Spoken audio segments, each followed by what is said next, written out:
Hey, safe to say I'm the biggest, the largest. Been stepping up since my mama stayed in them apartments. Regardless, my daddy told me keep the heat even when I'm in foreigns. I'm heartless, cause these niggas is hating on me just because I'm the biggest, the largest, the biggest, the largest. Been stepping up since my mama stayed in them apartments. Regardless, my daddy told me keep the heat even when I'm in foreigns. I'm heartless, cause these niggas is hating on me just because I'm the biggest, the largest, the biggest, the largest. Hey.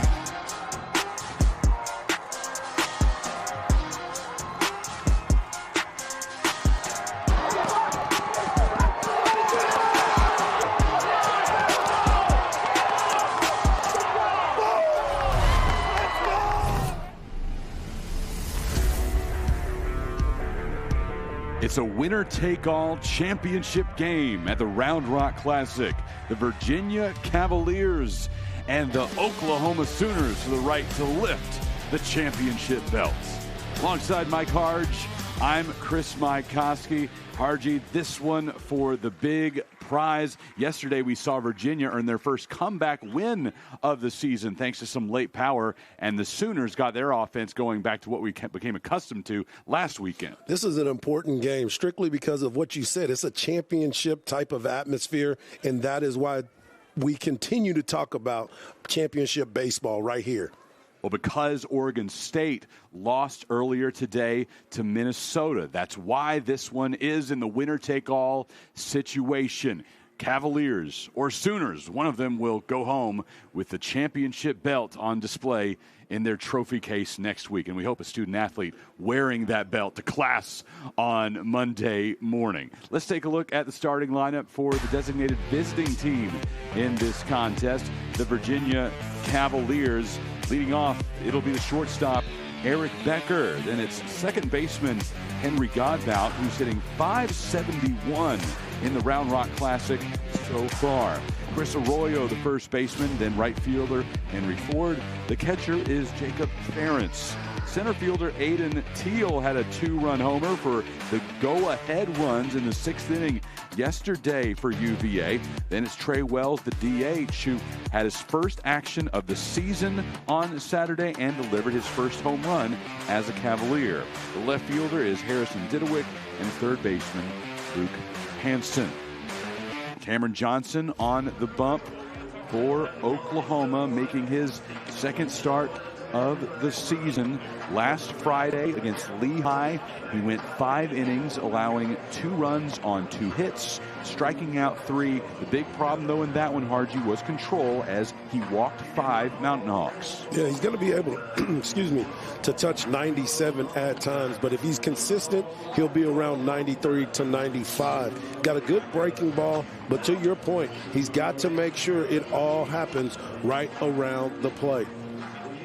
Yesterday, Oklahoma was in a very competitive game with Oregon State. The Beavers took momentum early, but once Malachi Witherspoon pitched out of the second inning, that was a really big momentum changer in that one, Hargy. The Sooners went on to work some walks, get some big hits, and make some outstanding defensive plays. They made some outstanding defensive plays led by Kyle Branch, who's been outstanding all weekend, but they did get that power surge. Easton Carmichael with the drive to left, halfway up the berm. It was an exciting time for all of these teams. Skip Johnson telling us last night after that win over Oregon State that the Sooners now past the point of trying to play good baseball. Now they're really competing and showing the passion that he wants his teams to play with. First pitch of the championship game of the Round Rock Classic. Perfect Sunday afternoon in Round Rock after frigid conditions for the last couple of days. 65 degrees and barely a cloud in the sky. Trying to check to see if any of the outfielders are wearing their glasses just in case this high sky is going to affect them. 1-1 pitch. Eric Becker taps it back into the glove of Mudler to set the Oklahoma defense in its entirety after this hitter. I do see some sunglasses out there. 1-2 pitch coming to Becker. Our umpire behind the plate, Christopher Griffith, said that's a ball. We have the TrackMan technology, the robot ump at our disposal. And Mr. Robot says that should have been a strike. 2-2. Swung on and missed. 1 up, 1 down for Cameron Johnson. That's the effect right there. Good fastball, but he was able to come back with that slider. Just missed off the outside, but came back with the slider to get the strikeout. Here's the defense for Oklahoma. It's Trey Gamble, Jason Walk, and Brandon Kane in the outfield. In the infield, left to right, Dawson Willis, Jackson Willits, Kyle Branch, and Sam Christensen. Scott Mudler behind the plate. First pitch to Henry Godbout, missing low. Godbout 4 of 7 with a double this weekend, raising his season average to 389.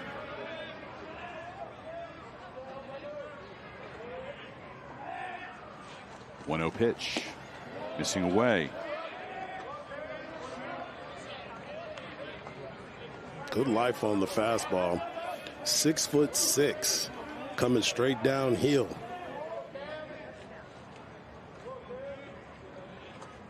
.2-0. Hasn't been able to find the zone against Godbout. Preseason first-team All-American.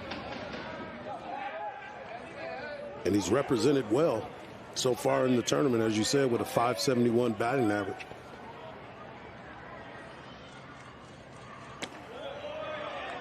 Johnson able to avoid a 4-pitch walk. Virginia, the designated visiting team. The orange tops and the white pants. OU, the home team.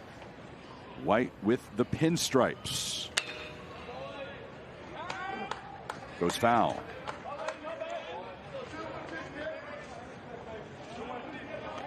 The crimson pinstripes on the white jerseys for OU.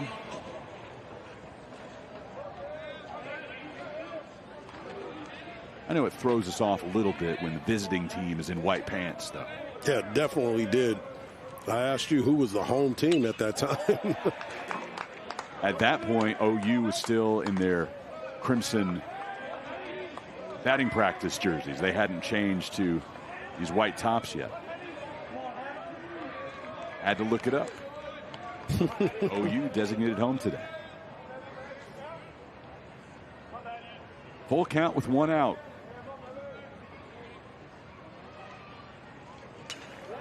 Fouled off by Godbout. Godbout, 2-year starter as second baseman for the Cavaliers.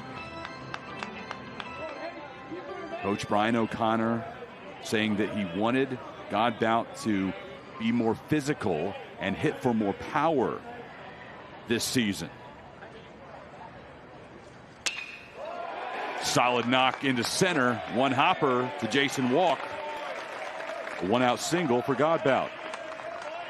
Godbout's approach has been locked in all weekend. You talked about what his coach was thinking of him, more power.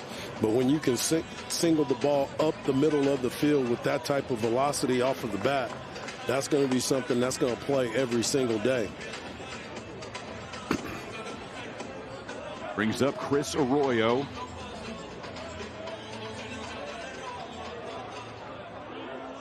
Arroyo yesterday went 0 for 4 with a couple of strikeouts.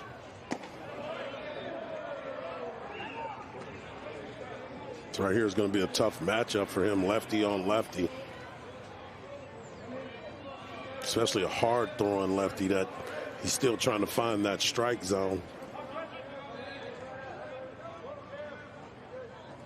1-0 coming in there. Arroyo last year an All-American at the junior college level. Pasco Hernando State. Hit .403 with 19 home runs.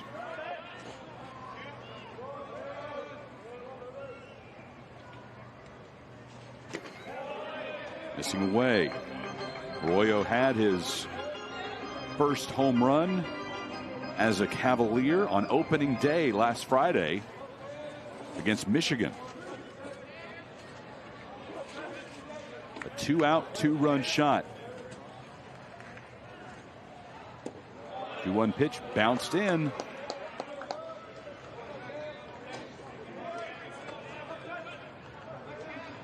We talked about the control, and right now we're starting to see it. Trying to find that consistent release point, because you don't want to get behind to a lot of these hitters in this ball game. 3-1 misses, and Arroyo is aboard on a walk. Ball gets back to the backstop, but no harm done. Got out, moves to second. And Arroyo on first with a free pass. Leads to Henry Ford.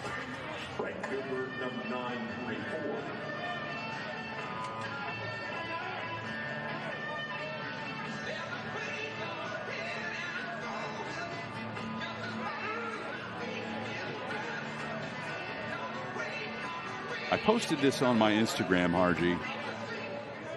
We'll see if I get to use any of these before today's over.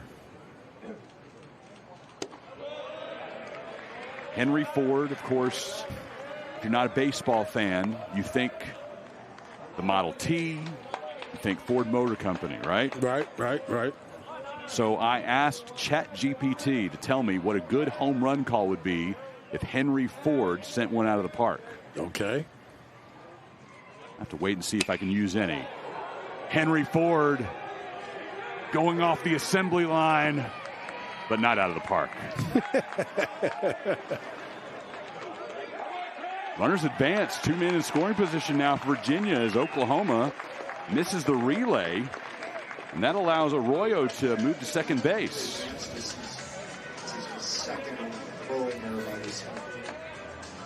An error called on walk as he brought it back in.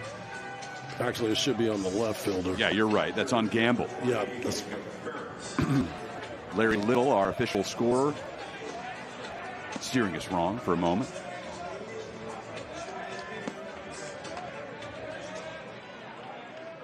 The ball was hit pretty good, too. So Ford flies out. Arroyo advances to second on the throwing error. Godbout moved up to third. 0-1. Jacob Ferentz hitting .273 on the season. This is his senior year for Virginia.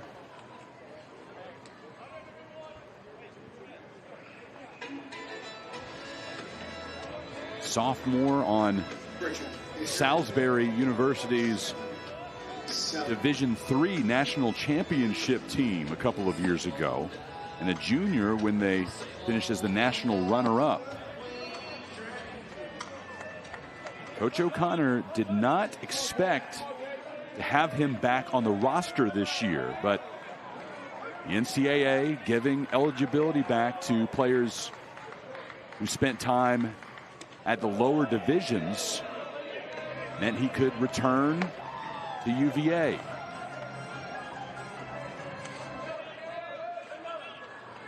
Brings back a big leadership piece to the Cavaliers, especially playing the position he does and that relationship he has with Cavalier pitchers.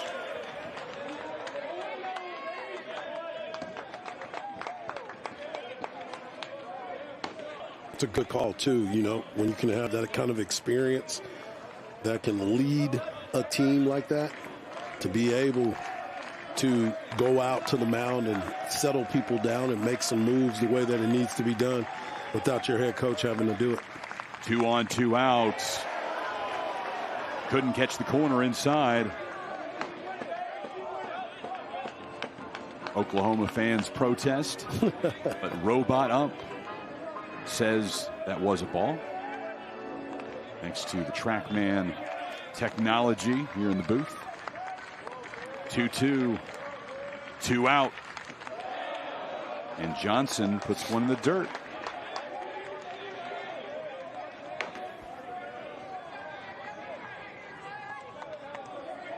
You see the shadows creeping into home plate here at the Dell Diamond. 3-2, 2 out, 2 men on. Ferentz swings through, and Johnson leaves a couple of Cavaliers stranded with his second strikeout of the first. Sooners coming to bat in Round Rock.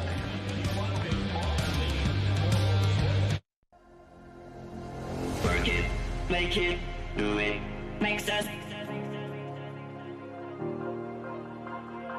harder, better, faster, stronger. More than power, never, ever, after work is over. Harder, better, faster, stronger. Work it harder, make it better, do it faster, makes us stronger. More than ever, hour after hour, work is never over. Work it harder, make it better, do it faster, makes us stronger. More than ever, hour after hour, work is never over.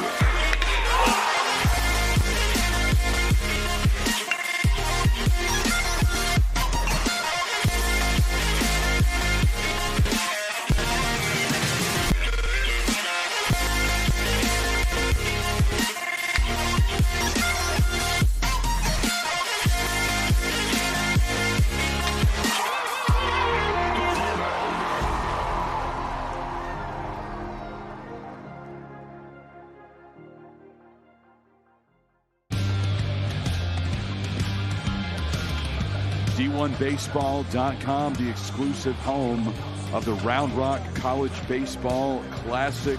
Be sure to look around the sites while you're streaming the game. You can check out the D1 Digest, the stat roundup, yesterday's top performers, and recaps from not just here in Round Rock, but also in Jacksonville and up in Arlington. Big tournaments happening on week 2 of this college baseball season. Tomas Valinkas getting the start for Virginia. The freshman started against Rice last Sunday. Lasted 6 innings, giving up just 1 hit against the Owls. Struck out 10 and did not walk a single Rice student athlete. Here's the starting lineup he'll face for Oklahoma. It's Jason Walk, Jackson Willits, and Trey Gamble in the 1, 2, 3 positions. Then it's Easton Carmichael, who had a 2-run homer in the 6th yesterday against Oregon State, followed by Sam Christensen, superstar freshman Kyle Branch, the Mud Dog Scott Mudler, Brandon Kane, and Dawson Willis. First pitch to Walk in there for a strike.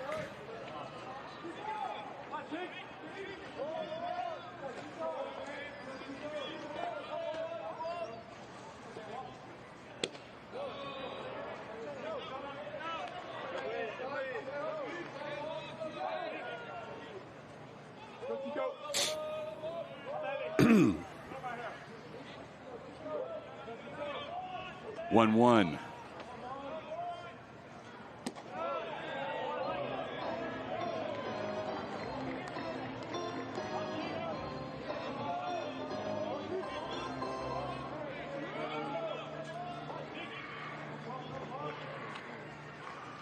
Two 1 counts. Push that one foul. Knocking on the door at the United Heritage Center, headquarters for Peak events this week. Got some good people in there who have not been able to step out of those doors very much. They're here for 6 games. They're working so hard in that building. Yeah, I got a chance to go in there and talk to them a little bit when I first got here. Then I got another chance a little bit earlier today. Great crew, great group of people.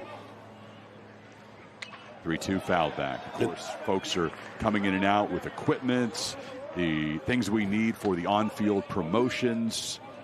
It's a lot of traffic in there. Well, that's the thing that a lot of people don't understand is like how much goes on behind the scenes to make this all happen. 3-2 pitch right down the middle at 96 miles per hour. Straight heat, 3-2 pitch.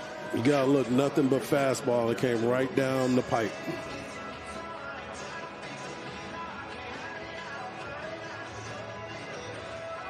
Tomas Valinkas. That's impressive. A man who was the Gatorade Player of the Year in Tennessee last season. Two-time Mr. Baseball. He also has some international experience playing for the Lithuanian national team. I can see how that can happen if you're running up there with a 96-mile-an-hour fastball to up to 97. Yeah, that'll play anywhere. Lithuania, Virginia, doesn't matter. 0-2. Got him swinging. That one at 95. 2 strikeouts for Valinkas. The defense backing Valinkas up. If he keeps throwing like that, they may never see the baseball. Harrison Didewick in left, Aiden Teal in center, Henry Ford in right. And in the infield, left to right, it's Luke Hansen, Eric Becker, Henry Godbout, and Chris Arroyo. Jacob Ferentz catching today. First pitch swinging for Trey Gamble.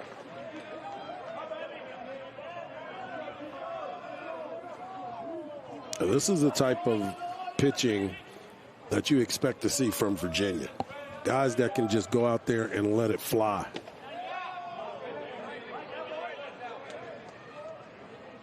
The one thing that's helping too is if you can see those shadows over the plate. It's coming out of the sun into the shadows, and the ball gets on you a lot quicker than what you expect sometimes. First day we've had sunshine, so the first time this has been an issue. Right. And as a hitter, you just got to dial in to make sure that you can see the baseball, especially coming out of that left side. The 2-1 pitch grounded to Godbout. First chance for a Virginia fielder to make a play. It's a 1-2-3 inning for Tomas Valinkas and the Virginia defense. Scoreless through 1 inning in Round Rock, Texas.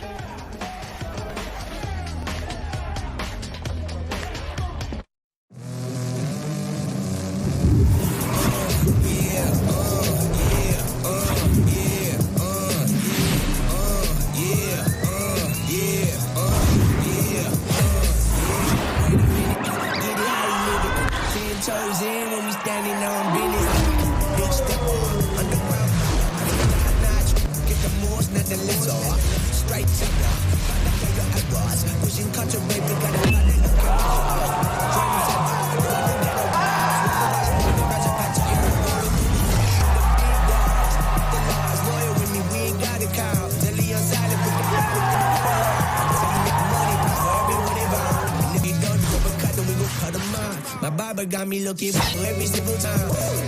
Yeah, got the goodies stuck in it inside the hoodie.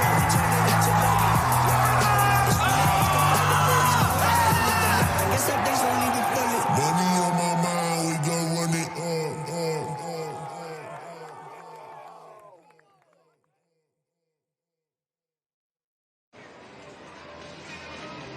The Round Rock Classic is presented by Peak Events, home of the best outside of Omaha. Be sure to use that hashtag, best outside of Omaha, when you're chatting about the tournament on social media, and follow peak.events. That's peak, D-O-T, events on your favorite social media platform. That's where you'll find out who's playing in next year's Round Rock Classic. That is unless we drag it out of Ryan Holloway first. Right. It's coming up later on the broadcast, the president of Peak Events. And Harji, it's beautiful. 63 degrees, feels like 68. Last couple of days, temperatures in the 30s. You and I were in 5 layers.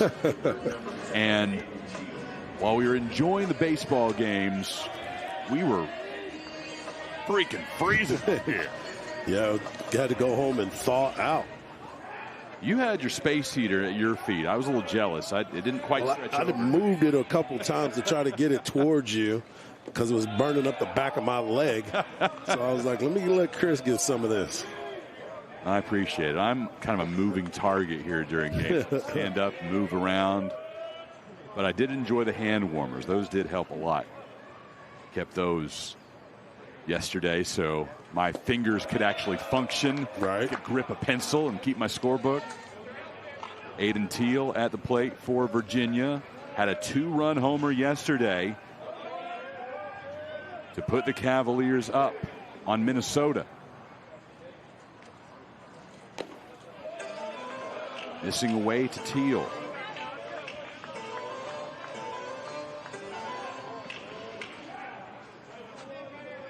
Yesterday was his first action of the weekend. He went 2 for 4. 3-0 pitch. Catches the inside corner.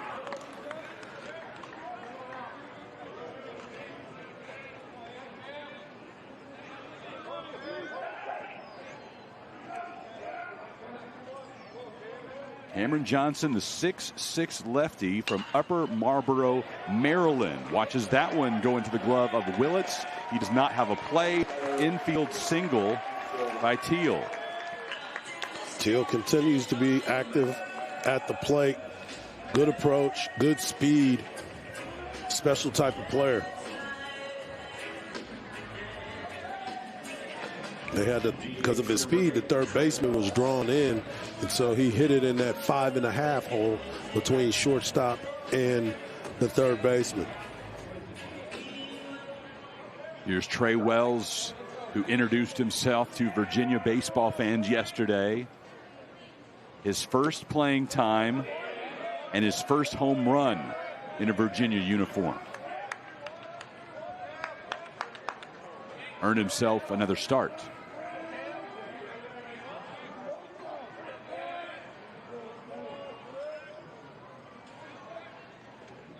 Johnson comes to the plate on the outside corner at 93. 6'6" with live arm action. He's got good whip coming off that left side. Big power pitcher. Checks back Teal. Last year, Johnson was at LSU coming out of the bullpen. 2 years ago, a 20th round draft pick of the Cardinals.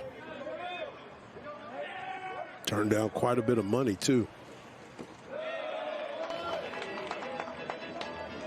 How much money are your teams offering in the 20th round these days? Well, it depends on what type of player you are and where the money has been shifted. Mm-hmm. So the prices are still, you can get yourself some millions in that area.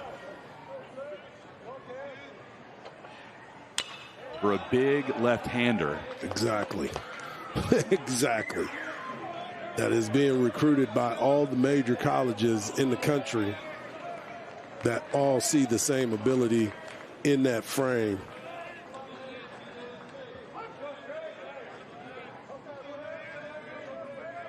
Two-two. After another foul ball by Wells, this one inside, and it clipped him. Wells hit by the pitch.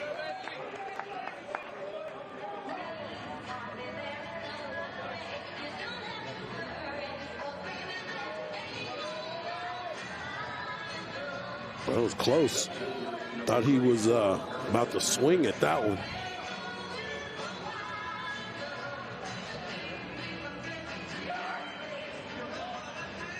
Get your bids in now. The Peak Events silent auction ends in 10 minutes. Harrison Didewick.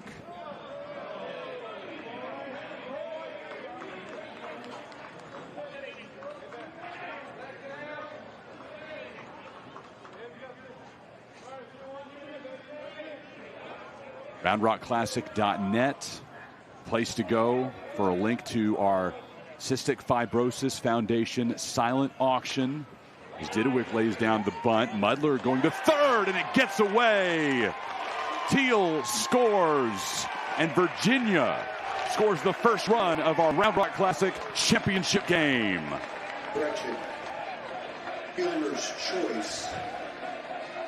What a great bunt, fundamentals, but right here, he comes up. Mudler tries to make the throw, made the right call, just wasn't accurate on the throw, and therefore Teal is able to score on the play. Oklahoma uncharacteristically 2 errors today after not having any in the first 2 games.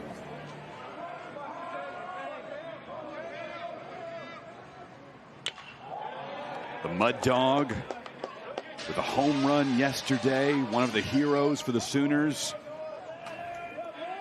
That's a moment you will not want to remember from this weekend in Central Texas. Cavaliers take a 1-0 lead.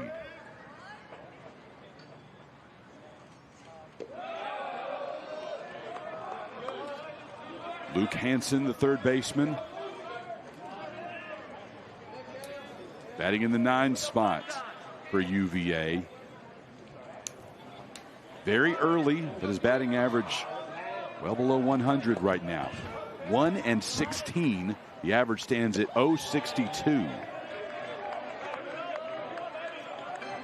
Took that pitch for a strike, and you can see him look back at the umpire. When you are struggling a bit at the plate, every pitch that comes to you seems to be called a strike. 1-2. Hansen stays alive.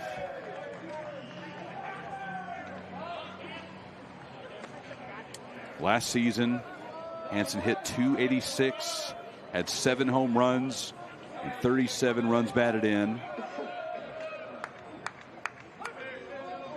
10 times he had multi-RBI games. 1-2. Goes Oppo.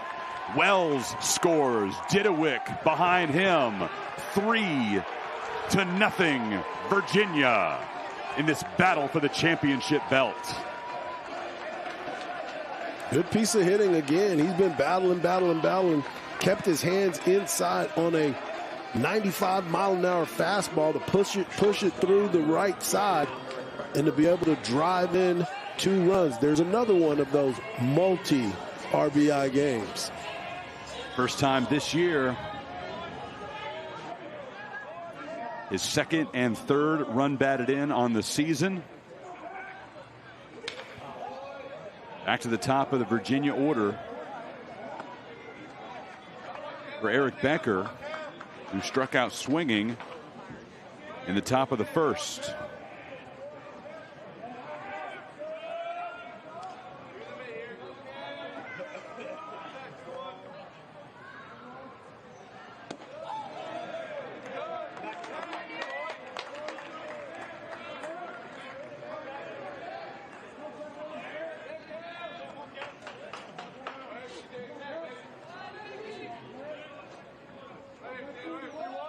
To the count to Becker.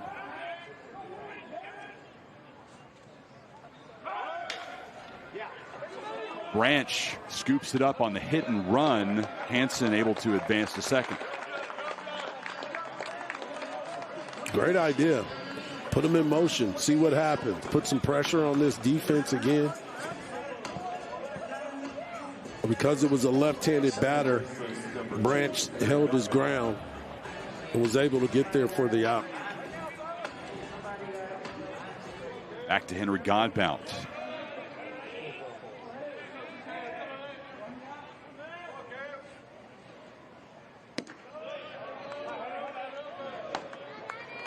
Yesterday, after Virginia beat Minnesota 4-2, Coach Scott O'Connor talking to us about how offense is hard to come by in cold weather. He was very excited that the Cavaliers could put together a couple of big innings. There's so many high expectations on this team from the outside, and each group, each squad has to figure out how to manage those expectations. Well, it's easy to look at a lot of this and try to pinpoint what's going to get this team to tick and how this is going to work. But again, eventually it's about the players.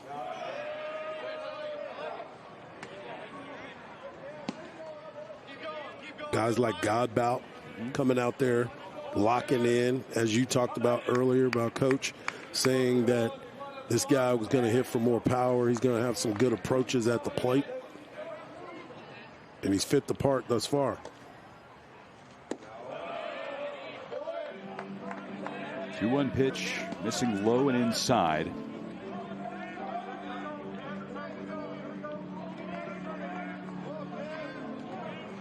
Coach O'Connor knows this team needs to play with competitive spirit. Said it wasn't there on Friday, but it returned yesterday. 3-1 to Willits at short. He ranges to his left and makes the play. Fires one on target to Sam Christensen, and that's 2 out. Hansen moves up to third. Still hit that ball hard up the middle. Good play.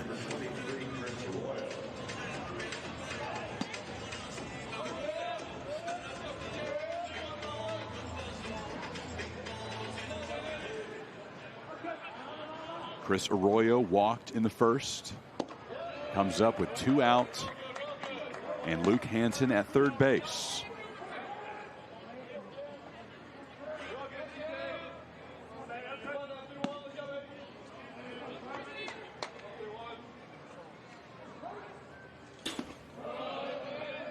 Count even up, 1-1.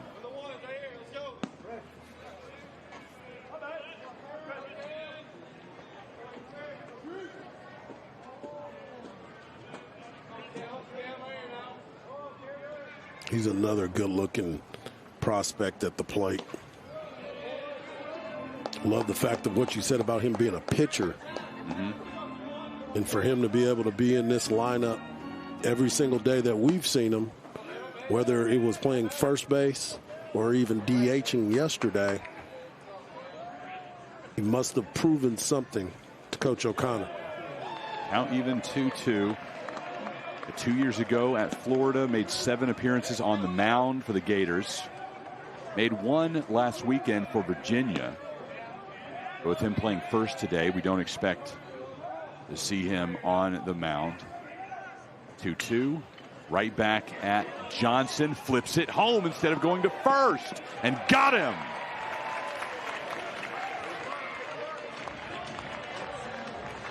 Would have been a difficult throw to first. Absolutely. Going across your body. So instead he decides to flip it to his catcher. That's a good thing that Mulder stayed home. Mudler, stayed home to be able to make that play. That's a tough play, but great play. Once again, we see some outstanding defense. 1.5 innings complete. Virginia gets 3 in the second.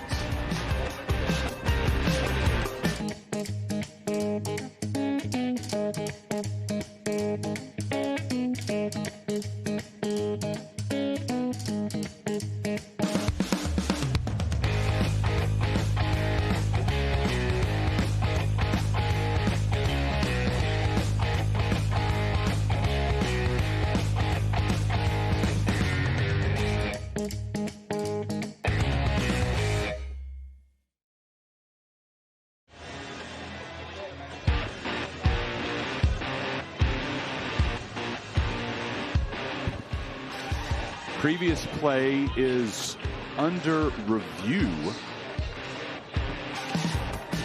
That toss with the glove from Johnson to Mudler. And we'll see if Luke Hansen avoided the tag. Well, I think O'Connor's asking, did he block the plate? Or maybe they're talking about something else because O'Connor's really looking. Oh, he's out.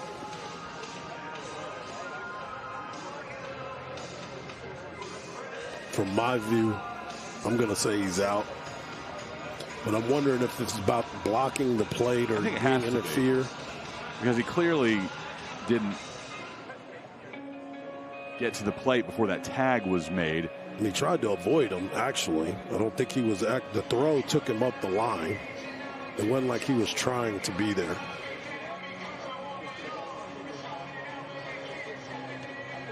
Wish the umpires had film mics so we can hear a better discussion.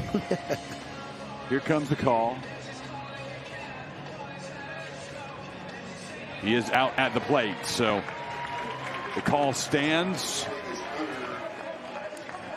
And the top of the second is now officially complete with the Cavaliers scoring 3 times. Cavaliers 3, Sooners nothing on D1Baseball.com.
Round Rock Classic brought to you by Karbach Brewing Company, crafted for fun.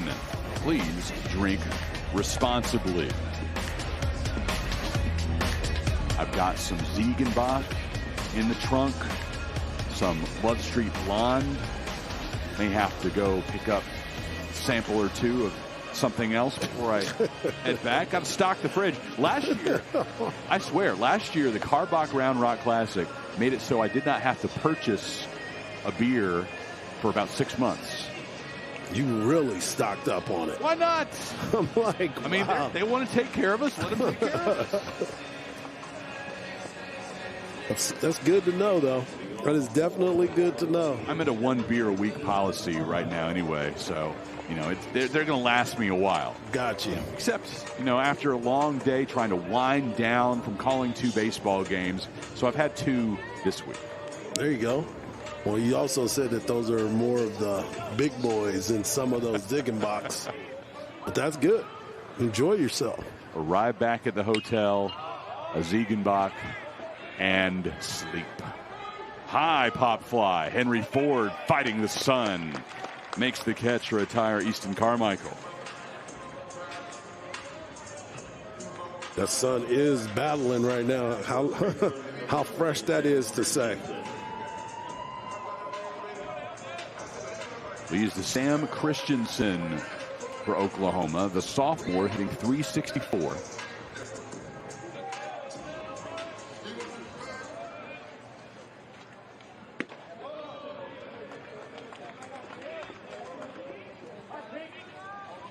Virginia Cavaliers started their week with a whimper, a 7-2 loss at the hand of Oregon State.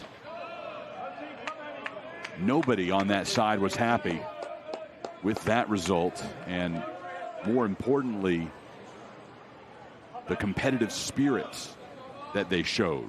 Coach O'Connor came right out and said it on Friday night that Oregon State was more competitive than his Cavaliers were, so that's what he was disappointed in. But this group responded on Saturday,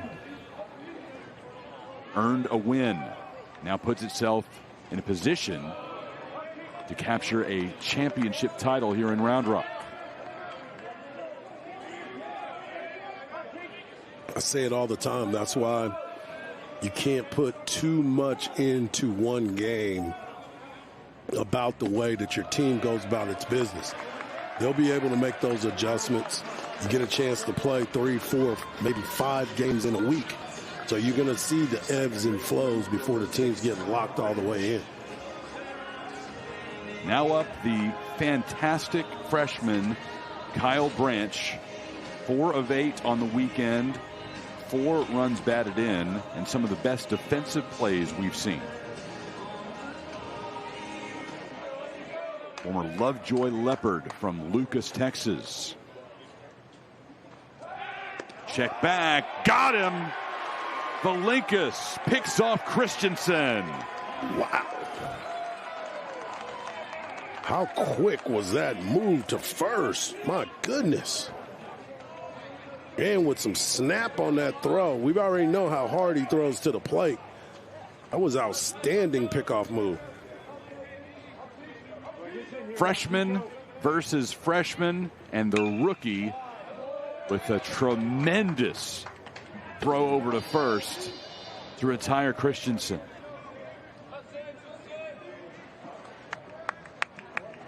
Wow. Everybody in the ACC just saw that and thought, we're not going to lead off against this guy. Nice. And just like that, the inning comes to a close as Branch flies to Ford. So Valinkas faces the minimum in the bottom of the second inning. Fly out, a walk followed by a pickoff, and then another fly out to end the frame.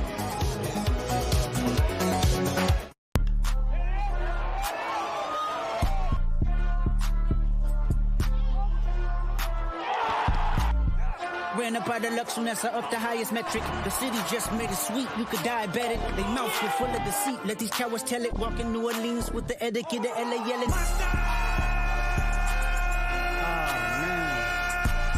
Second bad, but somebody gotta do it. Got my foot up on the gas, but somebody gotta do it.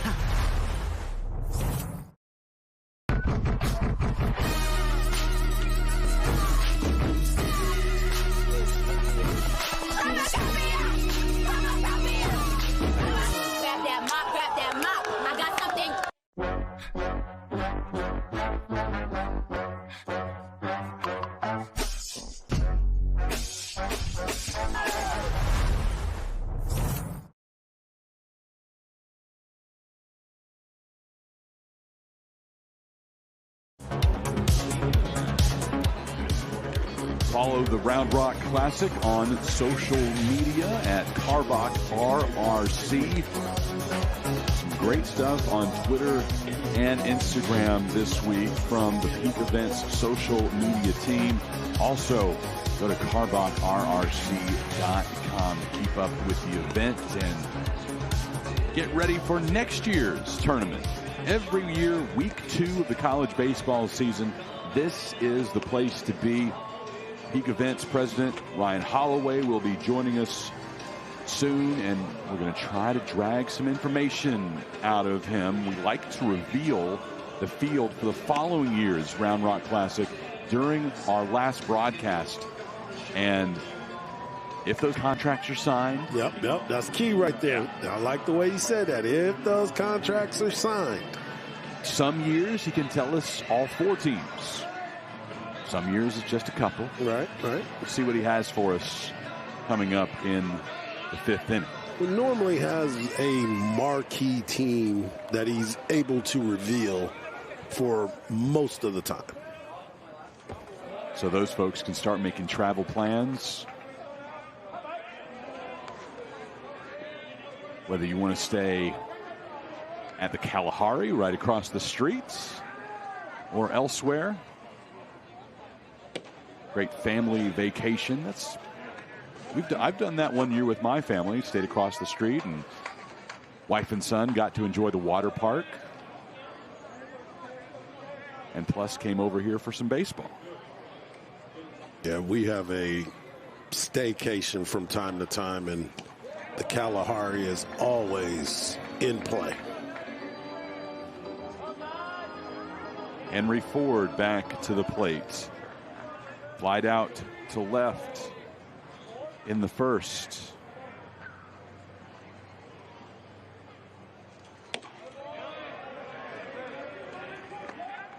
Got to pull up my chat GPT suggestions. Yeah, he thought he was getting walked right there, had to take a pitch. 3-1 pitch. The second baseman, Branch, ranging to his left, can't come up with it. It's a single, but a rare time that anything in Branch's vicinity, he isn't able to come up with it. Yeah, I was about to say, we're about to see another great play by Branch. Hustling over to his left, hit the edge of the lip, and that kind of messed him up right there. One of the dangers of playing beyond the dirt. Branch experienced it there. Single for Henry Ford to lead off the third.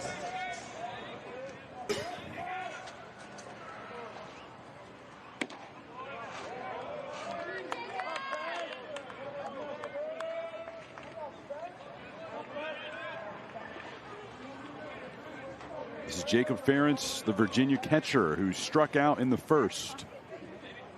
Senior entered the day with a .273 batting average.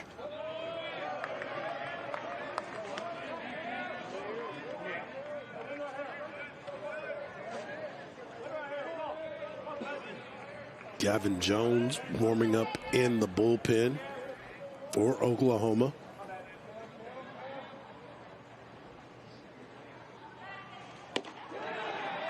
Cameron Johnson trying to make sure his services are not needed. Strikeout number 3. Kept that fastball away at 94 miles per hour. And as you said, wants to settle himself down. A lot of life in that fastball, too.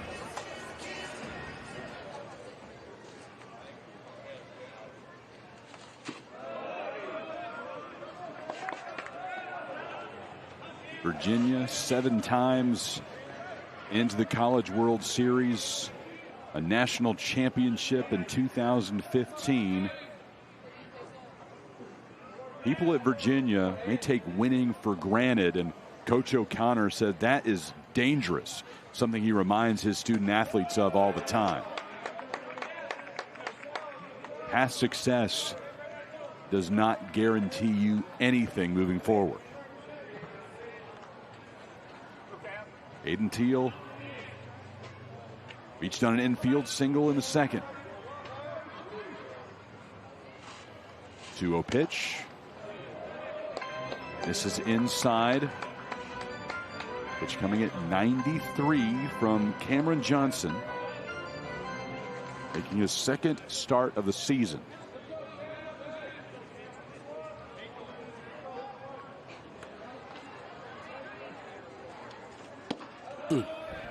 Due to the weather forecast, Oklahoma rearranged its schedule to start the year and played a doubleheader on opening day. Johnson took the mound in game 2 of that double dip, which the Sooners won 13-3.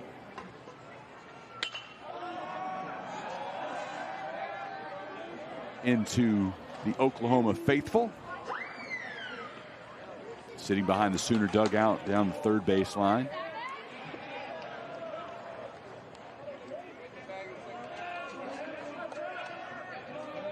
It's good that you point that out, too, about the rearranging of the schedule, because that way both Witherspoons were on their regular day, right, and Johnson wouldn't have been able to get his start in on that Sunday.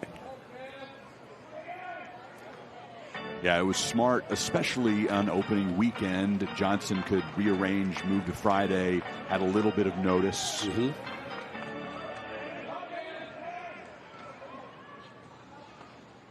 3-2, waved at it. Consecutive strikeouts as Johnson reveals the slider.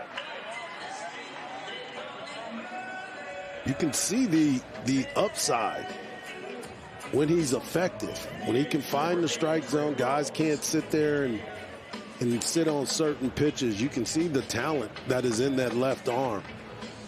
Only problem is we're in the top of the third, and he's already up to 71 pitches. First pitch to Trey Wells. Backhanded by Willits, and he can't pick it up. Single. Infield single for the Cavalier DH. Inning continues for Harrison Didewick. It was going to be a tough play. He looked like he was going to go to second base to try to get the runner at second, but came up just a little bit.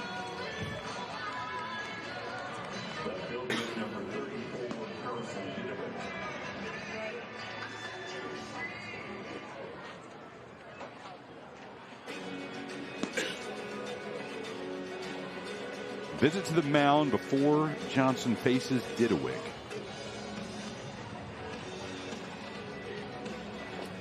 Harrison still searching for his first home run of the season after a historic 2024 campaign where he tied UVA's single season record at 23 homers.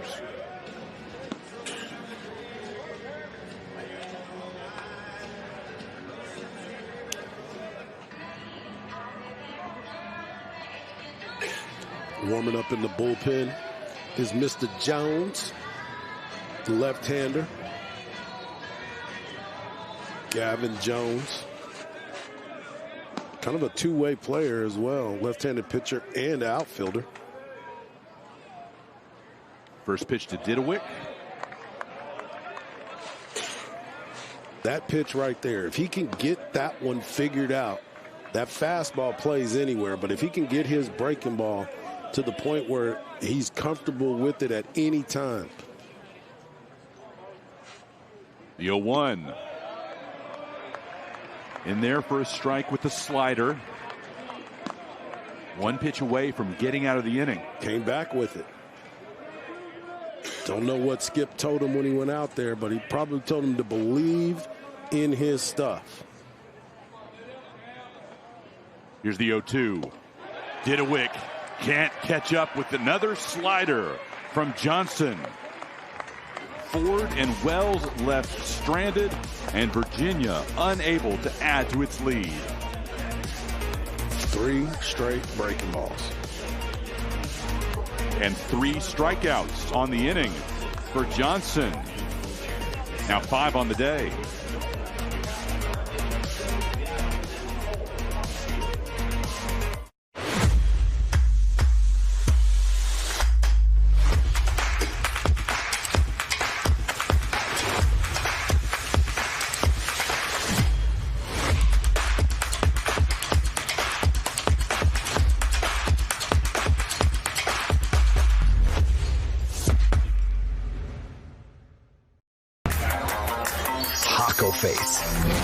What triggers this unique expression? Cooking your meal as soon as you ordered with the freshest ingredients. Are you ready to discover your taco face? Taco Palenque, food in real time, no matter what. Musical donuts in Round Rock. Won by number 27, it looks like. He said, I'm on the bottom. I'm on the bottom, so that means I won. Oh, yeah.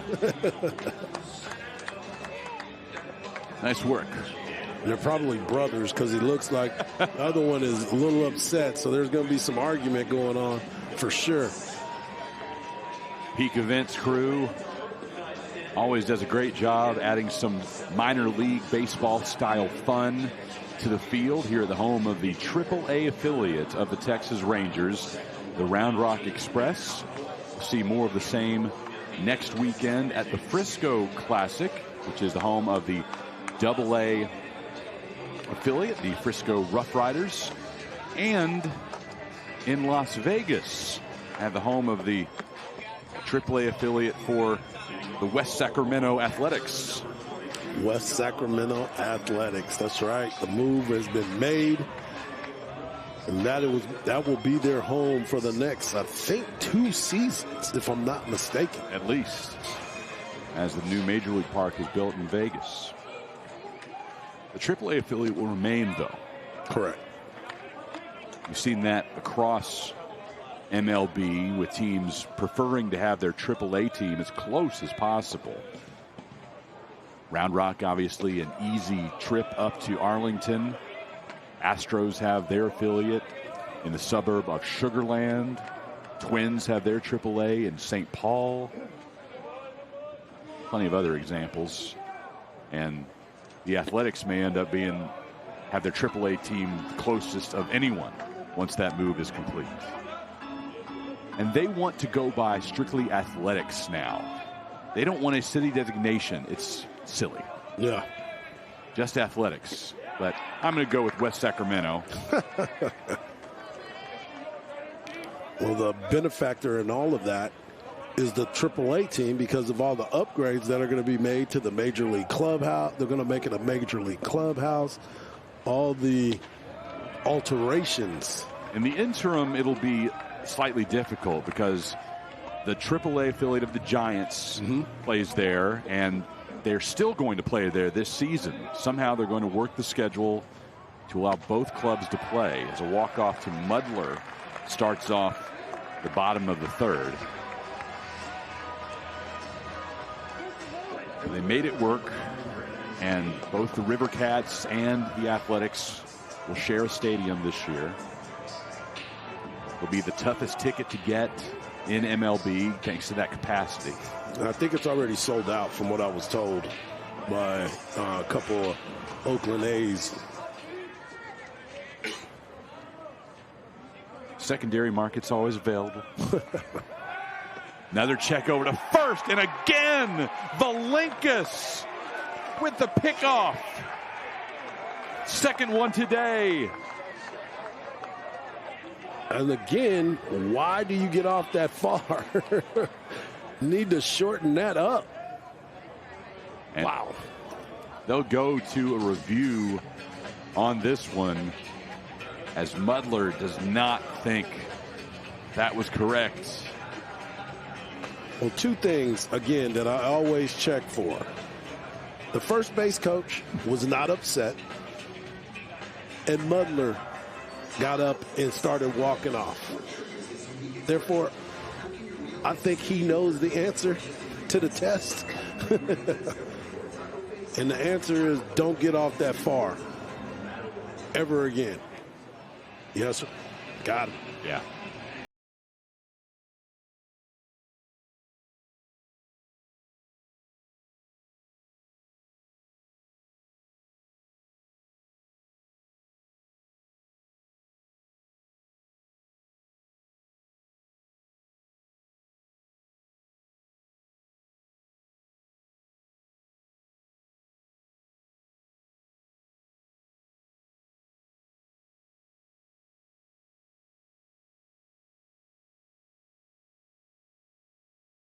Is out.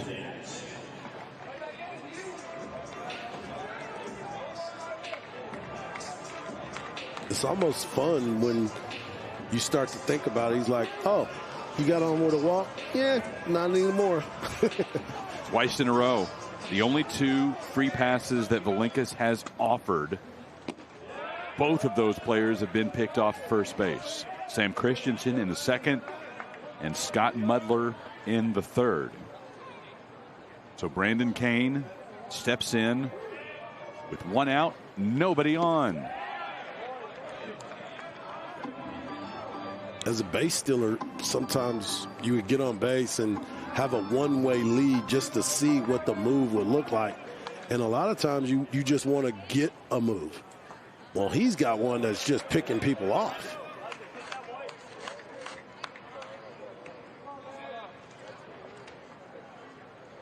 Wow. 1-2 count against Kane. Big swing and a miss. The third strikeout of the day on a 95-mile-per-hour heater from Valinkas. What I like is about the confidence in which he throws every single pitch. And that fastball has good life to it. Big lefty. Impressive start thus far.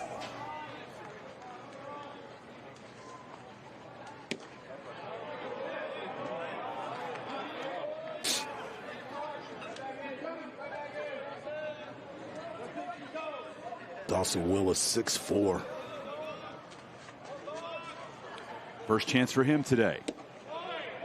Thanks to those 2 pickoffs, Valinkas has faced the minimum to this point. Valinkas, number 35 on D1 Baseball's top 100 impact freshman list to begin the season. Yeah, when you play on a national team at an early age, you better be on the list. I'm hiding my screen. You may have already read this article, Harji, but you got to know who's number 1. Impactful freshman? Yes. 1-2. Think hard at home. Yeah. There's trying to think of one freshman. I'll give you a hint, but it would give it away. Okay. I'm going to hold that hint, I think. Okay. It makes it too easy. 2-2 with 2 out. We'll wait for your answer after the break. We'll let you think on it. Another 1-2-3 inning, 3 straight for Valinkas to begin this title tilt. 3-0 Virginia over Oklahoma at the Round Rock Classic.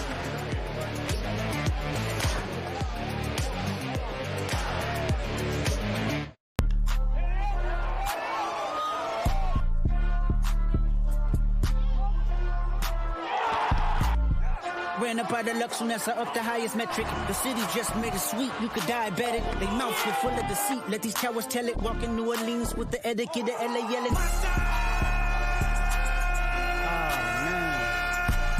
Second bad, but somebody gotta do it. Got my foot up on the gas, but somebody gotta do it.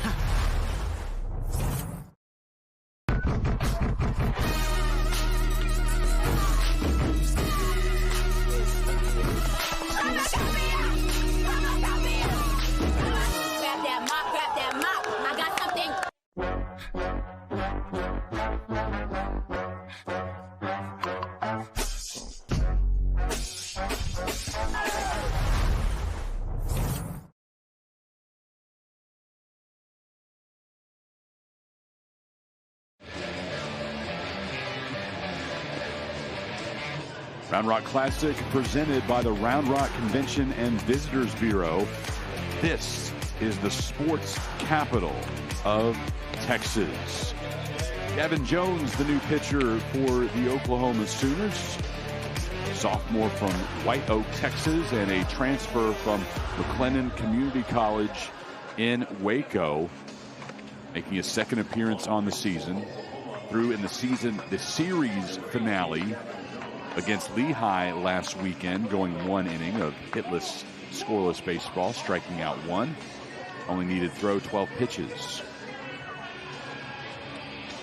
So we're talking about Virginia pitcher Tomas Valinkas, number 35 on the D1 Baseball Top 100 Impact Freshman list that was revealed in mid-February.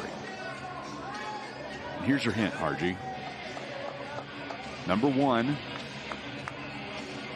will play in Virginia's conference, the ACC. Okay. Does that help you? Well, I'm thinking about this young man that's pitching right now and how he's 35.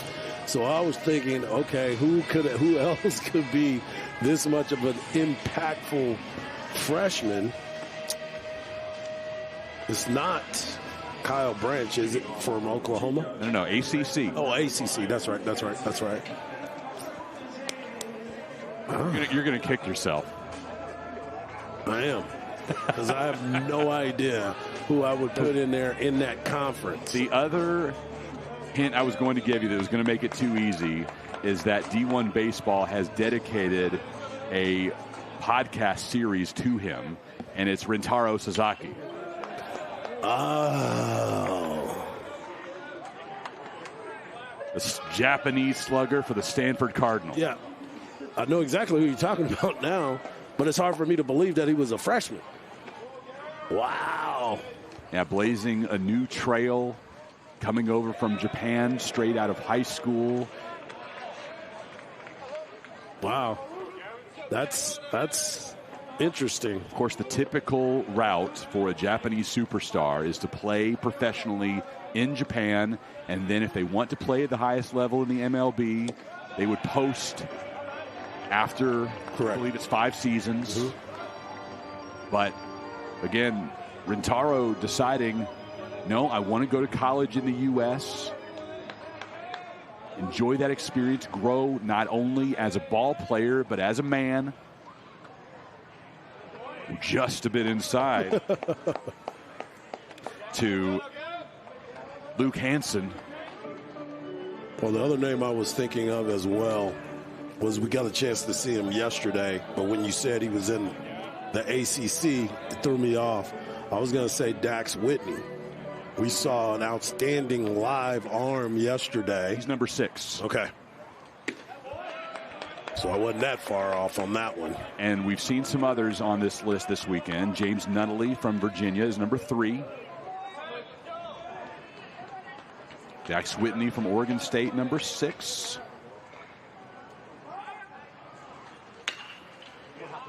Hansen grounds to Willis at third, across the diamond to Christensen, and 1 up, 1 down. You know, you talked about the defensive prowess of Willis at third base and how he was recognized as the National Defensive Player of the Year. And now you get to see some of that glove that he's been able to show off this weekend. Other top 100 impact freshmen in the Round Rock Classic include Kyle Branch, whose stock has risen every day this weekend. He's at number 44.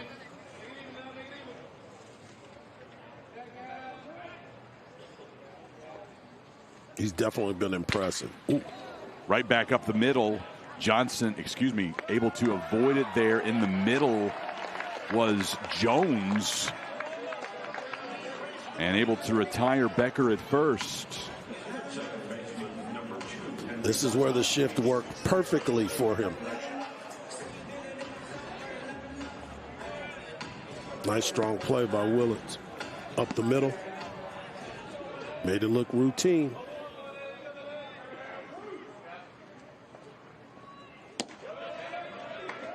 Here's Henry Godbout. You know, thinking about what you were saying about the impactful freshmen and who all are in there, and then you look at Sasaki at Stanford, the fact of the matter is that he's in the ACC from California and having to go all the way across the country to play an ACC matchup. Yeah, it'll be an odd experience to be sure.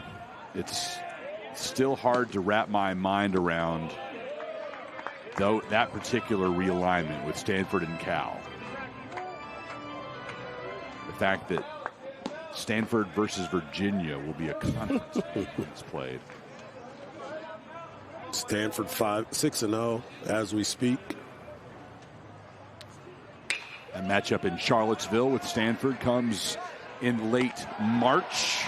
UVA retired 1-2-3 in the top of the 4th inning as Gavin Jones comes on to pitch and makes quick work of the Cavaliers. Nice play coming out from behind home plate by Mudler. Oklahoma back to the top of the order with Walk, Willits, and Gamble when we return.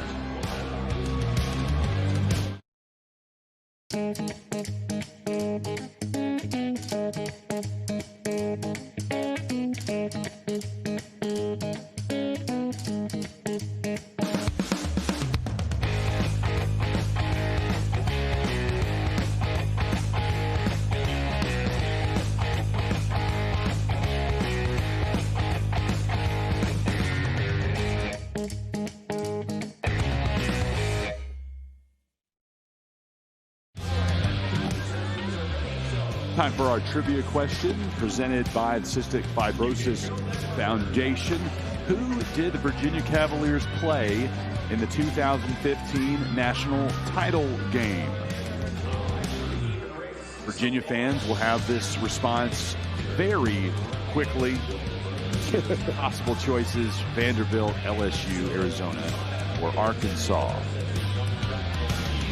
Bottom of the fourth with Jason Walk, Jackson Willits, and Trey Gamble due to the plate. Minor league fun on the field. Gonna build your burger. I appreciate the Round Rock Express. Round Rock Express taking care of us today with some nice concession burgers, and Whataburger provided food for the rest of the assembled media up here today. Round Rock Express do a great job. We've been fed well. All the time. All the time. Walk struck out looking back in the first inning.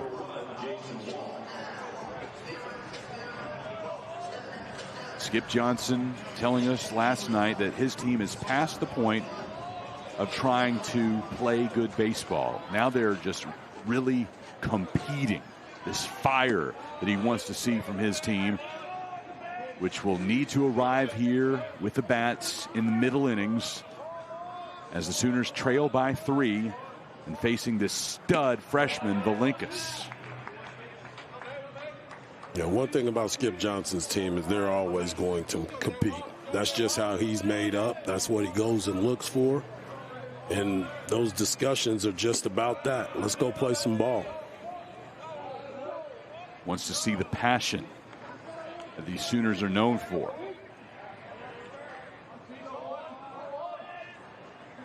Valinkas faced the minimum number of hitters through 3 innings.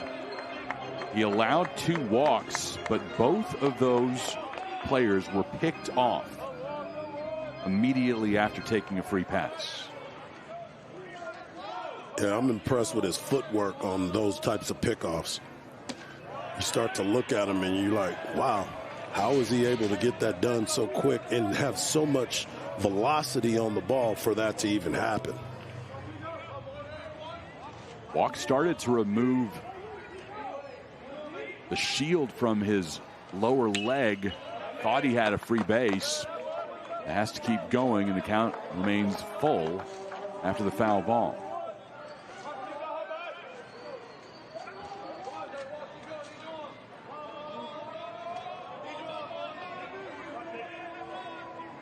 Full count. Right back at Valinkas. He'll run over and toss it underhand to Arroyo for out number 1 in the 4th. Valinkas worked his way back to get that done. Take a look at this work from Valinkas when runners reached base. It's that step back that's so quick. And the thing that is impressive is, like I said, it's on the money.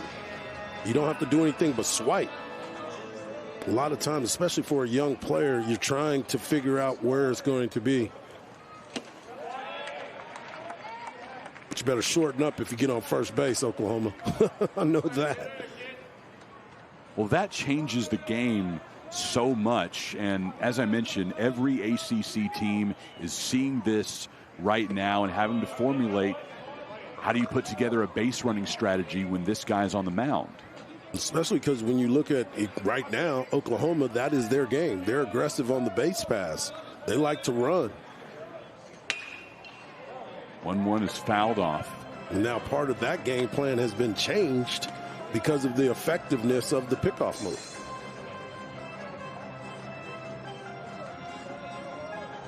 You want to really impress me? Let me see you pick somebody off a second. Valinkas doesn't plan to let anybody get there. Touche. Touche.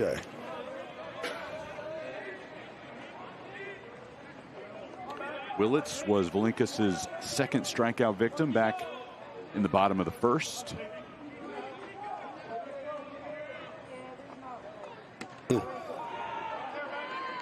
Missing away. 95 and got away from him.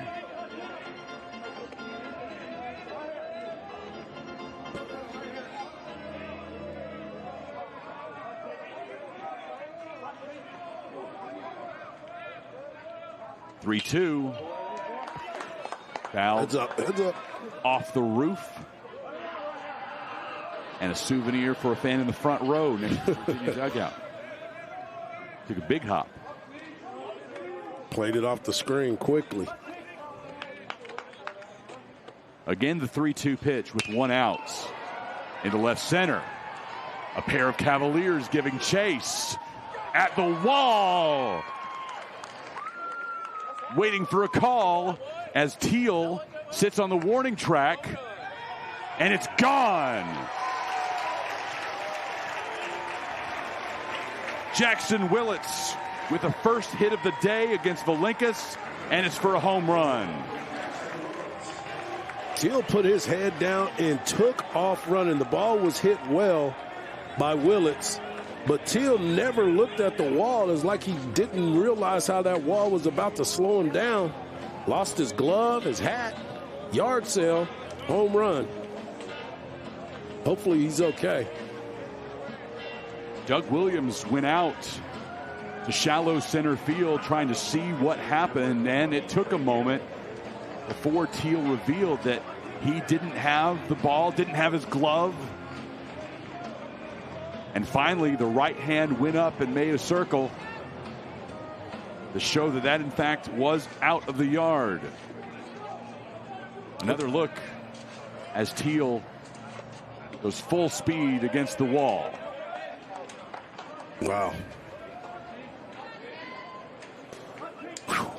First hit of the day for Oklahoma.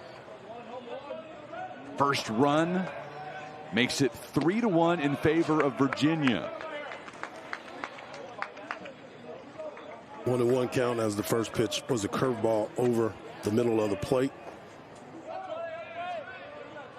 Trey Gamble lines one through the left side of the infield. Oklahoma has a man aboard with one out, already having scored one in this frame. That's that competitiveness you're talking about, being able to come back in that situation. Not only did you get the home run, now you get a base hit, and now you're cooking with something. And Easton Carmichael stepping in, his big bat. Carmichael had a 2-run homer yesterday in the 6th inning against Oregon State. And for the first time today, Tomas Valincas needs to have a chat as Oklahoma has put some offense together. Good time to have a visit before Carmichael gets his first opportunity. Yeah, Carmichael yesterday caught a ball out in front and spoke on it well, hitting it halfway up that berm over in left field, which he was excited about because he had had some struggles a little bit in the game before. But he finally got something out in front and drove it into left field.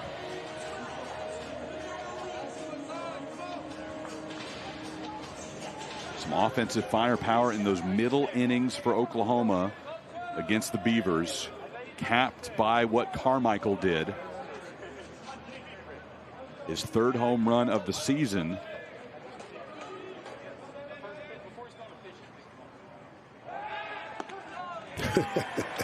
A rare non-pickoff out.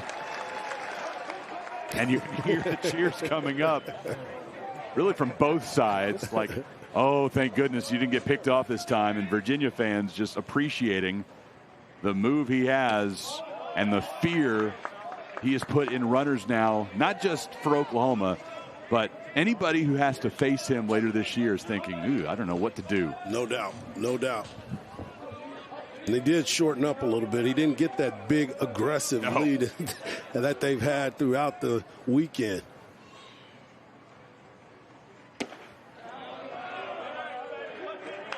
Now let's see if he can put something on that as well, because we've seen the snap throw. Let's see if he has a regular move to first base. I don't think Valincas broke character, but did you see that huge grin on Arroyo's face when that cheer went up?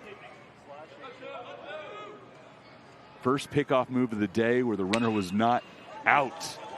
Charging, it's Becker on the run, makes a throw to first to get Carmichael. That moves Gamble to second. Nice play by Becker, coming in on the run, slow roller, things that you practice during warm-ups. And he did definitely make a strong throw with the transition.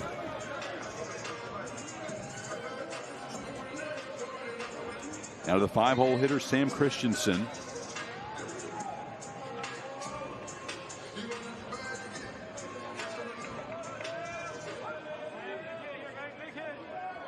I'm still thinking about Teal running into that wall.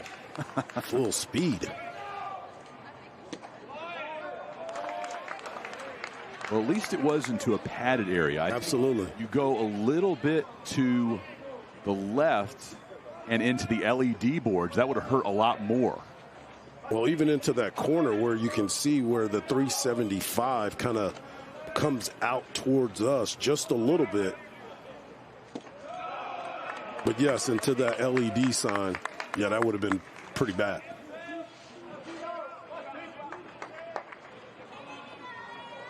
Christensen walked his only time to the plate so far today. That came in the second inning and was quickly picked off by Valinkas.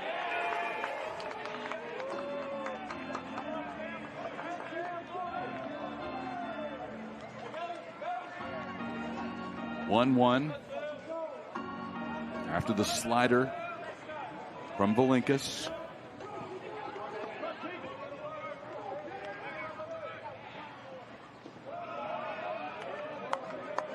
That was actually a 1-2 pitch. Now it's a 2-2 count. Slow to add that second strike to the scoreboard.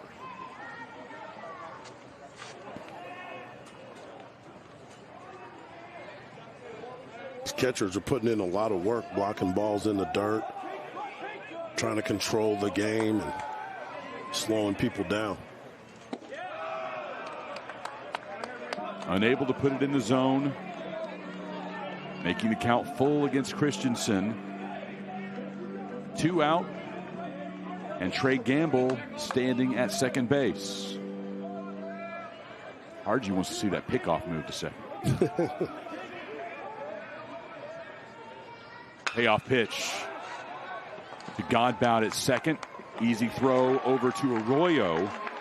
Oklahoma gets its first run of the game. It's Jackson Willits unloading as Aiden Teal goes sprinting to the wall at full speed. Yard sale and a home run for OU. Virginia 3, Oklahoma 1 through 4.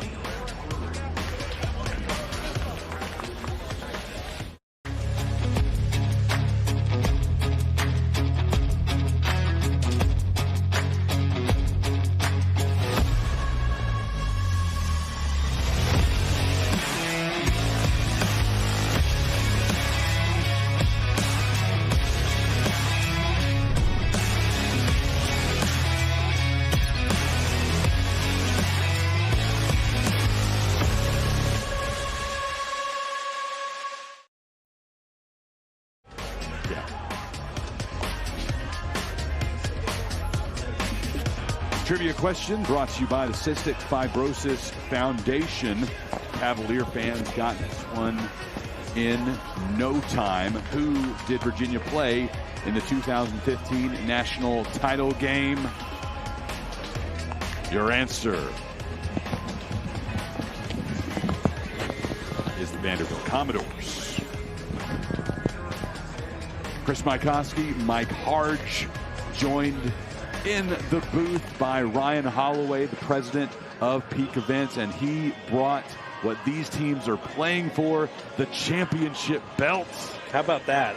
How about this whole weekend? How about having these two teams competing tonight to win this bad boy? It's exciting, isn't it? Well, we had to wait on the result from game one to know how tonight would shape up. If Oregon State would have beaten Minnesota, then we have to worry about math. None of us wants to do math. Not at all. I do have a calculator app on my phone, so I could have gotten a little bit of help there. But how about these four teams that we've got here, where Oregon State is ranked 7th in the country and they finished last in this thing? Right.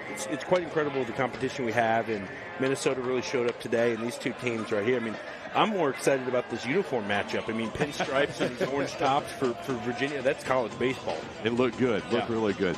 While we have this on camera, tell us the ideas that went around the Peak Events offices where you decided to go from the typical trophy or plaque to a WWE-style belt for the champs. Oh, yeah, absolutely. So our vice president that runs all of Peak Events, the guy that absolutely kicks tail, he came up with this idea and said, let's give out a belt. Let's have these people fight for it and see where it could take us. So so hats off to Nathan for coming up with this. And I mean, geez, these athletes absolutely love the belt. Nathan Wooldridge, the vice president for Peak Events. He's in Jacksonville right now. And that tournament has come to a close. Coastal Carolina beating NC State 10-3 in the final game of the Jacks Classic. I'm so tuned in here, Ryan. You got to help me out. Who won the belt in Jacksonville? Alabama on a walk-off. Okay. We were following that earlier, and the Crimson Tide came back from down 10? 10. They were down 10. 10-0, and Alabama wins 12-10 on a walk-off home run in the bottom of the ninth. It's a heck of a way to finish finish this weekend, huh? Absolutely. I wanted to talk to you about that because you guys have done such a great job of setting this all up. And I love talking to you about this because the vision of what you guys had about putting these types of tournaments together, the hashtag best outside of Omaha is something that I've learned to love.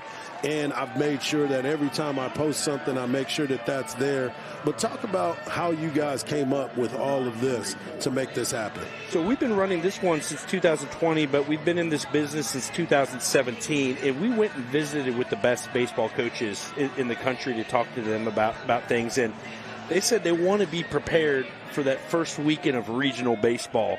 And it's everybody. It's their fans, right? It's like, when are these games going to be played? It's their players. It's the coaches with scouting 3 different teams, right? And so it's important all around. And so we want to pull together 4 of the best teams from really good conferences, and you're certainly seeing that this weekend. Frisco was the first, the OG tournament, then adding on Round Rock, Jacksonville, Las Vegas, and now this thing with 4 tournaments over the course of 2 weekends. You have to divide and conquer. I know that's difficult for you because you want to be hands-on everywhere. It is, but I'll tell you what, we talked about Nathan earlier. That guy right there, he's awesome.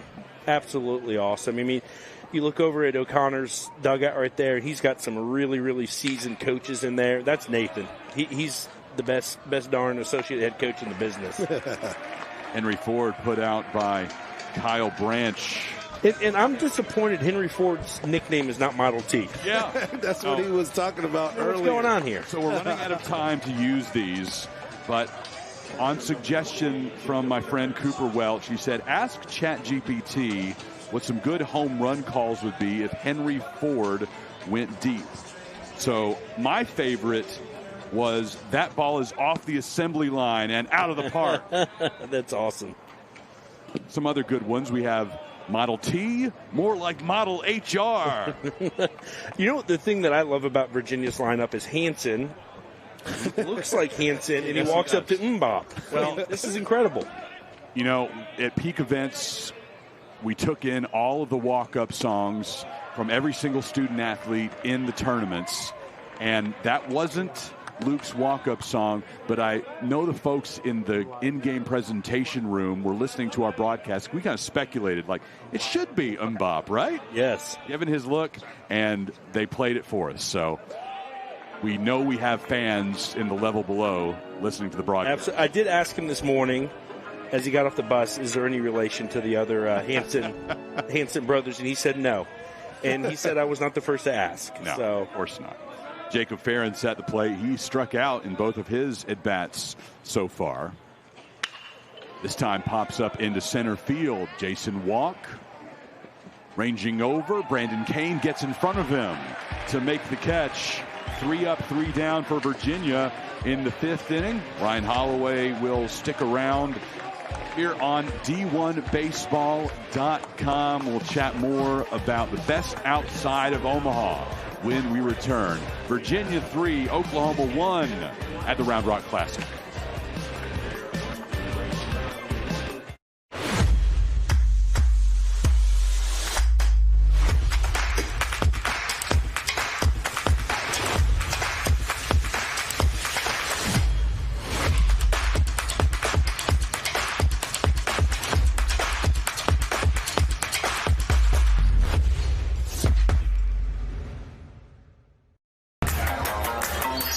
Face. What triggers this unique expression?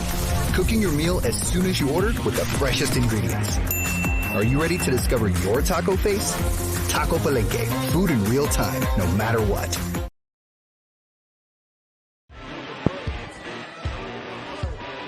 Round Distributing Company, proud to be parts of the Karbach Round Rock Classic, making sure that everyone in Del Diamond has access to those Karbach Brewing Company beers and seltzers.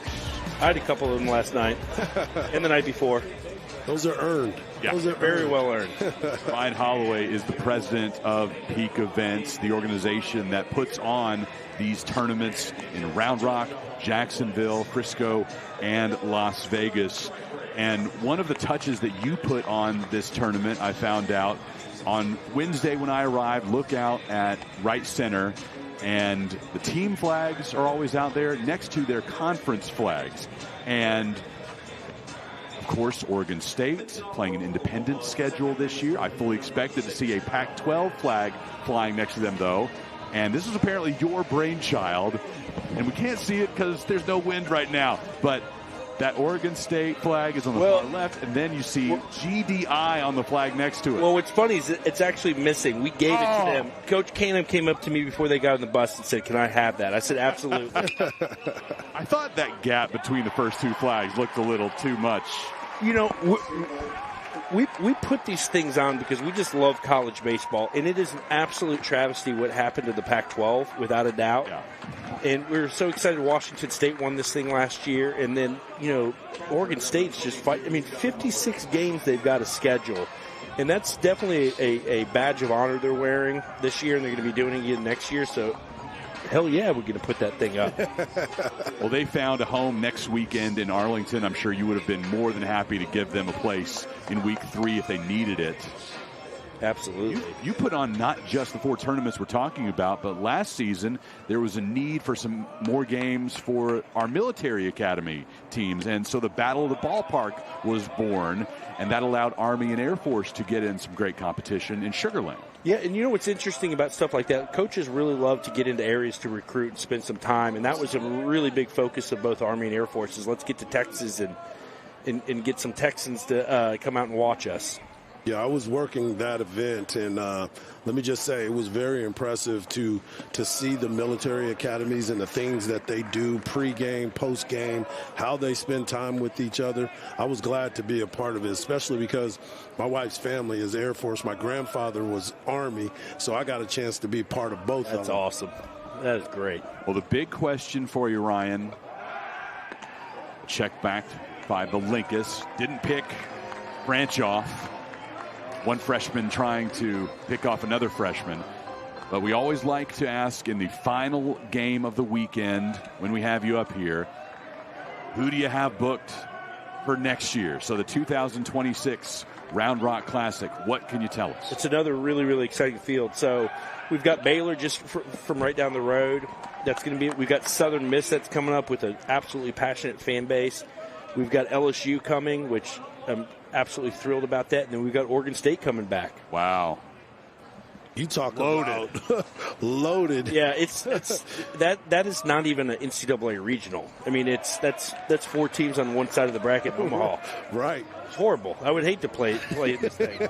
Well, we've said that so many times, is that you try to mimic a regional feel, but it's a tournament that never has a 4 seed. Correct. That is an outstanding field that you just announced right here. Into right center by Mudler. A one-hopper to the wall. Branch on his horse. And Oklahoma is within 1 of Virginia. That fight that they've been talking about the entire time, getting out here, being ready to play. Mudler coming up with another big hit, finding the gap, set back on a breaking ball, drove it into the gap. You got Branch, who's been playing outstanding baseball all weekend, getting a great jump and scoring from first base. How about the shout out to Branch? I live in Lucas, Texas. I'm a proud Lovejoy Leopard, and so is he. Yep. That's right. Yeah, That's so right. it was awesome to have him out. Met his parents the other night. He's just a really good kid. I've filled out my all-tournament team ballot, and it is subject to change if some big occurrence happens in the later innings of this game. But right now, Branch is my MVP. He's been playing some good ball. He's been solid the entire time, not only at the offensive side of it, but the plays that he's been making in the field have been exciting to watch. As a former second baseman, I appreciate everything that young man has been doing. When I was a freshman in college on a Sunday, I was probably hungover. These guys out here putting up numbers. What I mean hungover in the library stuff. Yeah, that's what I was going to say. Yeah. You were Your tired. daughters are watching. Yes. Yeah. They're loyal subscribers to D1Baseball.com. That's right. And let's just get into that partnership. And we had Kendall in here earlier today, Kendall Rogers from D1Baseball.com. Had Kyle Peterson the day before. That's right. As well, that's coming right. in to talk. But Ryan, I've been proud to work with Peak Events since day one of the Frisco Classic and then all of the Round Rock Classics as well. We've bounced around to a lot of different streaming outlets over the years. But D1 Baseball, it just feels like the perfect fit, the commitment to the game that they have and meshing with the commitment to the game that you have and Peak Events have. It's a great marriage. Oh, you answered the question right there, right? We're trying to build the best outside of Omar. We are building the best outside of Omar. They are clearly the brand, right? And so as much as the partnership's been awesome, we love leaning on their brand. They love leaning on our brand and getting into this media, this whole new media side to them. And this is 3 years that we've done this with. Love it. And then, holy cow, Kyle Peterson walks down, and I'm like, I'm still in awe. I'm like, this dude's calling the College World Series? Holy cow, it's awesome. Then Kendall. Yep. I get text messages from Kendall Rogers. What's going on here? This is great. Nerding out a little bit. Oh, yeah. But all kidding aside, those guys are absolutely awesome. It's a tremendous partnership. And why not? You're talking about baseball. This is what it's supposed to be like. Brandon. Being around those types of guys. Payne laying down the bunt. Throw over to first with Godbout covering. Moves Mudler to third. That's a huge bunt right there. He had 2 strikes in that situation and was able to get it down. Not only did they have the confidence in him to get that done, he actually executed that. Great job by that young man.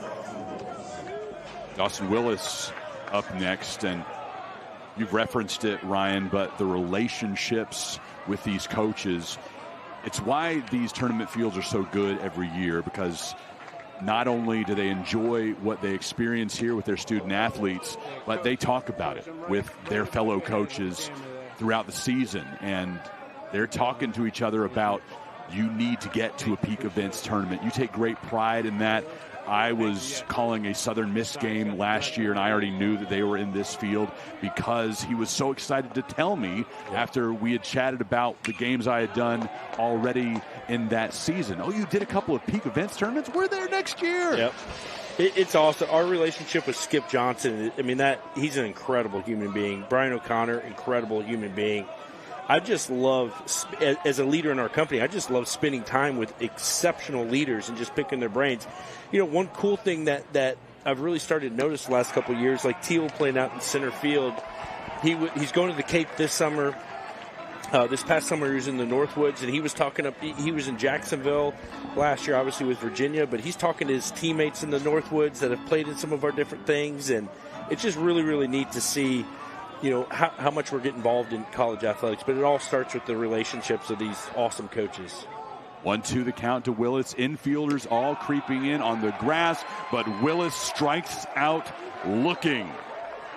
It's a big pitch right there. come back with a fastball, 95 miles per hour, tied him up. Willis got long arms, and he didn't get a chance to get him going there. Great pitch right there by Valenkis. I wanted to ask you this because I've known you guys since the Round Rock days. I wasn't part of the first Frisco, but I've been part of a lot of the others. You guys have been really working hard to try to get some teams like the University of Texas that is now getting a chance to play in your event. But they had to go to Las Vegas to do it. But that's okay because now you get them to match up against Texas Tech. You got Illinois. You got a great field out there as well. Exactly. And, you know, I don't blame them. Why would I come up here to Round Rock from Texas when you got a beautiful park there? And then going up to Frisco, you know, we've talked about them coming up. And so they're like, hey, let's get on the road. Let's go out west and see if we can do some recruiting and just kind of get into a new market, a really cool travel. And so it's a really, really exciting to get Schloss and the Longhorns out there next week. That's what I was just about to say. This all happened before Schlossnagle took the job, and you already had that relationship with him because he knows about your events. And now having him on board in Las Vegas is going to be outstanding for you guys moving forward. Absolutely. It's going to be extremely helpful. He was really excited. I was at his press conference and told him, hey, you're coming out to Vegas? And he said, hell yeah, hook him. 2-1 pitch into left field. We have a tie ball game in the Round Rock Classic Championship thanks to Jason Walk. What a big time at bat. Goes back to getting the bunt down, getting yourself set up. Willis didn't get it done, but Walk comes up, gets a fastball that's elevated, and yanks it down the line for a double. And there's that fight that Oklahoma was talking about. 2 runs scored by the Sooners in the bottom of the 5th inning. And we are tied 3-3 with that title belt on the line.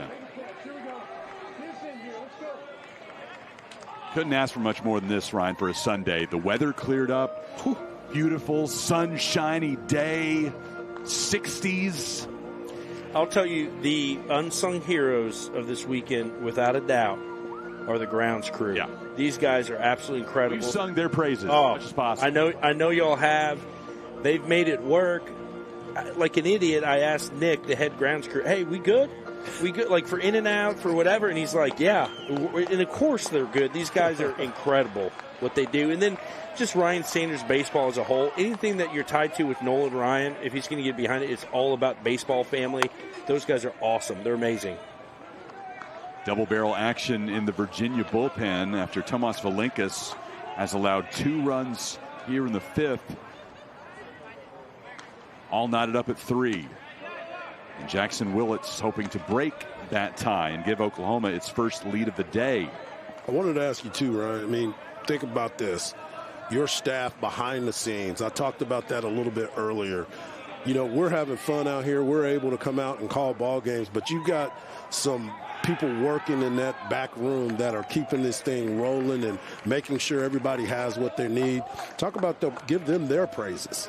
Oh, geez.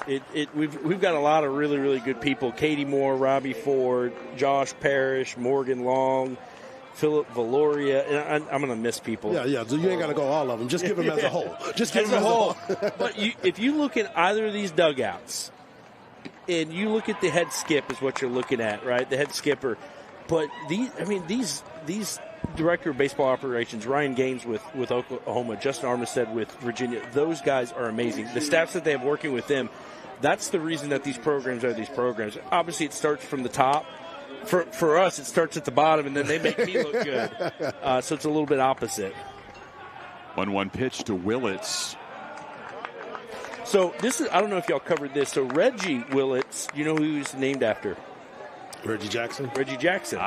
Now, is Jackson, are they completing the cycle there with? They did it. Did they? They did it. They had to. I would right? think so. Yeah. I would think so. Put a little spin on it, made it just an X. You want to talk about a baseball family. Oh, my goodness. Big swing and a miss, and Valenkis finally able to get out of the inning, but a pair of Sooners come across. Got one more request before you leave, Ryan.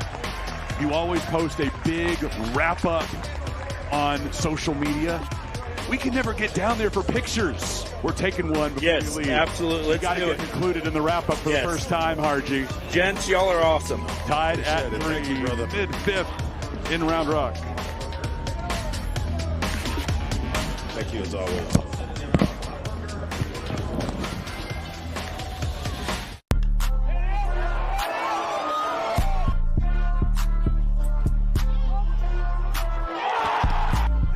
Ran up out of Lux and that's up the highest metric. The city just made it sweet, you could diabetic. They mouths were full of deceit. Let these cowards tell it. Walk in New Orleans with the etiquette of LA yelling. Second bad, but somebody gotta do it. Got my foot up on the gas, but somebody gotta do it.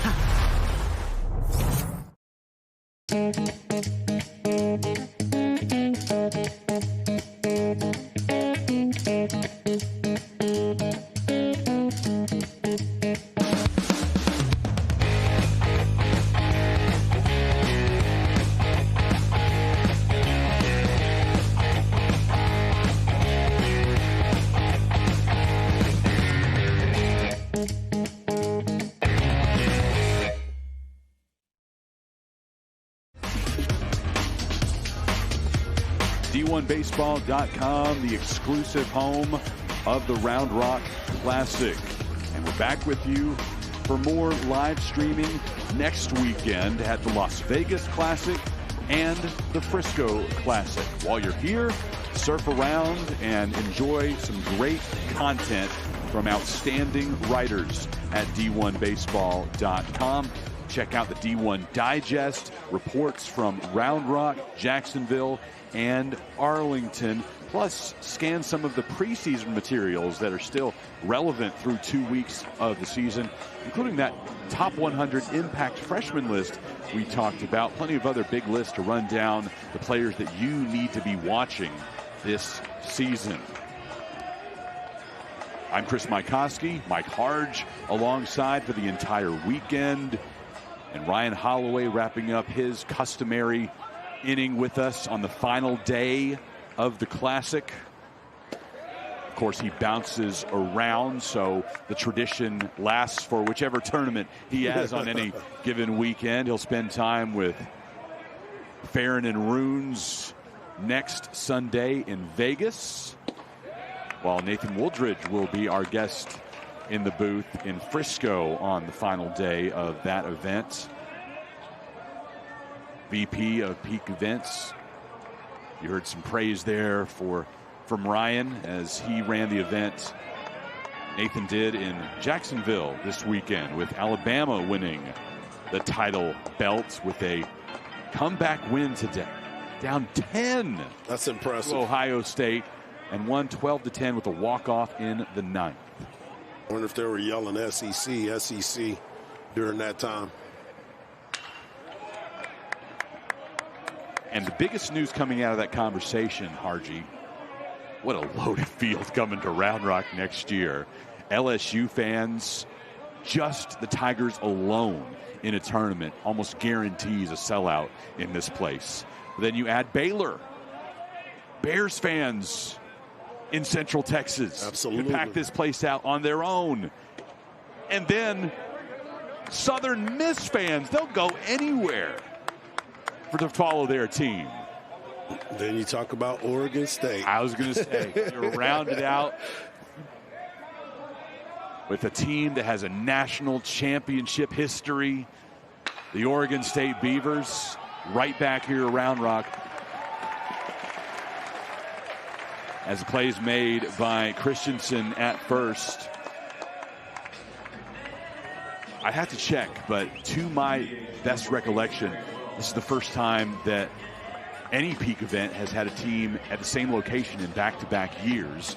But I'm not surprised at all the Beavers are going to make a return trip next season. Yeah, I'm definitely impressed with what, these guys have done at Peak events. The players, the coaches, the staffs, the teams, the ability to draw is going to be something that I can't wait to see what happens next year. You talk about LSU, we're going to see them next week. Yep. But the history and the tradition, when they were here before, you think about the star power that they had with Dylan Cruz and Paul Schemes and just LSU power shows up. This place was rocking during that time.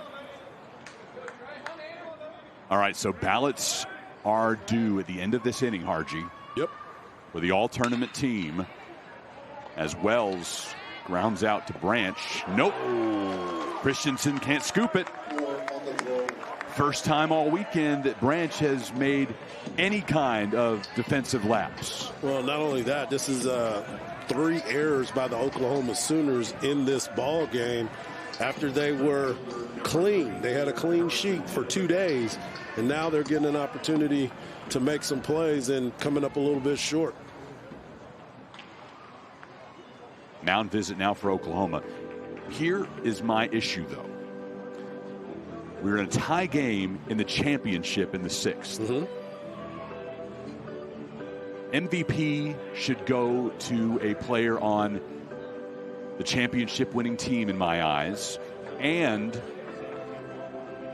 very well the MVP could go to whoever comes through in the clutch in these final innings.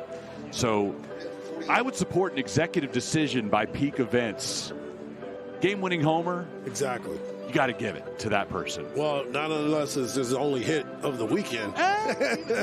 Even then. I'm more about your productivity throughout the weekend as opposed to one shining moment as far as an MVP is concerned. Yes, you win. You did everything you could for the victory, but I'm more about, hey, how did we get here? We'll go over my ballot as it stands right now. Take a look at Harji's too, if we can, when we return, and we'll talk about the new pitcher for Oklahoma in just a moment. You're watching the Round Rock Classic on D1Baseball.com.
Oklahoma making the pitching change and going to James Hitt, the senior transfer from Texas Tech, who makes his second appearance of the weekend. We saw him on Friday for 1/3 of an inning against Minnesota, where he allowed a run and a hit through just 8 pitches against the Golden Gophers. First man he'll see is Harrison Didewick for Virginia. Last year, Didewick set the UVA single season record, matched it with 23 bombs. That's some power when you think about it. 23 bombs in a single season. Led to an all-second team ACC selection. First team All-Atlantic according to the ABCA. Still searching for home run number 1 of this season.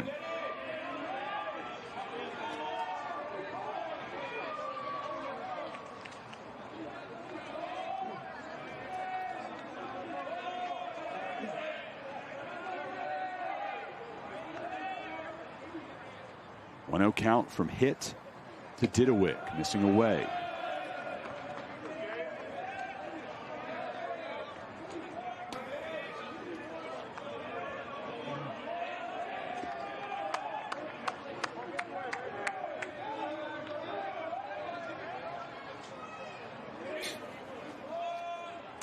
Big situation right here, lefty on lefty.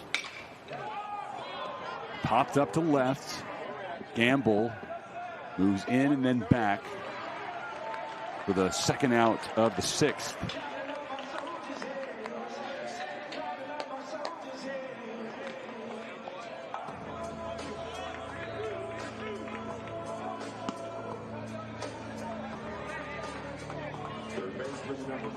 It was great stuff by Ryan Holloway, talking about everything that is going on with peak events, the fact of that field that was named. Great way of pulling that out of him. I didn't think we were going to get all four, but he gave us all the juice. So hey, if everybody's lined up. If they've all signed the contracts, he's happy to do it.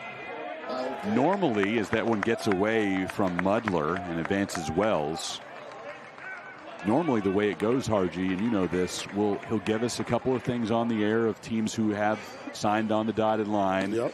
And then as soon as we go to commercial break, he'll say, oh, and we have so-and-so and so-and-so, but they haven't signed a contract yet, so I couldn't say anything. So I understand. And then a few weeks later, the news breaks.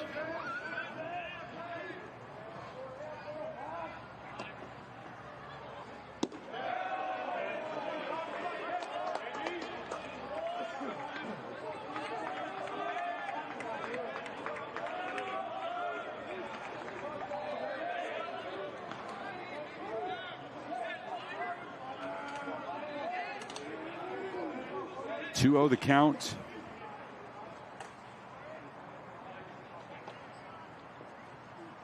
Big rip. Luke Hansen had a 2-run single back in the second inning.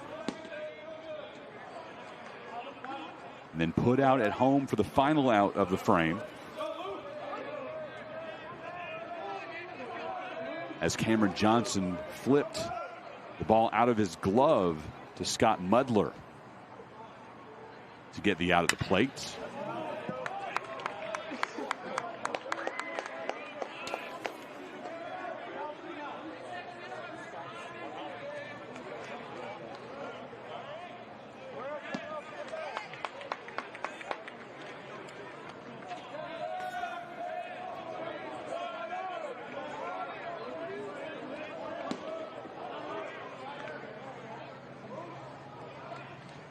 Two out.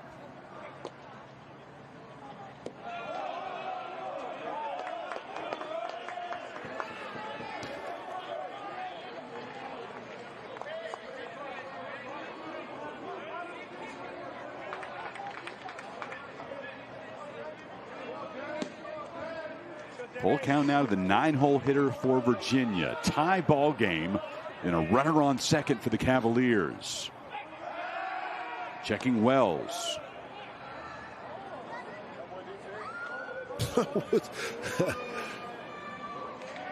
Branch tried to sell that so bad. He wanted that out.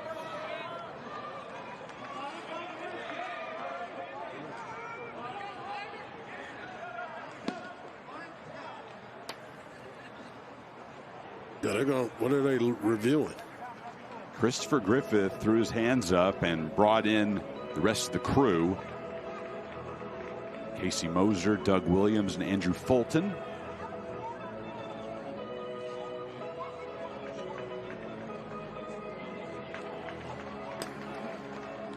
Oh. Yeah, he stepped on Branch's foot. That would be interesting to see how that plays out, to see if that's what they believe is the play.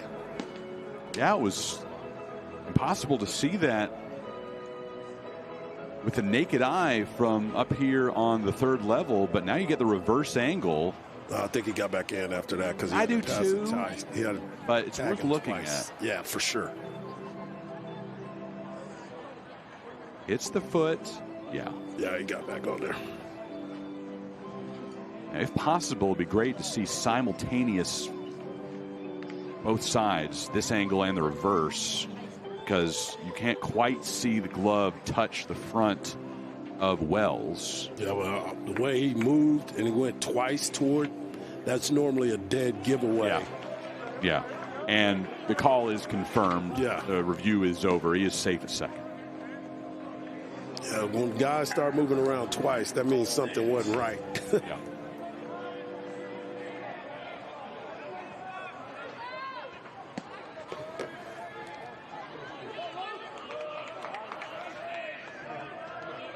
Resuming with a full count and 2 out. Man on second for Virginia.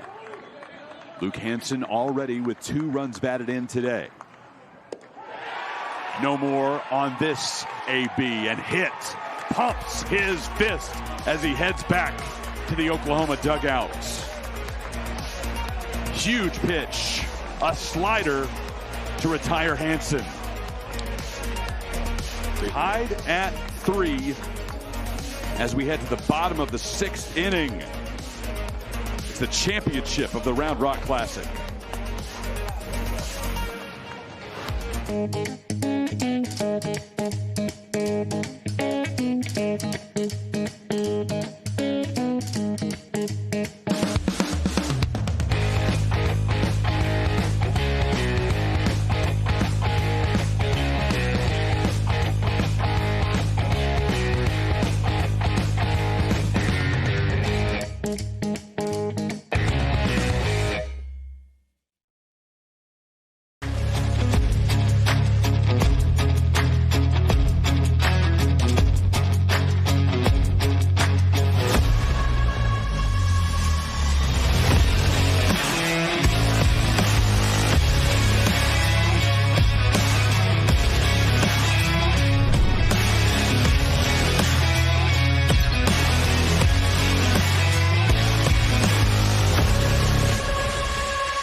Round Rock Classic presented by Karbach Brewing Company, crafted for fun.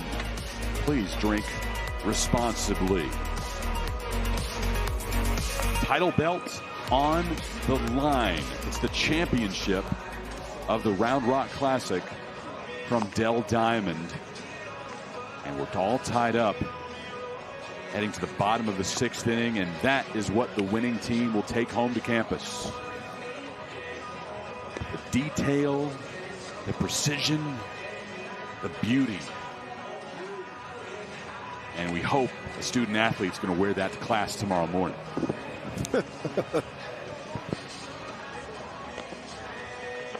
Probably like, man, I'm barely trying to get to class tomorrow morning. Not sure about the flight schedule for Virginia. Oklahoma will be busing back and getting around probably 1 a.m. to Norman. That is, unless this one needs some more time. Some extra innings. Championship. Extra inning baseball could be fun. Could it? Could it be? Hey, I think all these guys. I think all these guys would be like, "Hey, man, I want to get on the road." But you could be right. They're going to give every effort to finish this one off in the regulation for 9. Sure. For sure. Nobody's holding back. Gamble, Carmichael, and Christensen. Godboat picks it up, throws to first. Arroyo brings it in for out number 1. And I told you I need to submit my ballot here, okay? Yep. So tell me where you agree and disagree. This is my all-tournament team. Votes are coming in from all the media who have been covering the event this weekend. Okay. Outfielders, pick 3. I've got Drew Birkland from Minnesota. Okay. Aiden Teal from Virginia. And Josh Fitzgerald from Minnesota. Those are good. You couldn't go wrong with those. All right, in the infield, pick 4. Kyle Branch from Oklahoma. Jamison Martin from Minnesota. A.J. Singer from Oregon State and Arquette from Oregon State. Now, here's where I'm going to alter things. Okay. I think I've got to find another infielder from one of these teams. I think already I've got too many Gophers from a team that finished 1-2. 100%. I'm editing. Okay. I made this morning. I got you. Edited it a little bit between games, but I see where the faults lie as I say it out loud. Okay. Catcher, I've got Trey Wells. After what he did yesterday in his Virginia debut, and he's added a hit and a run in this one. Designated hitter is Easton Carmichael of Oklahoma. You okay with that one? I would switch. Don't speak ill. He might very well do something here that proves me right. Yeah, I'm holding tight right now. I'm holding tight on that one. 1-2. Carmichael trying to cement his spot on my all-tournament team ballot at the plate right now. All right, pitcher, I know you're not going to have any problem with my starting pitcher. I'm not. Tyson Witherspoon. Nope, he's mine as well. That's a no-doubter. If he isn't unanimous, I'd be shocked. Carmichael goes down looking, and now I have to reevaluate.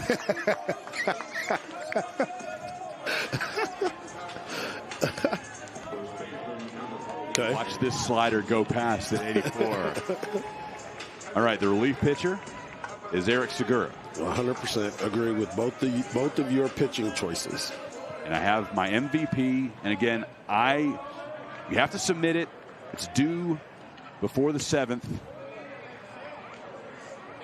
And if I could wait, I would make my MVP a member of the winning team, and ideally somebody who comes up in clutch in the late innings. But right now, it's Kyle Branch.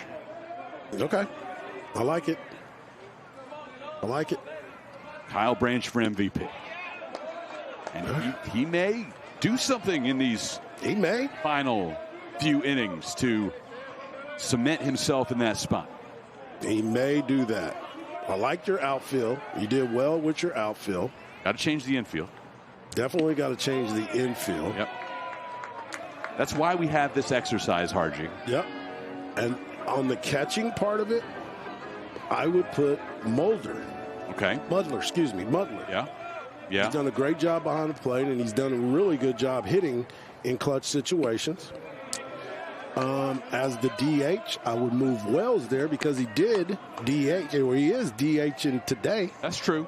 So, and he continues to put, pressure on it. Now, Carmichael, I get it. He did some magical things yesterday. To the right side for Godbout. And the third out of the inning is recorded. Ballots are due. I'm going to make some quick adjustments in the commercial break. 6 innings complete in Round Rock, championship of the Round Rock Classic.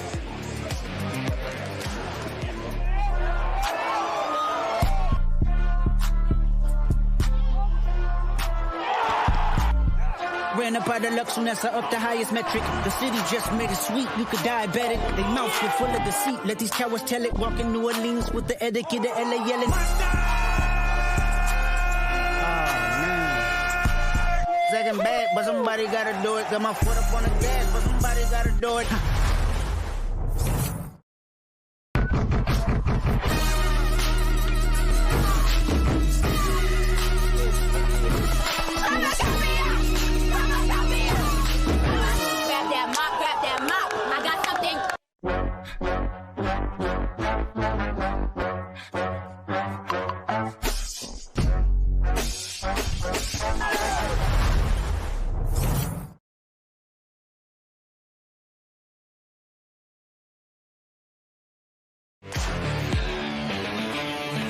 Peak Events brings you the best outside of Omaha. That's the hashtag to use when you're talking about the tournaments on social media.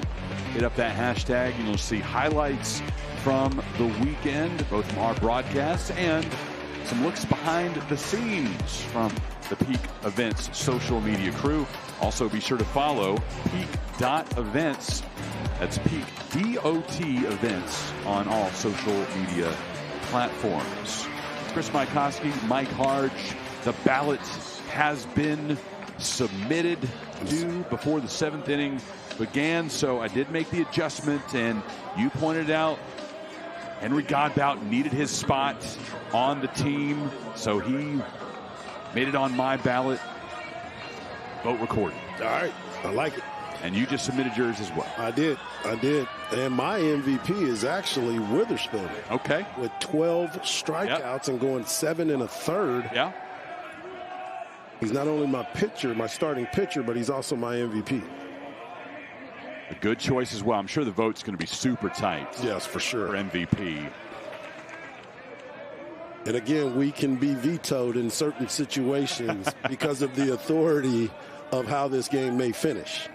Votes are coming in, or they should all be in by now. The deadline is passed from all of the media who have covered this weekend's event. And, yeah, the folks at Peak have a right to tweak things, and especially in this situation. Absolutely. Tie game, championship. Somebody may make a huge play and determine that title and earn a spot on that all-tournament team once the ballot deadline has passed. Luke Hansen, Eric Becker, and Henry Godbout due to the plate for Virginia to face James Hitt, who came on to finish up the 6th. High fly to left center. Whataburger open 24/7. That glove is closed around the ball. Trey Gamble makes the catch. Another great jump in the outfield to go get a ball in the gap.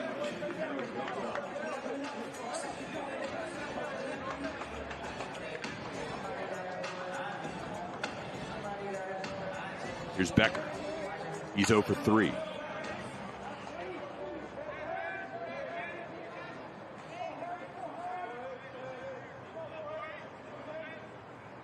I'm one behind, excuse me. Here's Godbout.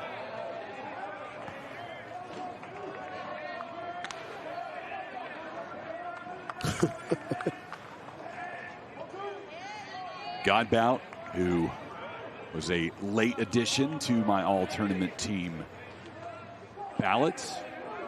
I appreciate Hargy for helping me find my oversight.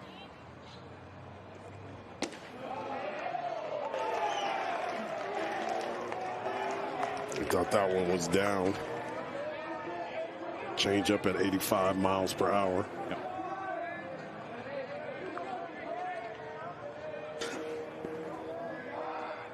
Hitting .571 on the weekend, entering the day. He's 1 for 3 in this one.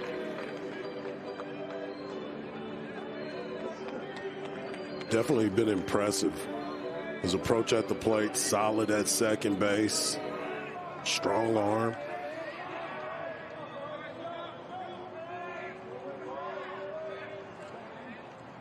One-two pitch. Fouled off the billboards above the luxury suites.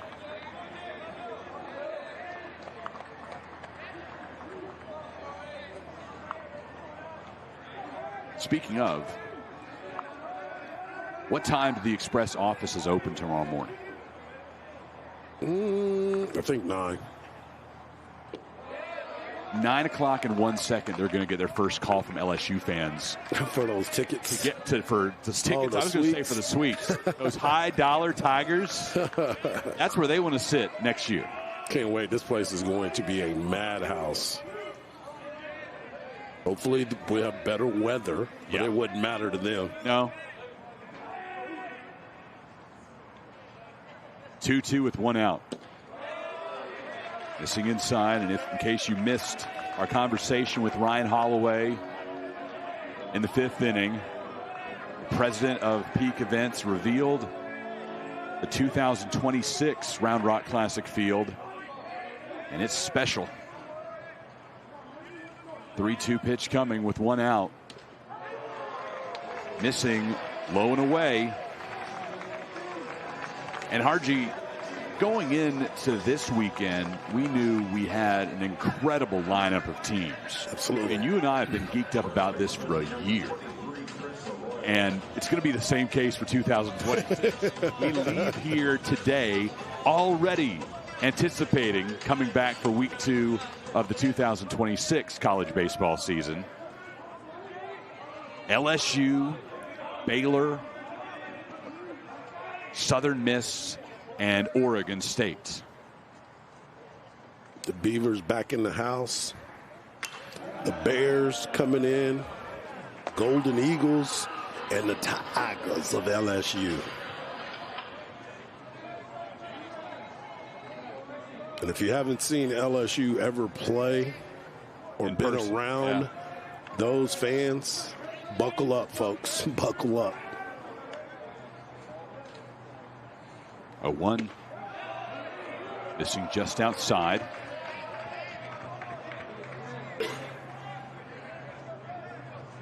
And I talked about this during our Game 5 broadcast earlier today. I spent 6 years of my life in Baton Rouge. So I saw a lot of games at the old box and then was there for the transition to the new box for a season. It is so much fun going to those games. What a great college baseball atmosphere. And they bring it on the road with them. Plenty of Tiger fans will come over from Louisiana. There are already a ton here in Central Texas. I was at the LSU, had come into town for basketball, women's basketball. Kim Mulkey, they had that place rocking at the Moody Center. 1-2 fouled back. Oklahoma will be hosting LSU this year. Yeah. Now, OU gets 4 of the last 5 national champions in Norman this season. It's going to be outstanding. It's going to be so much fun. The only one they'll miss is Tennessee. They don't play the Volunteers at all in the regular year. Could meet up in Hoover, of course, or in a super regional, or in Omaha. You know, with both of those teams, Texas and Oklahoma, going into the SEC, you get to see a different part of it. I was in Dallas this year for Media Day for football, so I saw the pageantry of SEC football. Now going into it for baseball, where all the good teams play. Got him to wave at one well away. A great slider at 85. And that was one of the questions I should have asked Kendall, was now with teams like Oklahoma and Texas joining the conference, does that add or take away from some of the opportunities that some of the other teams have to get into the tournament? Because you can't put all 16 in. Yeah. You know, you gotta look at those numbers and how it works out. Becomes more difficult to do that calculus as these teams, they're going to have loaded RPIs in conference play. Thankfully, they're going to challenge themselves still in non-conference. I think baseball coaches are the best about not avoiding challenges in non-conference play. You certainly see it across several other sports where coaches will say, we don't need to do that. We're going to duck everybody outside of non-conference. We will play a quality league schedule. But baseball coaches are a different breed, man. Trust me. Talking to these guys and understanding what it is, yeah, it's a different look for sure. We'll tell you about Michael Catalano in just a moment. The freshman from Frisco. Some incredible defensive plays this weekend at the Round Rock Classic. And our team has put together the Web Gems of the weekend. Harji, you're going to have to pick a favorite. It's going to be hard to do. Fitzgerald coming in on that ball. And you get another big play in left. Just play after play. This is all in game 1. Not even to game 2 yet, seeing these efforts. That latest from Kyle Branch, the freshman in his Round Rock Classic debut, doing it again, Beautiful sliding play. into the outfield grass. We move on to game 2 of the tournament, Virginia and Oregon State, and watching Henry Godbout lay out to make a grab. A stab also from Arquette. Iva able to double off the runner at first. This was the first top 10 matchup of the season, and that ended the ball game to give Oregon State the victory. Saturday morning, it was Minnesota and Virginia doing battle, producing some great defensive plays as well. As Josh Fitzgerald slides to make another outstanding grab. And in center, Parker Knoll, all-out Superman. Unbelievable. Look at the web gems just from Minnesota's outfield. They've been making play after play after play, and then today, boom. At the wall to rob a home run. And that's the play of the weekend, man. Wow, Drew Birkland. This was a sacrifice fly. And Birkland completely changing the direction of his body, falling away towards the warning track. Couldn't do that again if you tried it 100 more times. I mean, that was just miraculous and a one-of-a-kind effort. That was an outstanding play. You like that one in left. Yeah. The one that I loved the most was the one by Branch from his behind, flipping over and throwing it over to first base to save a run as well.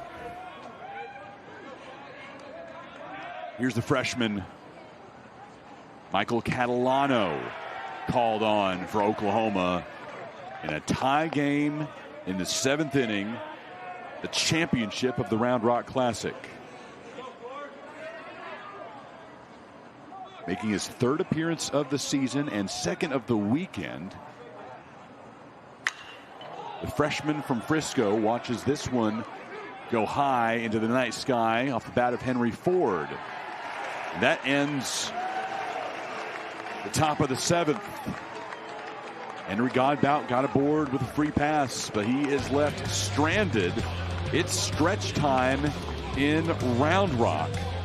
And this game is tied 3-3. The championship belt on the line. We'll see the fabulous freshman Kyle Branch, followed by Scott Mudler and Brandon Kane for OU.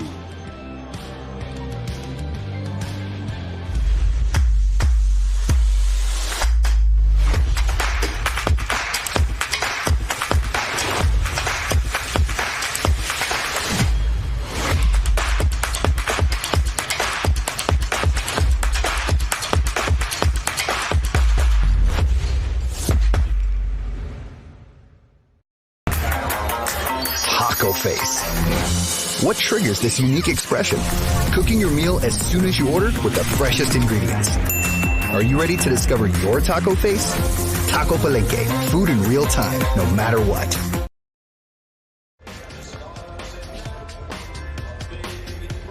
Stretch time in Central Texas, deep in the heart.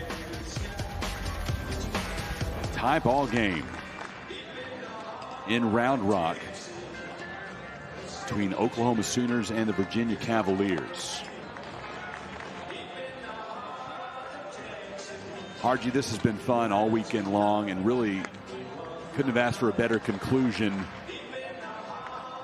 as we had flat out miserable weather the last 2 days. There's no getting around it. Yeah, there's no way of dressing that one up. It was cold, it was rainy, it was nasty. We're mandated to have our windows open here in our booth, and I would have given pretty much any amount of money to allow us to close them. But they remained open. We persevered and got through those 4 games.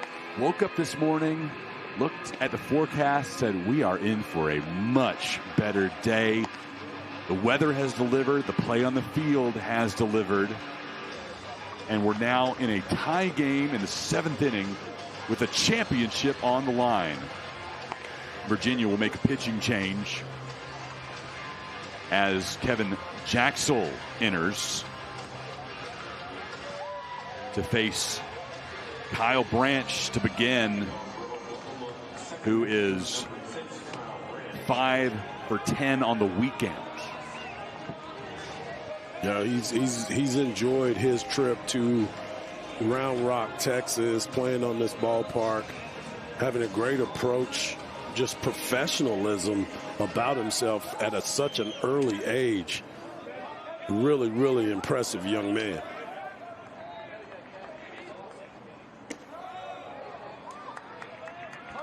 And we talked about the impactful freshmen as you brought him up a little bit earlier, and how he's on that list as somebody that is going to ripping one over the glove of Hansen. Branch continues his amazing weekend with a leadoff double in the 7th. And he was thinking double out of the box. There was no way that he was stopping. Got himself a four-seam fastball at 91 miles per hour. He looks to light things up, and he rounded first, knowing I had to get to 2 in a very, very pressure-filled situation to try to give his team the lead. Brings up Scott Mudler, who had a 2-run homer yesterday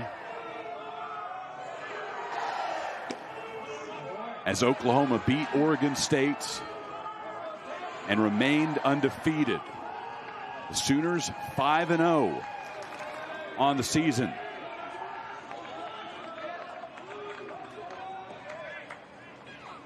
Last time up today, Mudler with an RBI double.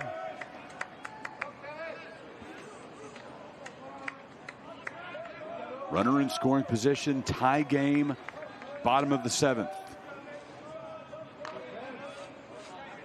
1-1. Misses away. Ferentz able to cover it up. Got a good changeup, but got to make sure it starts in the zone. If it's not even close to the zone, they're not going to effort at it. So you got to make it look a little bit better.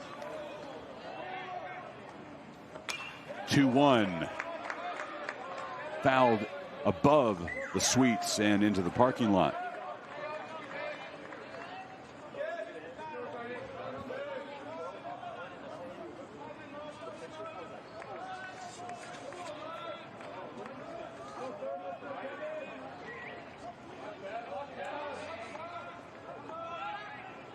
Two count.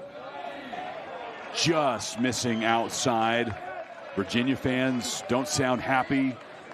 We have the robot ump, the track man in our booth, and that was a ball.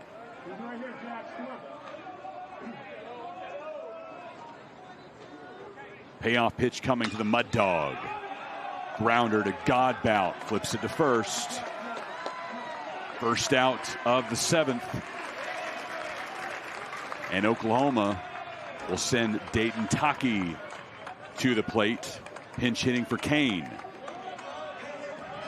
Situational baseball, fundamental baseball right there by Mudler.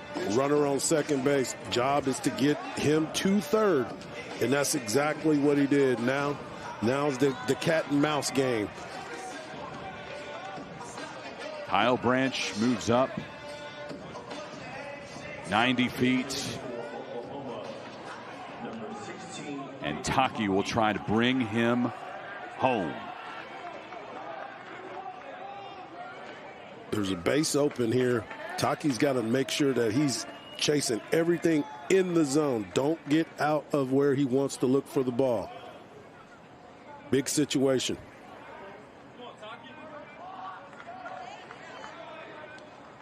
UVA crossed up on signals. They'll chat about it. Taki is 2 for 13 on the season with a home run and a couple of runs batted in, hitting 154.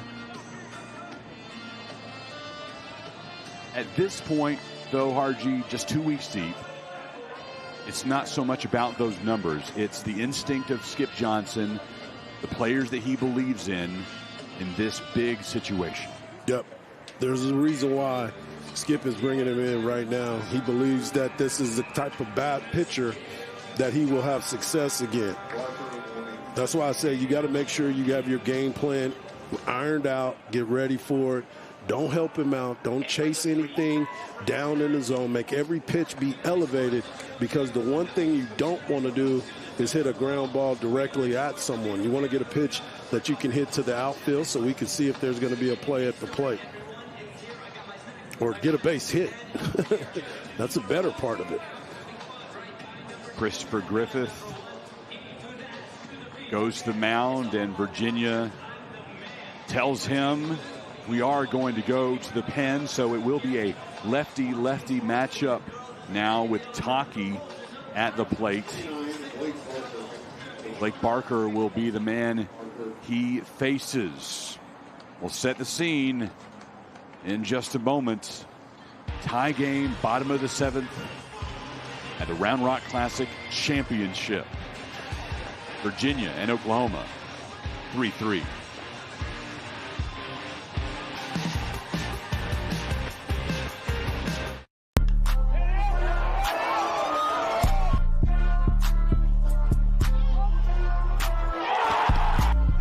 Ran up out of Lux and that's up the highest metric. The city just made it sweet, you could diabetic. They mouths were full of deceit, let these cowards tell it. Walking New Orleans with the etiquette of LA yelling. Second bad, but somebody gotta do it. Got my foot up on the gas, but somebody gotta do it.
Senior lefty Blake Barker is the new pitcher for Virginia. He makes his 3rd appearance of the season. Is called upon on opening day against Michigan for just a 1/3 of an inning. Didn't allow a hit to the Wolverines. And then again on Friday against Oregon State here at the Round Rock Classic, where he worked an inning. Gave up 2 hits and 1 run to the Beavers. Called upon again by Brian O'Connor. The Sooners having a runner on 3rd base in Kyle Branch. And Dayton Taki will remain in to hit against Barker. Yeah, he's got to stay in on that front side, not try to cheat too much, lefty on lefty. He try to open up a little bit. If he stays locked in, he's going to put a quality at bat together right here, try to get this run in from 3rd. 1 out. Infielders all creeping up on the grass.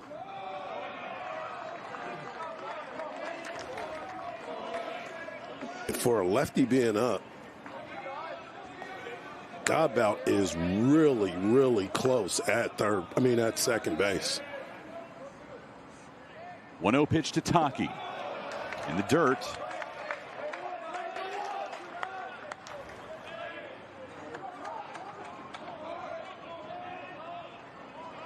Taki replacing Brandon Kane.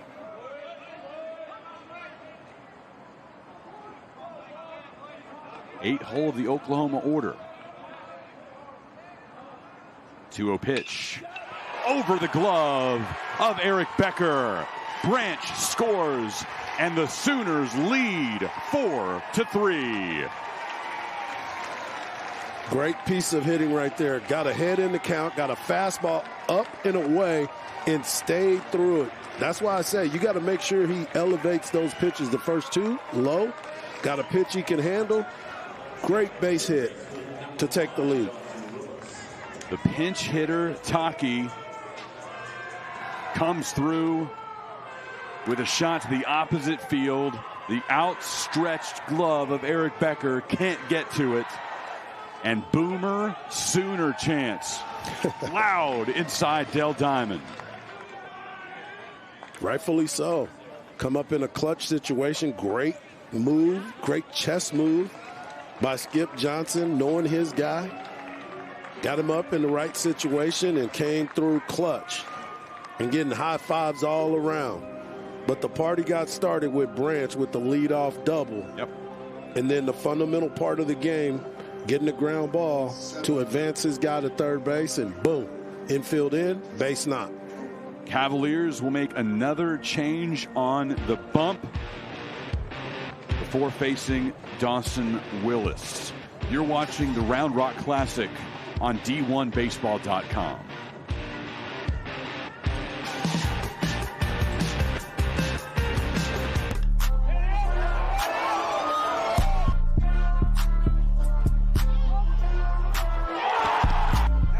Ran up out of Lux and that's up the highest metric. The city just made it sweet, you could diabetic. They mouths were full of deceit, let these cowards tell it. Walking New Orleans with the etiquette of LA yelling. Second bad, but somebody gotta do it. Got my foot up on the gas, but somebody gotta do it.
Virginia sending Drew Cohen to the mound. Cohen making his third appearance of the season, a 1 2/3 innings work so far in 2025.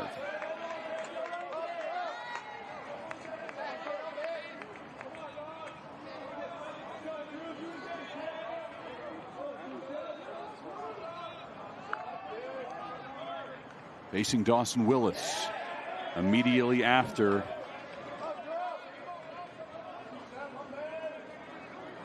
Taki delivered an RBI single to plate Branch. He's got Willis 0-2.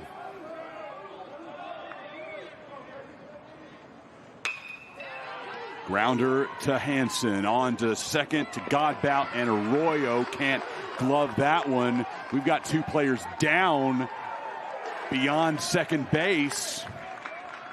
Got tied up on the throw, and the call is going to be interference against Taki. The inning's over. Wow. Physical slide at second base.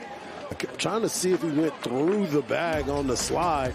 He got down late and then what he did was pop up. Reaches fielder's choice, the out at second. Mr. Earl's thrown away in his play. Construction at second base. 4 unassisted. A wild play to end the seventh. Oklahoma goes up thanks to an RBI single from Taki to score Branch, and the Sooners lead as we head to the eighth.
D1Baseball.com is the exclusive home of the Round Rock Classic and the site that no college baseball fan can be without. If you're watching right now, we know you are a subscriber. We hope you'll stick around throughout the entire season for news from around the game that we all love. One of my favorite features on D1Baseball.com is the scoreboard, and we'll take a look around both the ACC and the SEC over this inning. Jason Bowden back on the bump for Oklahoma after he came in for the last 1 2/3 of last night's game against Oregon State. Take care of business and secure an 8-4 win for the Sooners over the Beavers. Shows a lot of respect from Coach Johnson to be able to bring him back in, meaning that he knows this is going to be my guy, especially in the 8th inning. Excuse me. With Virginia coming to bat, we'll take a look at the ACC scoreboard on D1 Baseball. Starting with 17th ranked team in the country, the Duke Blue Devils, ending the weekend with an 18-1 win over Cornell in Durham. Florida State. On Friday, we talked about a 20-run win over Pennsylvania. A little tighter today. 9th ranked Seminoles beat Quakers 5-3. In Atlanta, Georgia Tech takes care of Marshall 11-6. First pitch coming from Bowden to Ferentz. It'll be Ferentz, Teal, and Wells due to the plate for Virginia. In Blacksburg, Virginia Tech beats UNC Greensboro 6-2. North Carolina, Tar Heels are ranked 6th in the nation. They beat East Carolina 11-6. Number 13, Wake Forest, with victory over St. John's in Winston-Salem, 9-6. Louisville at home against Western Michigan. Cardinals win 7-2. Miami beaten today. I'll take that back. I had that flipped. Hurricanes win 8-0 over Princeton. Notre Dame victorious over Stetson, 4-2 in DeLand, Florida. All winners so far, Harji. Winners. But the ACC will not win every single day, of course. Pittsburgh falls to Monmouth, 7-6 in Cary, North Carolina. 3-1 pitch to Ferentz. Can't find the zone.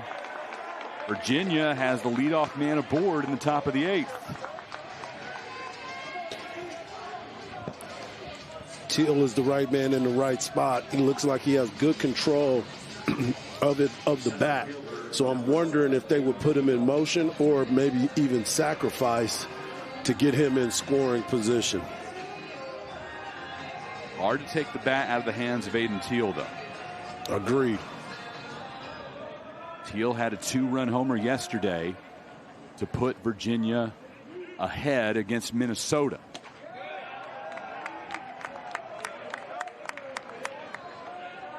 Most of the action of the day is complete, and only 3 ACC teams lost. We told you that Pittsburgh fell to Monmouth. The big one is 12th ranked NC State losing to Coastal Carolina at the Jacks Classic. That gets away from Mudler, and you don't need the sacrifice bunts anymore. Now this is where you start to think about what can you do now to get him over the third. Are you going to be locked in enough that you trust him at the plate to be able to swing it? Or do you just go ahead and sacrifice now that they've done half the work for you? 1-1 as Ferentz advances to second.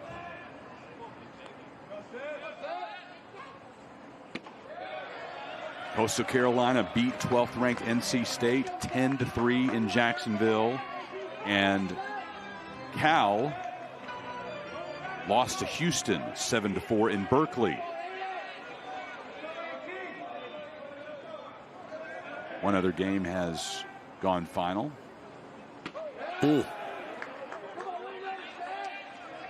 Actually, two more have gone final. Now it's Clemson beating North Carolina A&T 4-2. Tigers are number 14 in the nation, and Stanford Washington is complete. Cardinal beat the Huskies 9-5 in Palo Alto. Just foul. Aaron's had the go sign. The hands were up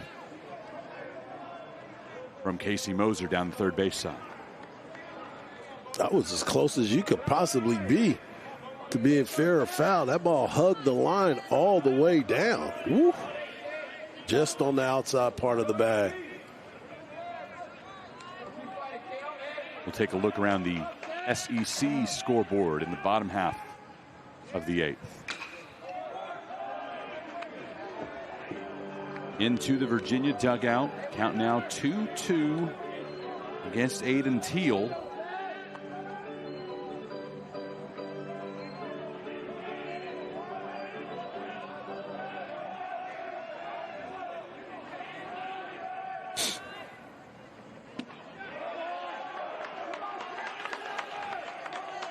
Good take right there. Another one of those close pitches, right? Like you're going to be up there. You're going to see how close this is. 3-2, nobody out. Runner on second for Virginia. Here comes a Teal. Fouled off the last luxury suite on the third base side.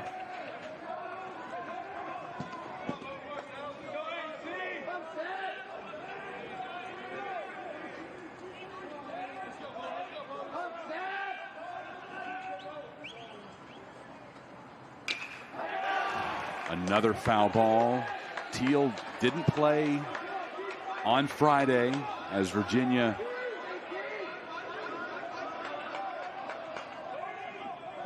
opened up against Oregon State. Came through big yesterday. Fouled away and into the parking lot. With every foul ball, the cheers get bigger from the Cavalier players and fans. Absolutely. This is a battle right here. Everybody knows what's going on. Everybody knows what's at stake. You've talked about the belt. You talked about winning a championship.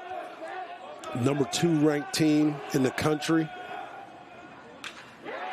Again, staying alive.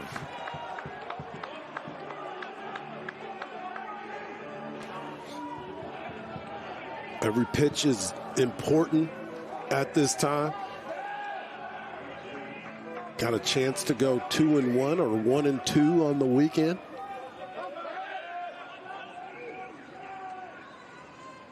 (3-2). This time Teal lifts it to center after battling through that hole at bat. Walk ends up retiring him at the wall. Great at-bat. Sacrifice fly, but great at-bat for Teal. Fouling off some tough pitches. Got a pitch down the middle and hit that ball well. Didn't get what he wanted to show for it, but he did do the job of advancing his guy to third base. Now they have a runner in scoring position.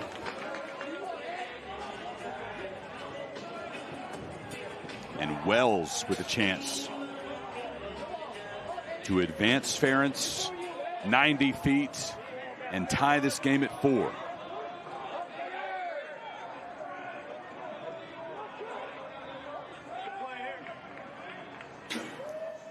His opportunity will wait.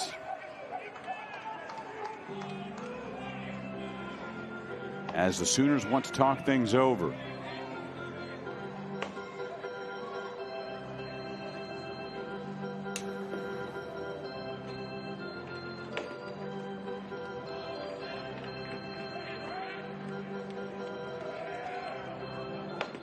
Two men up and throwing for the Sooners.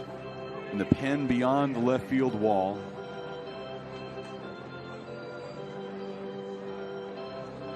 I think Bowden's the guy here. I believe so too. That'll be the decision. And they're just talking about how they're going to pitch. This young man who's had some good at-bats all weekend, he's making the most of his opportunities. Trey Wells.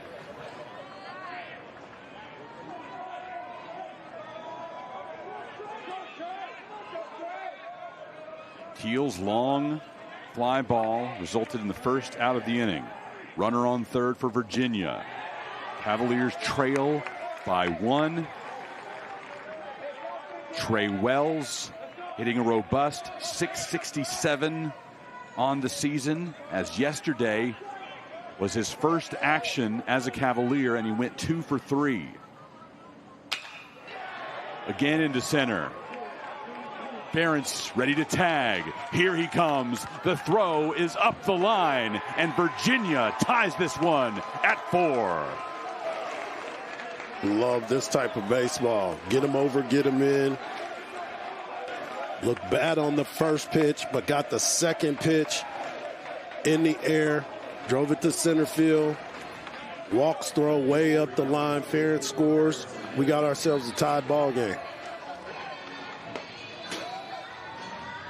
Championship of the Round Rock Classic, all square.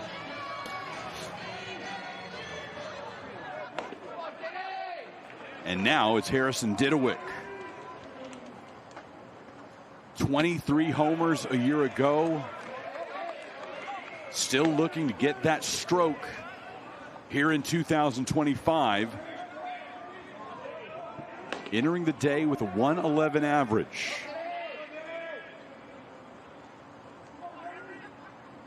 Taps that one foul. Didewick reaching on a fielder's choice in the second, struck out in the third, and then flied out to left in the sixth. 0 for 3.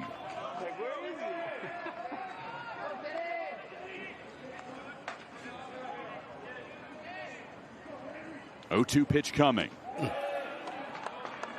Missing away with a 95-mile-per-hour fastball.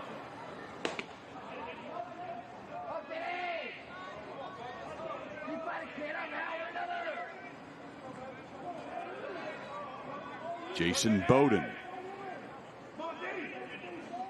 gets the signal from Mud Dog. It'll be the Mud Dog making the play in front of the plates. Out of the inning. Not before Virginia ties this one up. A sacrifice fly from Trey Wells brings Jacob Ferentz in. 4-4 midway through the 8th.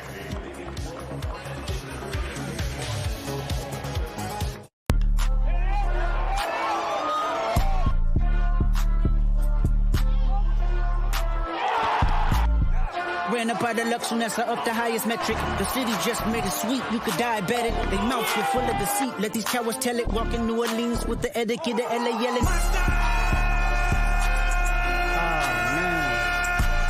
Second bad, but somebody gotta do it. Got my foot up on the gas, but somebody gotta do it.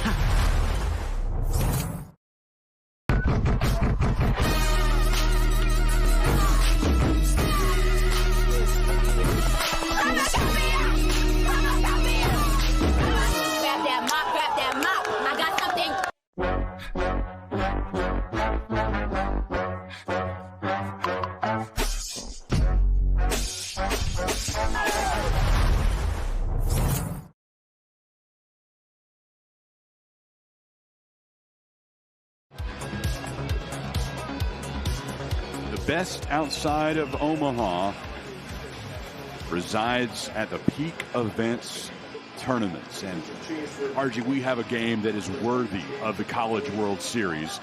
Virginia and Oklahoma tied at 4.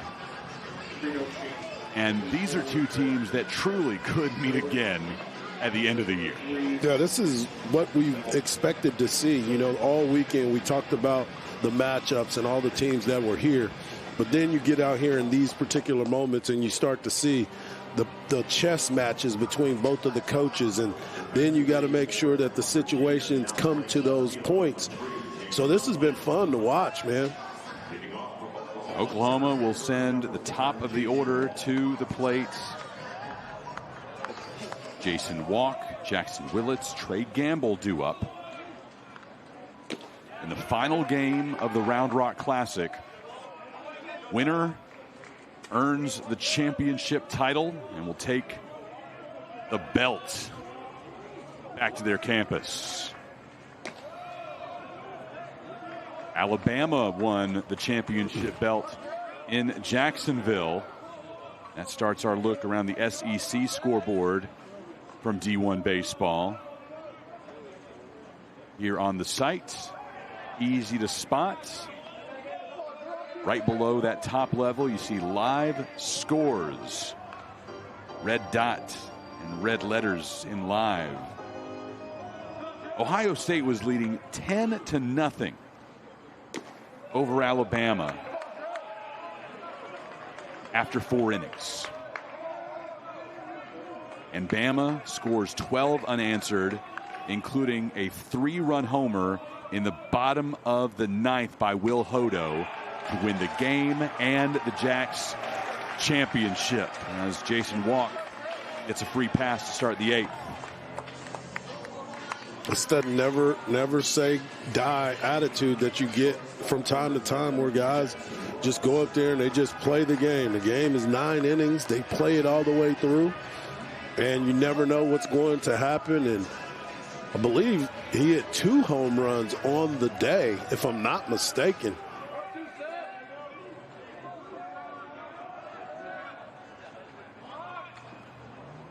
I don't believe that to be true looking at the stats. But nonetheless, LeBron hit 2. That's who I was thinking of, LeBron. Not the game winner. I knew somebody hit 2 home runs over there today. Jackson Willits has hit a home run today.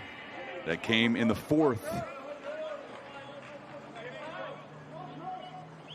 Around the rest of the SEC, the Missouri Tigers beat the Southern Jags 15-3 at the Andre Dawson Classic in Vero Beach, Florida.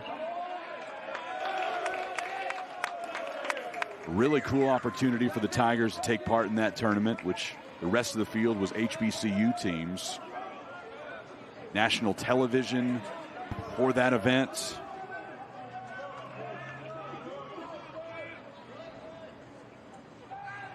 Oh-2.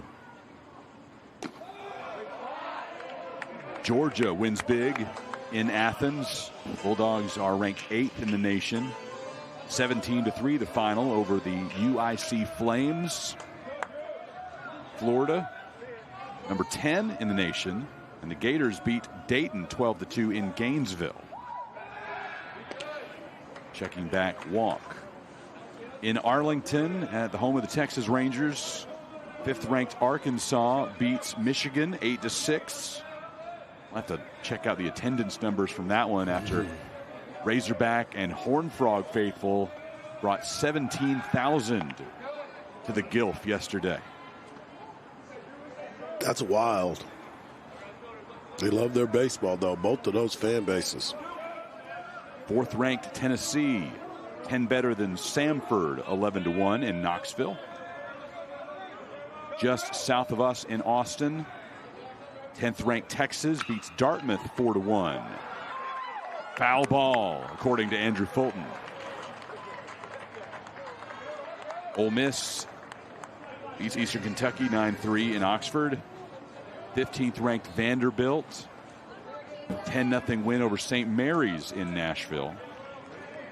South Carolina 14-3 over Milwaukee in Columbia.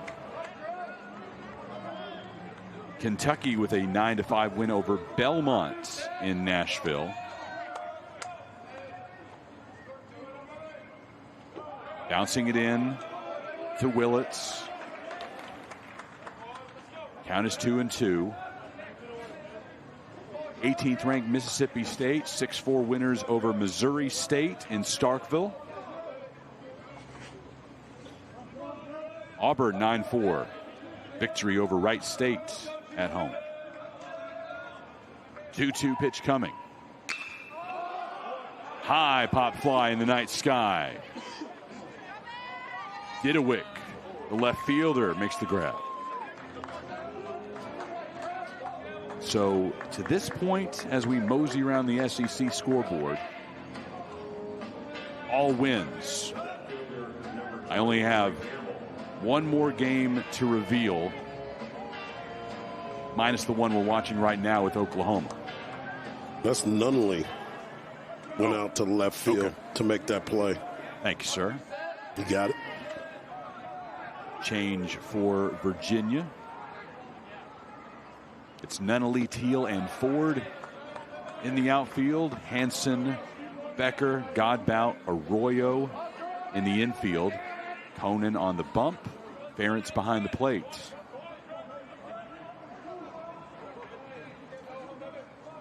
So the SEC had the potential of winning every single game they played today. Backhanded by Becker. Over to first. He's safe. Throw to third. Walk is in safely. Runners on the corners for OU with one out. I talked about the speed of Oklahoma and the ability to keep running. Hit and run was on. Great play by Becker coming up, getting the ball out of his glove, but good speed right there and all the way around. Oh, man, he almost hurt himself diving in the third. Wow.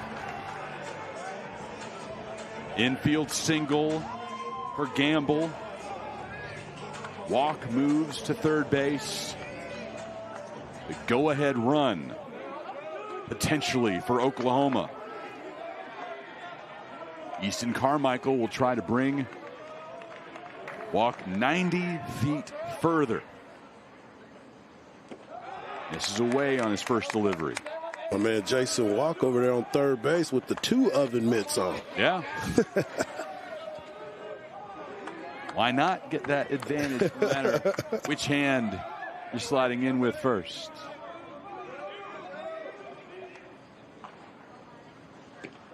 Check back to first. Gamble dives in safely. So the only SEC team that lost today is the #1 team in the country, Texas A&M. They lose 3-2 to Cal Poly in College Station.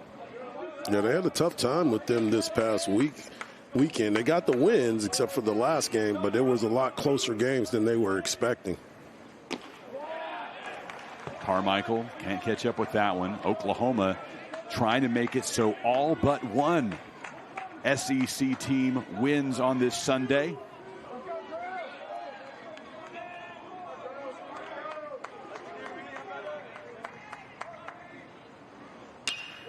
One pitch, fouled away.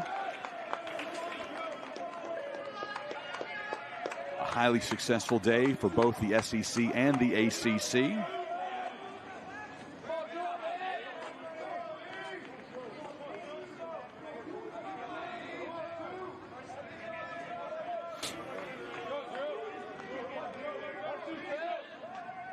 Two pitch.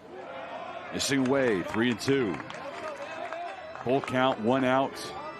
Men on the corners for Oklahoma.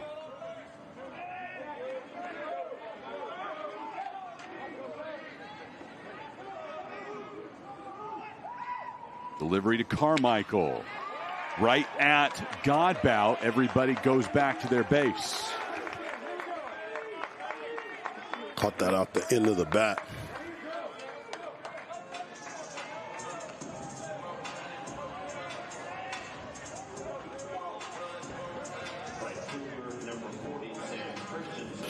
Those situations right there, that's the guy that you wanted at the plate. And Carmichael, veteran, knows the situation, comes up short.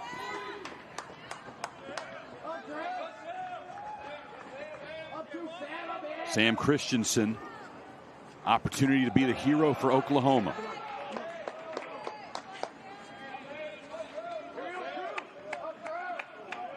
Oh for 2.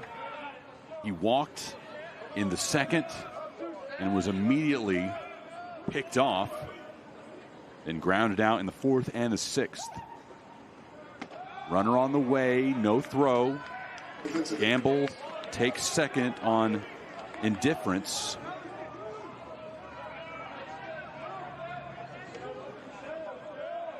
And on second and third for the Sooners. Two-0 count. First base open. Kyle Branch is waiting on deck.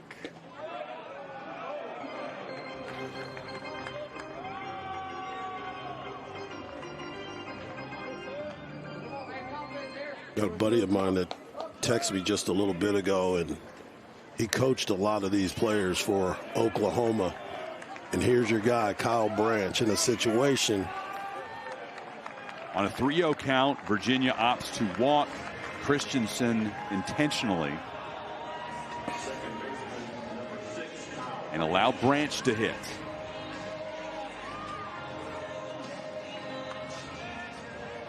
Conversation coming on the mound before the most critical point of this weekend.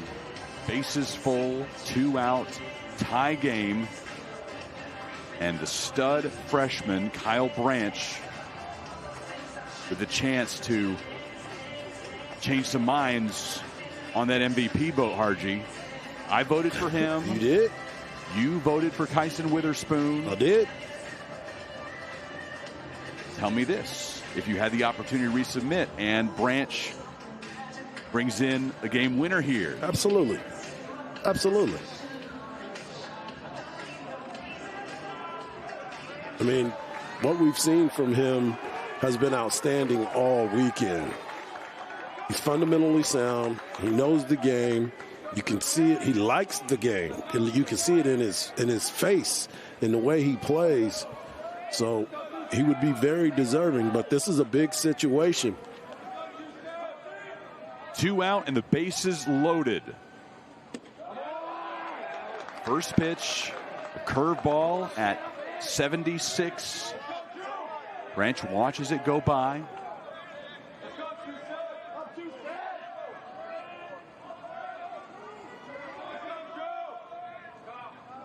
Drew Conan comes to the plate. Missing away.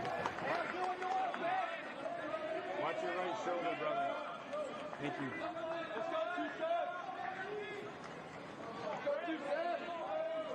Conan works from the stretch with the bases full. 1-1, 2 out. Again, away with a fastball.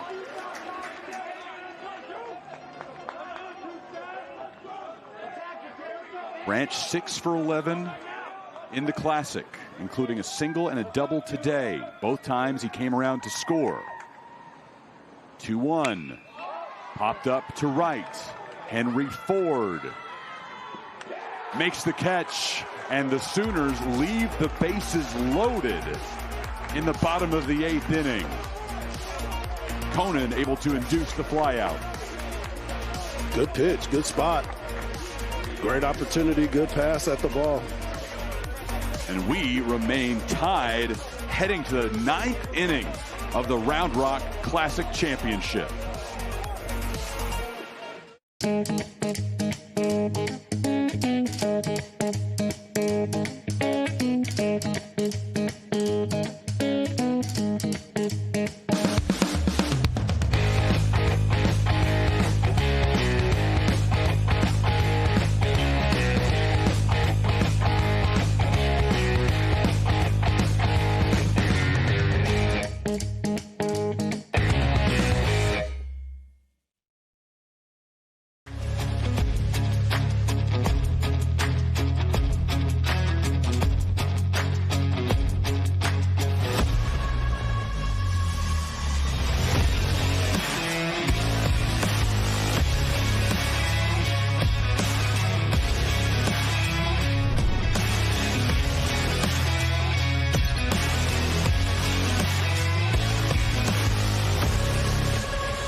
Round Rock Classic, proud to support the Cystic Fibrosis Foundation. Let's add some tomorrows for these young people. Head to roundrockclassic.net. Show you that website on your screen in just a moment. And there is a link available, top right-hand corner on the website, to add your donation to the Cystic Fibrosis Foundation. One of the best moments of the year for peak events. Of course, the 4 tournaments they host, but past that, and maybe even above that, Harji, is when they present the big check to the Cystic Fibrosis Foundation.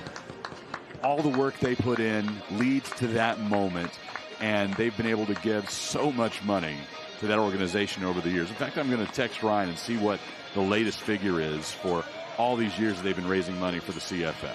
Yeah, they've done it year in and year out, and they are the biggest benefactor from these peak event tournaments. And, we talk about it a lot amongst ourselves, but what those folks do at peak events is out of the goodness of their heart. I mean, obviously we know the story of Ryan's niece, but just who they are as individuals just lets you know what type of people that look out for others. It's outstanding work.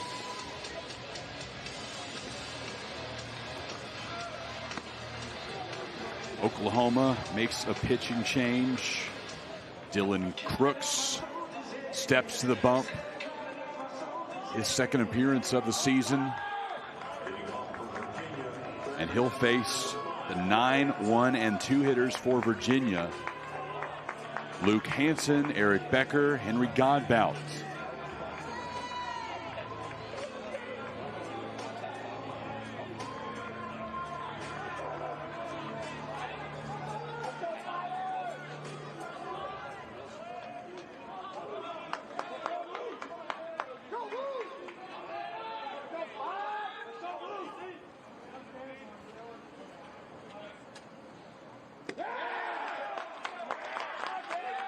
The energy in the dugouts have changed dramatically. You start looking at both of these teams and tied 4-4, and how did we get here, and all the situations that have played itself out here. And then you talked about it earlier. It's just like it's a regional or in Omaha, and both of these teams have high expectations coming into the season to be there again.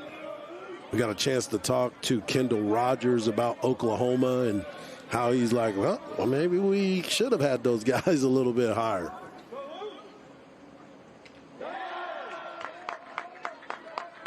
Been a fun weekend with these folks. Yeah, always is. And we're looking forward to more next weekend at the Frisco Classic.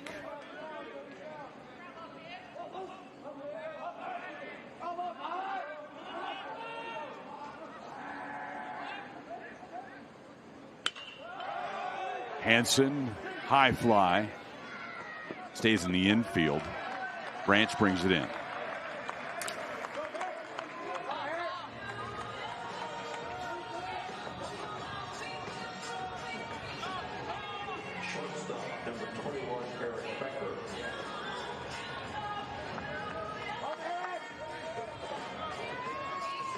Back to the top of the Virginia order, and Eric Becker, who is 0 for 4 on the day.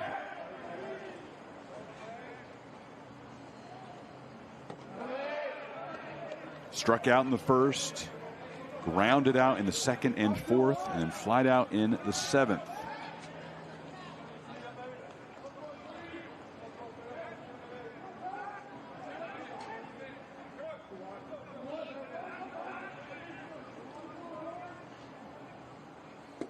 Pitch misses. Becker's a guy that coming into this weekend, you wanted to see a little bit more from him at the plate. You saw some good defense, and I'm sure he'd tell you the same thing. But he's one of those guys that if he gets going and he catches something out in front, there you go. Yep. Right on cue. One out single for Becker, who won the shortstop job in an open competition after the Cavaliers lost Griff O'Farrell, 32nd overall pick to Baltimore. Cavalier who spent the summer with Team USA. That's big shoes to fill.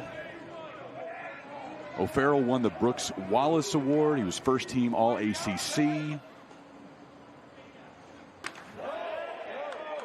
Becker doing his best to prove that he should be in that spot with not much time left before Atlantic Coast Conference play begins. Well, his actions are really good. I mean, you can tell the talent that is there, the way he moves on the field, the approach at the plate. He's been batting leadoff the entire weekend. He's got some pop. Virginia will head home to Charlottesville at the end of this tournament. They have a midweek on Tuesday against BMI, and a weekend series against Dartmouth. The following weekend, March 7th through 9th, that's the first weekend of ACC play when Boston College comes to UVA.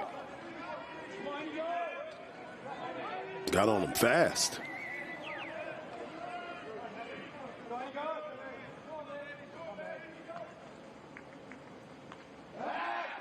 Check over to first, and they got him. Another man picked off, but for the first time tonight, it's a Cavalier. Wow, what a move. I'm telling you, these pitchers, their footwork is so good, and he wasn't even leaning anywhere. He wasn't going anywhere. What a move. Wow. A pair of Sooners were picked off by Valinkas, and Godbout furious after that call.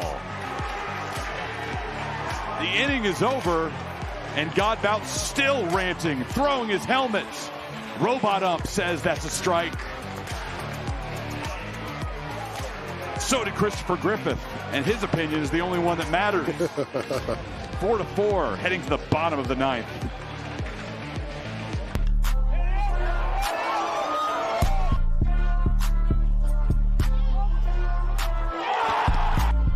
Ran up out of luck soon as I up the highest metric. The city just made it sweet, you could diabetic. They mouths were full of deceit, let these cowards tell it. Walking New Orleans with the etiquette of LA yelling. Second bad, but somebody gotta do it. Got my foot up on the gas, but somebody gotta do it.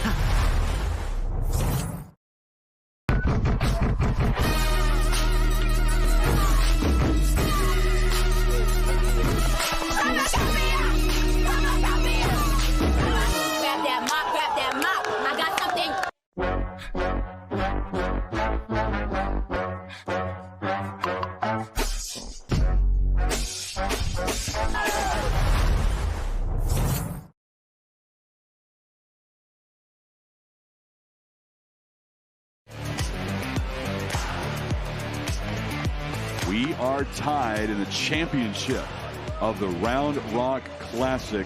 Virginia and Oklahoma 4 apiece midway through the ninth inning.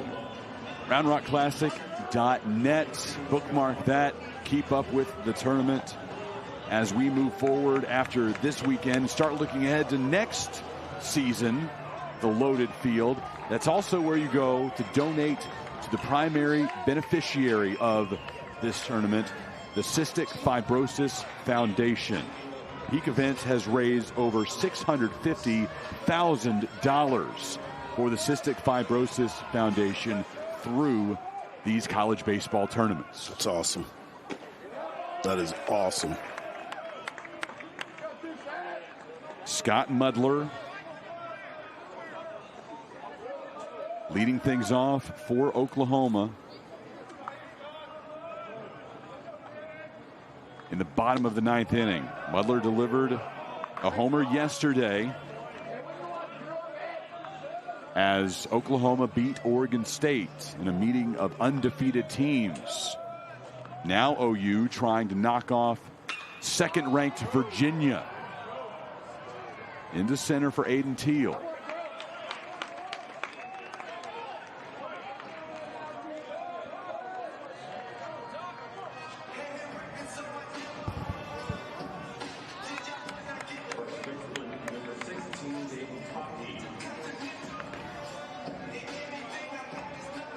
Dayton Taki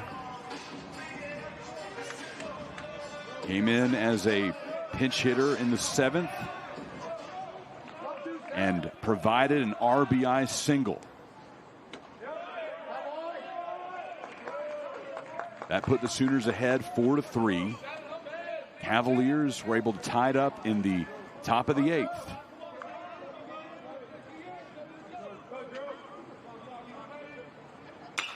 A 1 hard shot into the beer garden.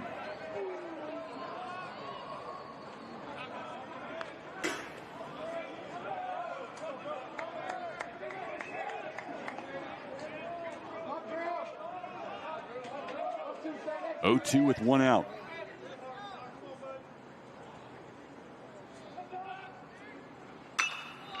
Goes Oppo for a base hit.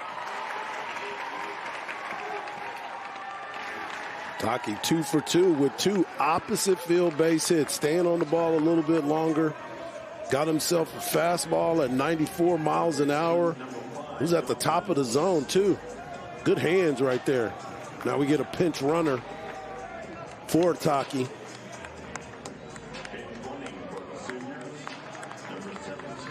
Looks like it's Deshaun Harris, if I'm not mistaken. Or Deshaun Harris, excuse me.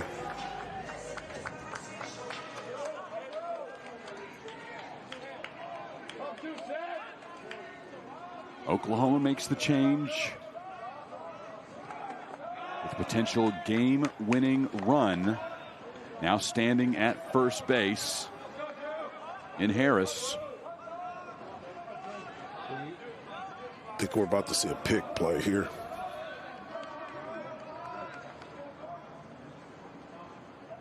Oh.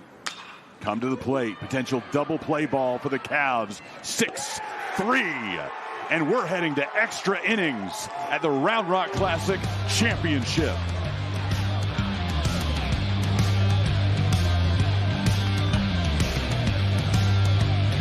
Shanti.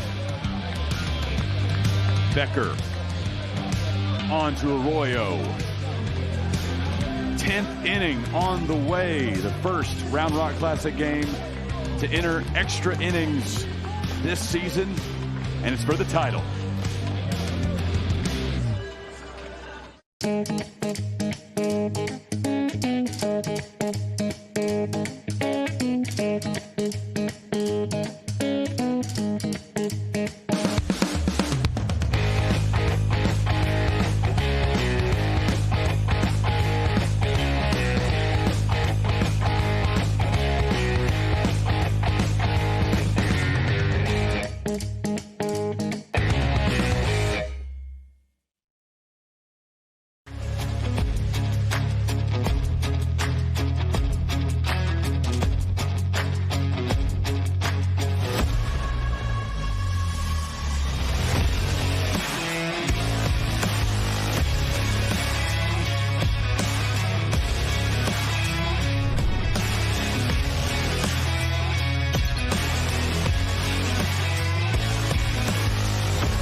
It's the first extra inning game at the Round Rock Classic since 2021.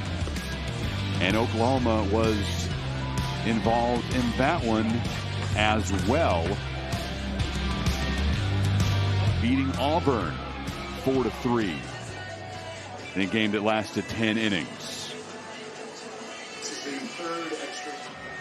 Tyler Hardman was the hero that night with an RBI single to score Tanner Treadway on the first night of that year's event. Only the third extra inning game in Round Rock Classic history. Harris has stayed in to play right field, and now Christian has moved in to play first base.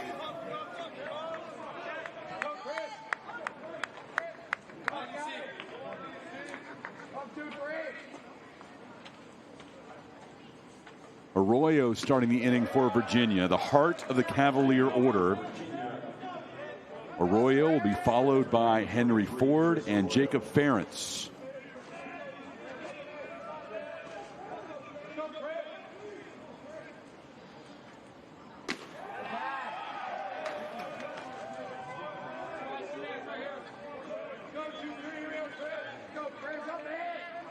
Arroyo is 0 for 3 today. Struck out his last 2 times up. 1-1 pitch. Fooled him with the changeup.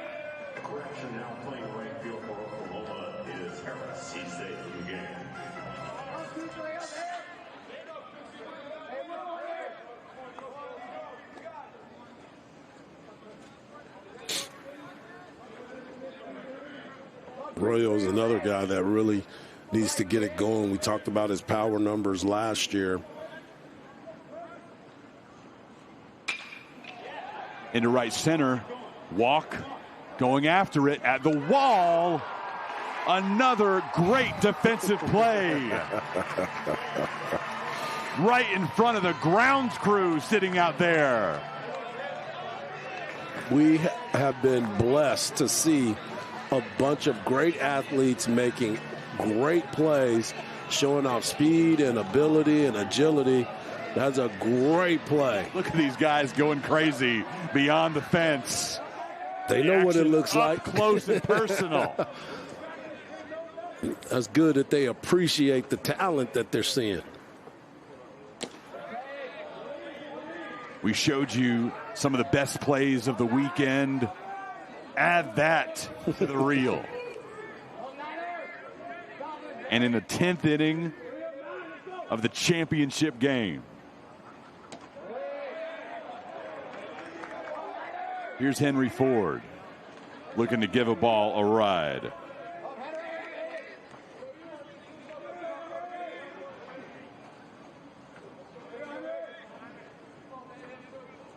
Two-0 count. Stabbed by Willis. Knocks it down, picks it back up, throws it over to Christians. Strong arm by Willis. Hard hit ground ball to third base. Knocks it down, strong throw. See an arm like that, it kind of makes you mad as a runner because you know you're not even making it close over there.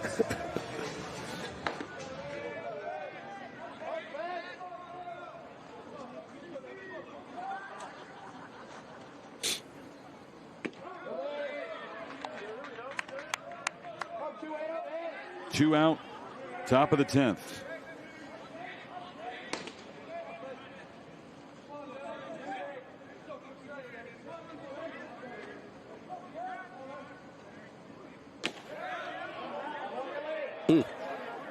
Just off. Jacob Ferentz is 0 for 3.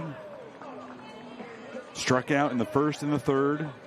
Fly to right in the 5th. Walked in the 8th and came around to score. That was the tying run. What is it, the mark we are at now, 4-4.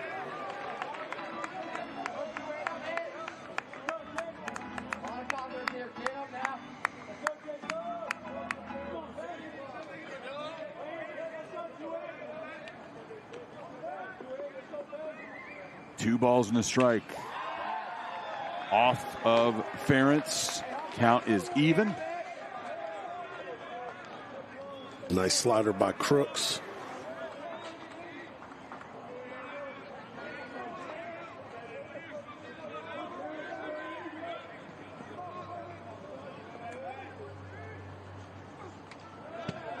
Just a bit outside. Which reminds me, very cool photo in our booth that we see every day as we walk out of the room. It's Bob Uecker and Nolan Ryan. From back in Nolan's days playing for the Angels. Puts him aboard.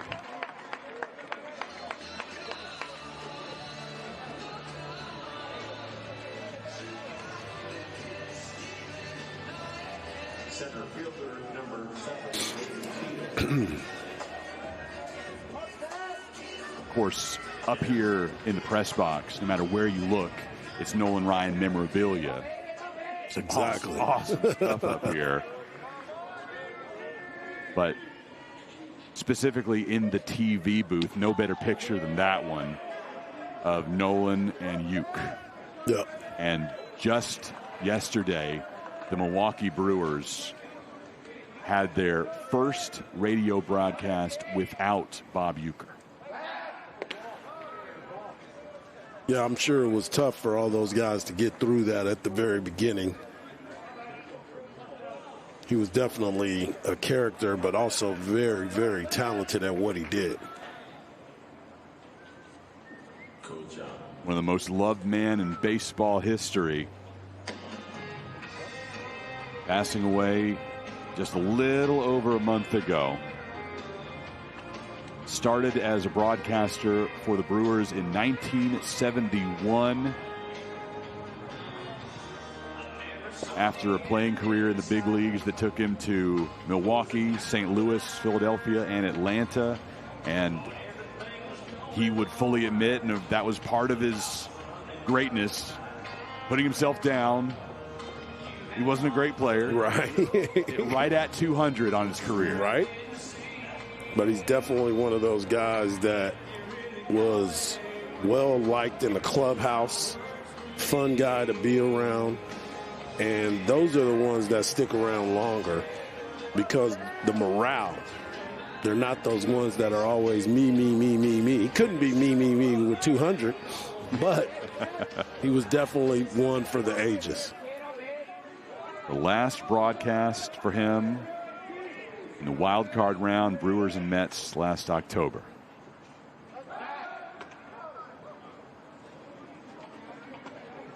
Aiden Teal at the plate after the conference on the mound.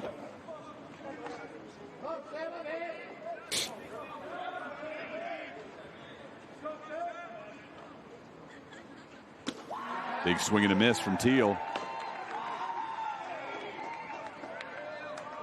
Teal made one heck of a run early in this ball game to try to catch the ball off the Dell Technologies sign in left field. Forget how early that was in this ball game. It was still sun out.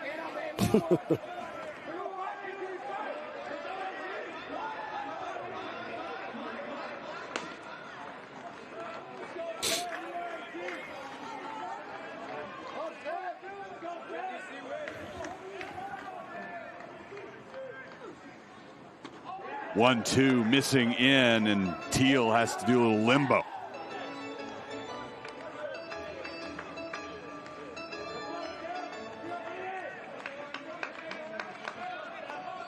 Go ahead 2-run homer for Virginia yesterday.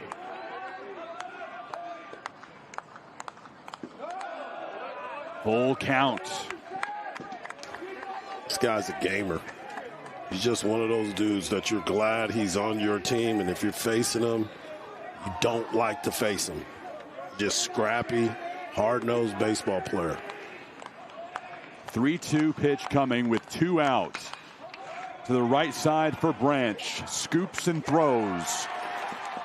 And Oklahoma will have a chance to walk it off in the 10th. The top of the order due up. It'll be Jason Walk, Jackson Willits, and Trey Gamble as OU looks to claim the tournament championship.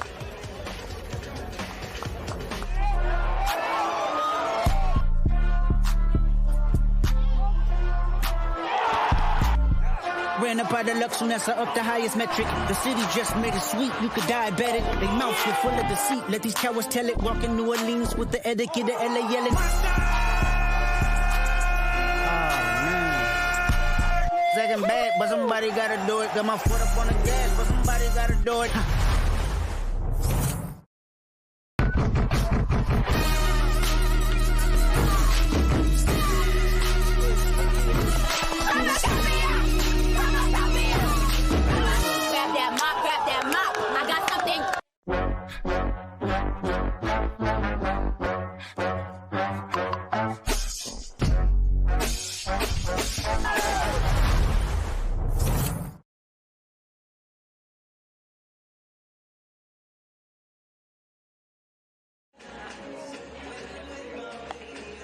The Oklahoma Sooners have a chance to walk off Virginia here in the bottom of the 10th inning. And I have no doubt about who they will dedicate a championship to if they do in fact claim it. It'll be Enos Seymour, the winningest coach in OU program history, who passed away yesterday at the age of 94. Led the Sooners from 1968 through 1989, won 851 games, and took the Sooners to 14 NCAA tournaments, 5 consecutive College World Series trips. And the best season in his tenure, 62 wins in 1976. Great baseball mind, and we saw Skip Johnson talking about him and how he was larger than life. And, you know, being around the game as long as he was, you know, he had a ton of wisdom for all those young players. Oklahoma retired his number at Eldale Mitchell Park last spring. 24 displayed on the left field wall. So this win for OU would mean not only a title, but a chance to dedicate a championship to the best that ever did it in Norman. Jason Walk at the plate. Conan remains in the ball game for Virginia on the mound. He's already gone 2 2/3, allowed 2 hits, hasn't struck anybody out, and has walked 2, facing 10 batters.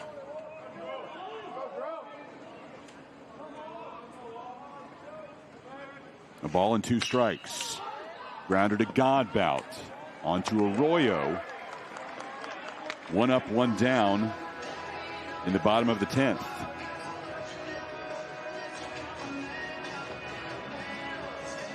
Good work. You got to continue to throw strikes. Late in the ball game, doing everything you possibly can, making pitch to pitch, and regrouping to get back in there.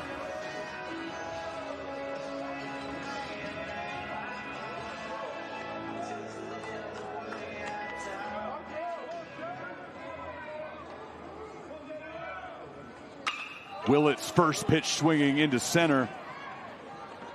Teal brings it in as he steps to his right. Willett's had the home run in the 4th. Can't deliver more heroics here in the 10th. This is what he did back in the 4th inning, Harji. Starting the scoring for OU. Yeah, we had sunlight during that time. And we had a yard sale. Man, Teal went flying into the gap. Gamble lifts one to center, and again it'll be Teal.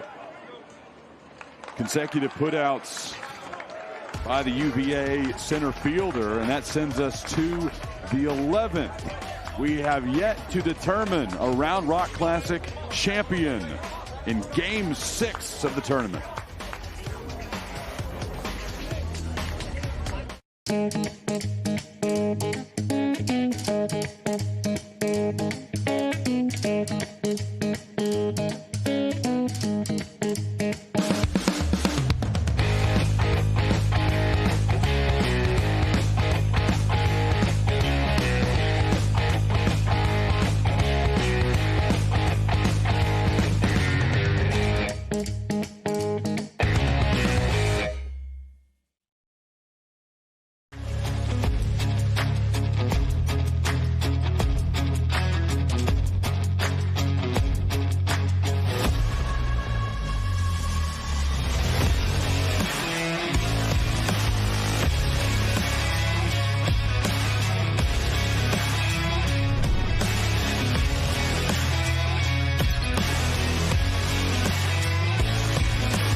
Dell Diamond in Round Rock, Texas, the home of the Rangers AAA affiliate.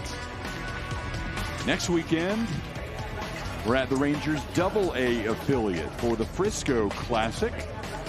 LSU, Kansas State, Sam Houston, and Nebraska. And also, Peak Events brings you the Las Vegas Classic, exclusively on D1Baseball.com. University of Texas, Texas Tech, Illinois, and Washington making up the field at the Athletics AAA facility. I think there's going to be some fireworks out there with Texas and Texas Tech playing each other. And now you said, Washington and Illinois, two conference foes now that get a chance to play in that matchup.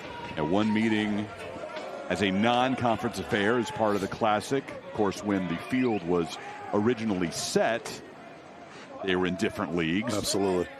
And after the change was made, there was a discussion, like, are you guys both still okay with doing this? And neither of them wanted to give up the trip to Vegas. How could they tell their student athletes that? We decided we don't want to go. We want to play our conference opponent, so we're not going to Vegas. That would break those kids' hearts. No doubt.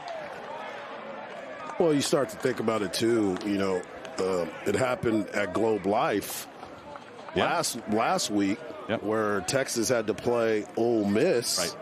And it didn't count against them in the conference standings because they don't even play each other this year either. Well, Illinois and Washington do. They'll meet in Seattle for 3 games and conference play later. But no reason to give up the chance to go to Vegas. They'll play on Saturday, and Texas versus Texas Tech will be the nightcap in Vegas that day. It's going to be wild. Yep, for sure. No love lost between those two former Big 12 foes. And either Round Rock or Frisco would be completely sold out. Not a single ticket left if those teams met here. As Wells goes down swinging to start the 11th. Crooks continues his fine work on the bump. Well, we saw Texas Tech here and how that crowd showed up when they played here a few years ago. All I'm saying is even though it's all the way out in Vegas. Oh, yeah, there's going to be plenty of them there. They saw that on the schedule, and people gave up things to be out there. Sold cars, houses. They're going to make it out there. Mike Farron and Mike Rooney will have the call of the Vegas Classic next weekend on D1Baseball.com. I'll be in Frisco with Hargy and Big Ben McDonald. Excited about that. Ben was last part of our D1 broadcast crew in the inaugural Round Rock Classic, which also included those LSU Tigers.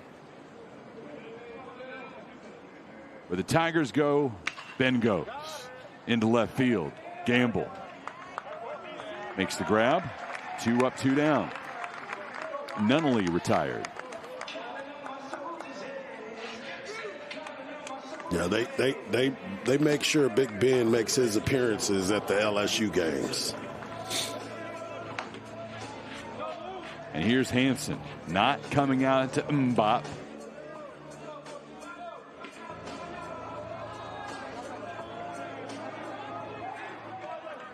Although he does have the long blonde locks, like those brothers that share the last name. Ryan Holloway from Peak Events told us earlier he had to ask, is there any relation? And there's not. I'm sure he would like the relationship with the Hanson brothers from Slapshot. Those are the ones that I would have been like, yeah, put me a part of that one. Those guys have fun. Well, Ryan's smart enough to know not to ask if you're related to a fictional character. Those names are still synonymous. Oh, yeah. 2-0 pitch. In danger now of a 2-out walk to the 9-hole hitter. with Eric Becker waiting on deck.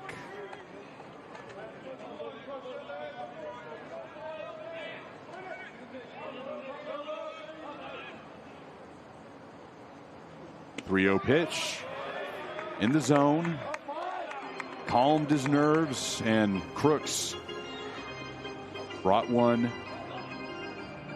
nearly down the pipe, just a little bit high. But in that strike zone. 3-1 pitch, popped up. Branch back and makes the grab. A 1-2-3 inning for Dylan Crooks, and another chance for the Sooners to walk it off in the bottom of the 11th. They'll get things started with Easton Carmichael when we return. Championship of the Round Rock Classic exclusively on D1Baseball.com.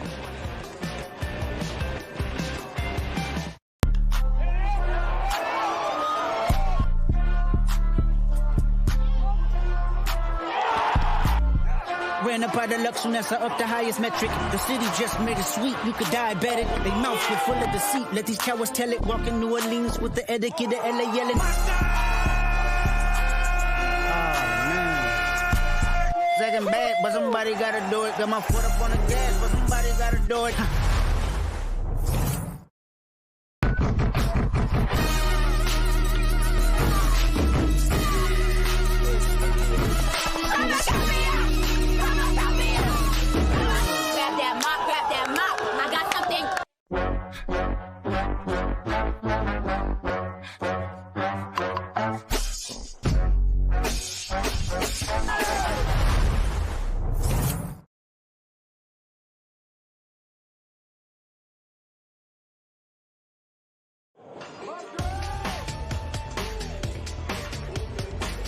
It'll be Easton Carmichael, Sam Christensen, and Kyle Branch due up for Oklahoma.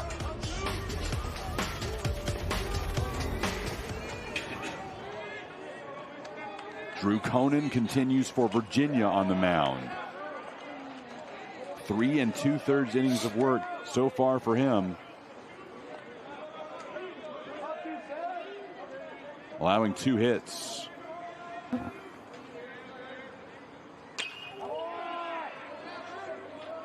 You know, we've played a lot of these games before where a lot of teams from different coasts ended up having to have like a drop time. Yeah. I guess we never even thought about it with these guys. Because, I mean, what are we at? 8 o'clock, so there's probably not any flights that late to go to Virginia. I didn't even think about that. Because most of the time it's already written in. We would have known. So there must not have been anything. Yeah, I neglected to ask the question. Asking it now, but yeah, they're obviously going home in the morning now.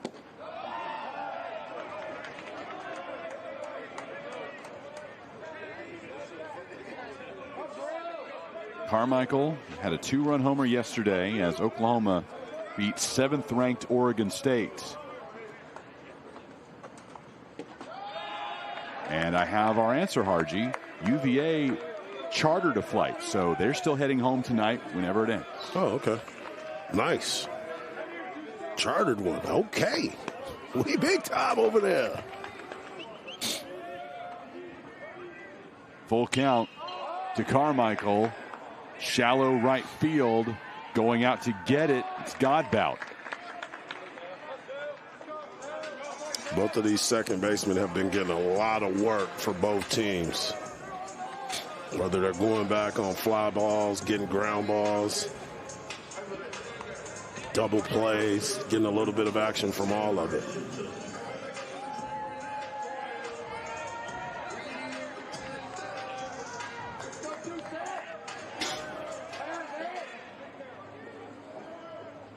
Here's Christensen. He's 0 for 2 with a couple of walks. Facing Drew Conan, transfer from Dartmouth.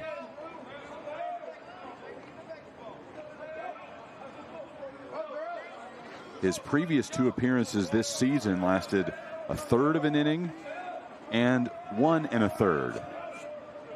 Now he's gone 4 full.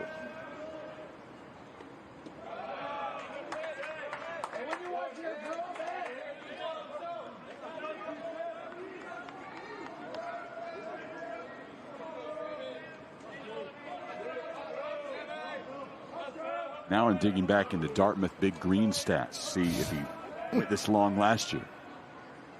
1-1. That's the crack research that the people deserve, Chris. He went 4 innings once on May 3rd at Penn in a Dartmouth win over the Quakers. Gotcha. So matching his longest collegiate performance tonight, 1 more out, and it would be his career high.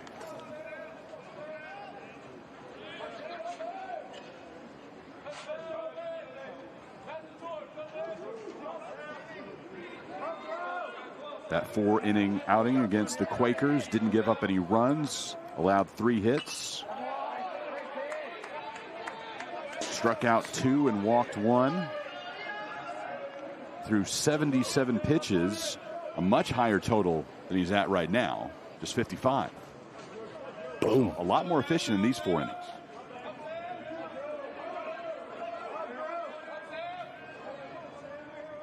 Two with 1 out. Nobody on for Oklahoma.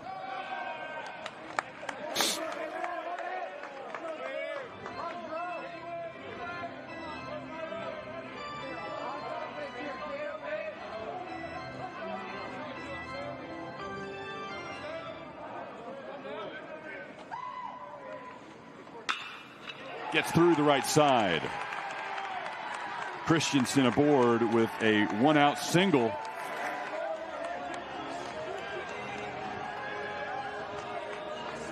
It's good at bat. Get his foot down, got a couple takes, and then get himself a fastball on a cutter that brought his hands in for a base knock to right field.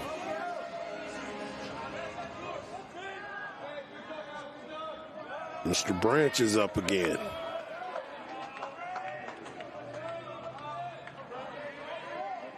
The freshman is 2 for 4 on the day. 6 for 11 on the weekend. May ground into a double play here, though. How about 12 innings, Harji? What a play. 6-4-3 double play. Ball was hit so sharply that even with the bobble, they were able to make a clean transition to turn to double play. 11 innings complete in Round Rock. The score remains Virginia 4, OU 4.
The Brave remain in Round Rock.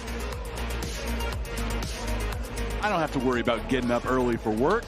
I'm going to stick around until the last out. Harji, you have the advantage of living about 15 minutes from the ballpark. I hope that's the case for most of the people here, either a short drive home or another night at the hotel. They don't mind sticking around. Missing school tomorrow. For me, I do have to get home tonight. About a 4.5-hour drive north. But we are going to power through for as long as this takes. Ball game about 4 hours old now between OU and Virginia. And how about this, Harji? You dream about the chance to pitch in college, and this is your first time on the mound in a game. It's Jaden Barfield making his collegiate debut in the top of the 12th for OU in a championship game. Pearland, Texas, left-hander, getting a chance to pitch in his home state, but more importantly, getting a chance to pitch at the collegiate level. I'm sure he might have played the state championship game here not too long ago for Pearland. Pearland was here 2 years in a row playing for state championships. Number 7 ranked left-handed pitching prospect in the state in his class. All-region first-team selection for the Oilers. First pitch to Eric Becker as Barfield is greeted by the top of the Virginia order. Becker, Godbout, and Arroyo.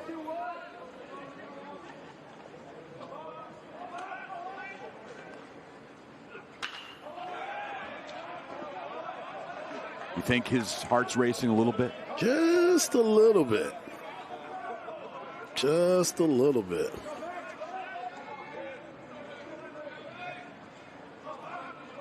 What a monster group of hitters he sees to start this outing. All freshman selection in the ACC last year. Eric Becker to start things off. Somebody who won an open competition at shortstop after Griff O'Farrell moved on to the pros.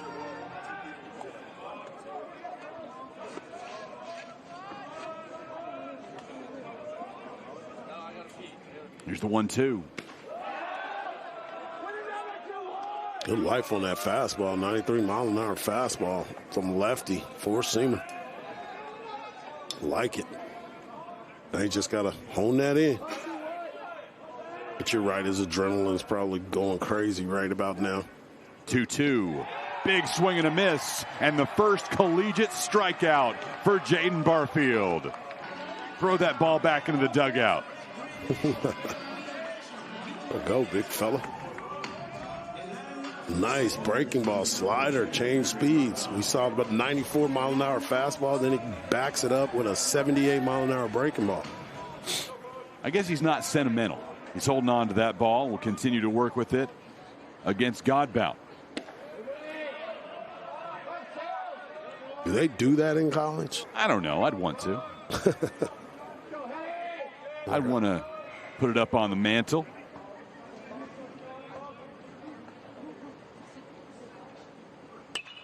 One-0 pitch, fouled back, just to the right of us and nearly into one of the radio booths.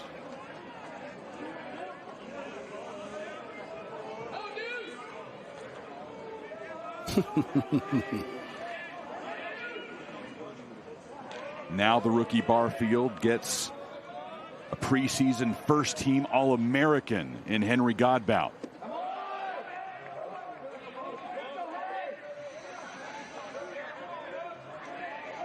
You can see why he was one of the top left-handed pitchers in the state of Texas, especially fact of a lefty throwing 94, 95 mile an hour.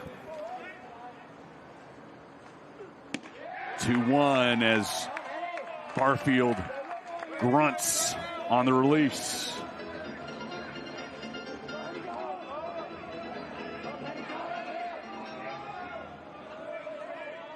We're 3 stories high up here. Can hear him loud and clear. 2-2 with 1 out. Ooh, good take. High and away. And now time. Let's see, 4 hour.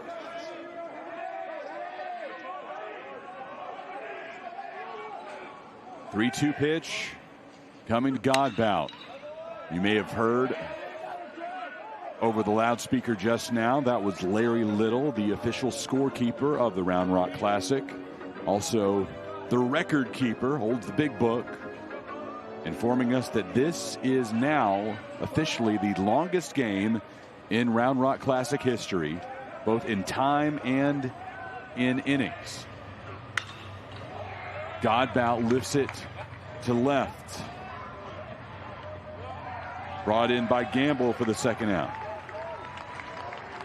The previous long was in 2020 when Houston faced Stanford just a couple of weeks prior to college sports being shut down. Well, I remember us being in Frisco with one of the longest games I've ever been a part of in my life during that time.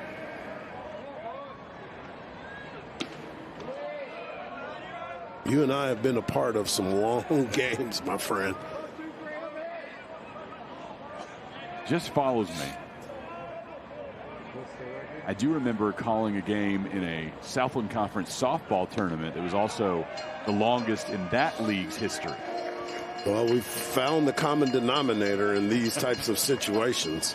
The train going past in the distance, sounding its horn.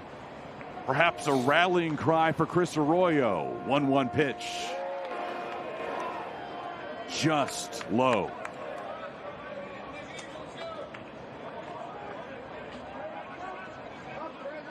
Like this kid's makeup, though. Doesn't seem to be intimidated. Coming right after hitters and challenging everybody. You talked about it, Becker. Winning the job in an open tryout. Godbout, preseason All-American. And now facing a Royal. 2-2 with 2 out.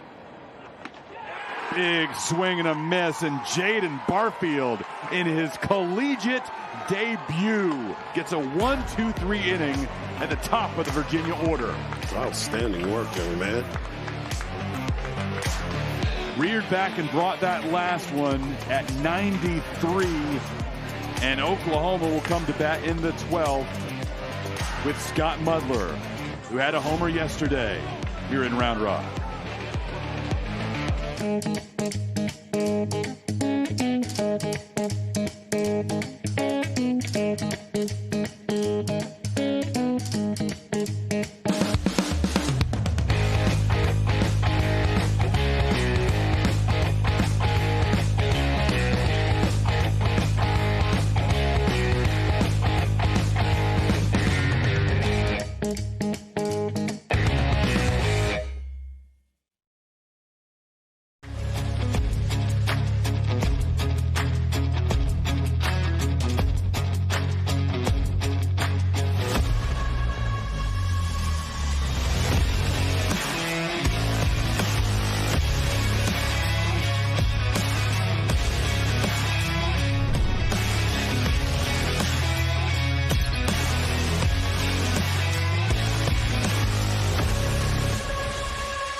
Round Rock Classic at Dell Diamond.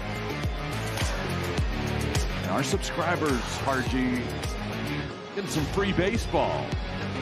They paid for 9 innings. Right. Got much more than that. Bottom of the 12th inning about to begin. And Virginia will bring Matt Lansendorfer back to the mound. The grad student out of Pittston, PA. We just saw a true freshman in his first collegiate appearance put together a 1-2-3 inning with 2 strikeouts. And Virginia, on the other side, goes to the seasoned veteran who spent 4 years at the D3 level, helped win a national championship and earn All-American status, and decided he wanted to prove himself as a D1 pitcher. Third time this season they've gone to Lansendorfer.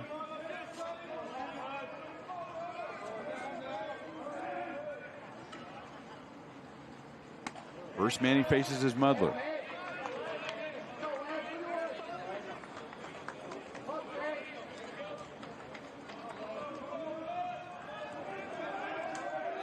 Lansendorfer went 2 innings yesterday in Virginia's win over Minnesota, allowing 1 hit, struck out 5, didn't walk anybody.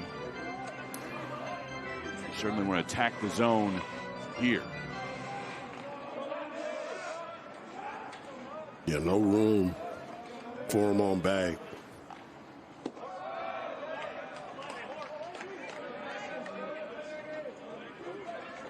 Like a little cross up right there. That ball carried a little bit more, almost handcuffed him.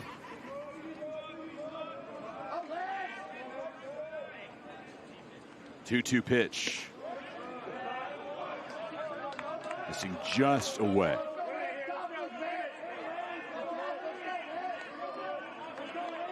Final game of the Round Rock Classic. Championship belt on the line. 3-2. Walked him. Leadoff man aboard for OU.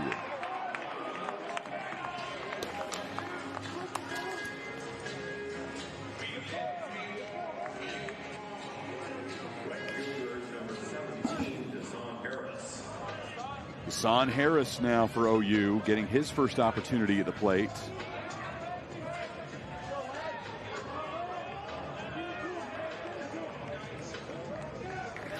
Came in as a defensive replacement.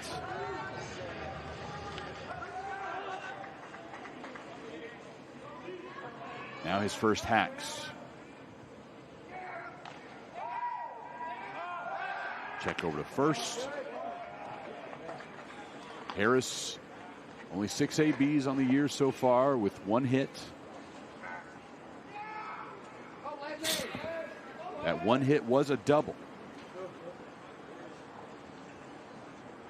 Yeah, this is definitely one where I expect him to sacrifice here, not try to beat it out. Just make sure that you get the bunt down, get your guy in scoring position so you can get it back to the top of that lineup.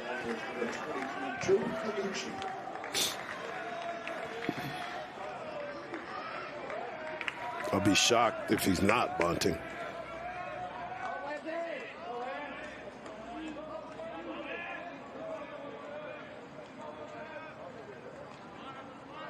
Harris's double, as he pulls the bunt back, was the first hit of the Round Rock Classic. Came in the top of the second on Friday against Minnesota.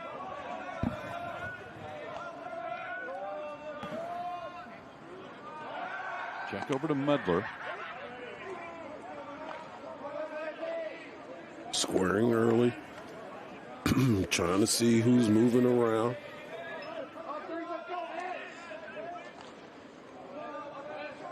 Bottom of the 12th inning, Oklahoma with nobody out and a man on first. Harris shows bunt and again pulls back. Ball 2.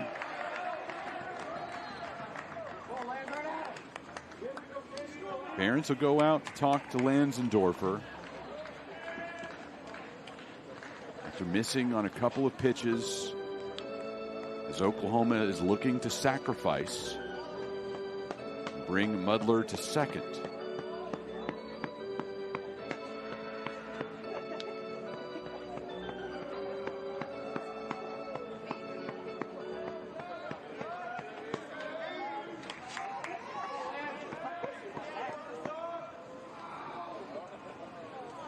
And after Ferentz went out to talk to Lansendorfer, now there's going to be a bigger discussion.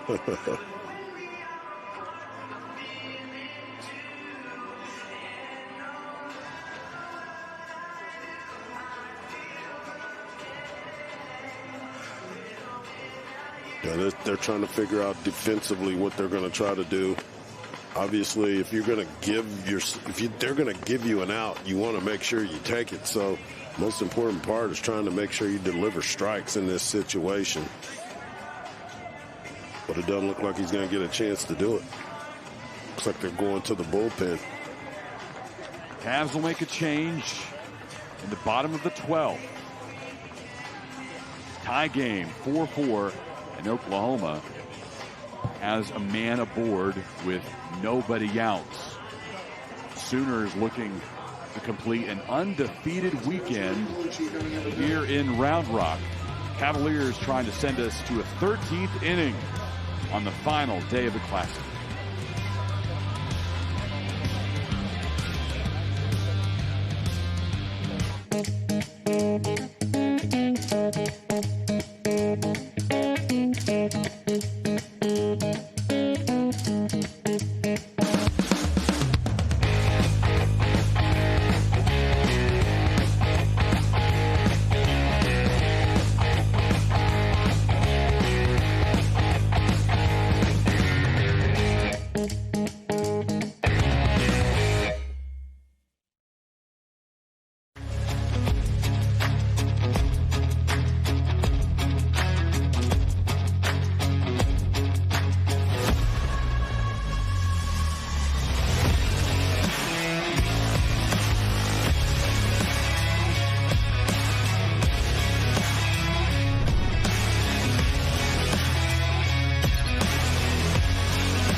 Joe Colucci, the new pitcher for Virginia. Junior righty out of Purcellville, Virginia.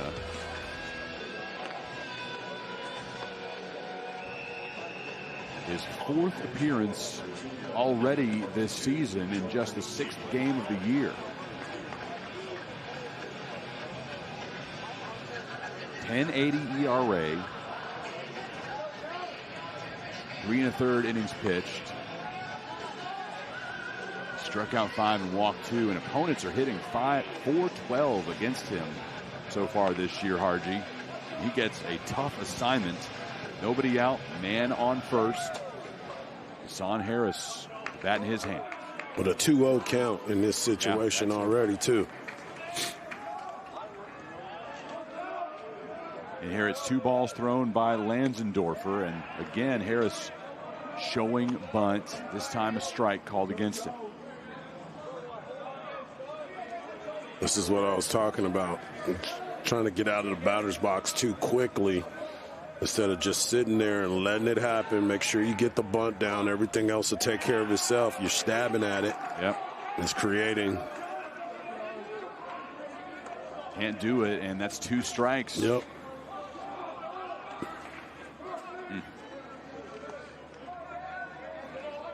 Know what they will be working on this week with this young man. Yeah.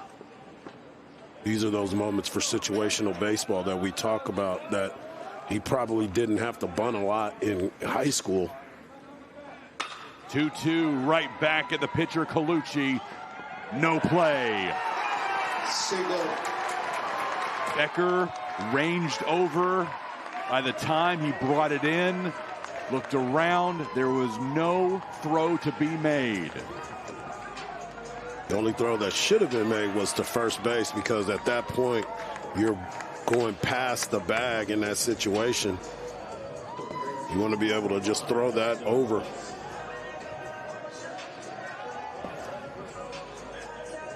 Both Becker and Godbout well beyond second base. Nothing you could do there, and Mudler had already arrived.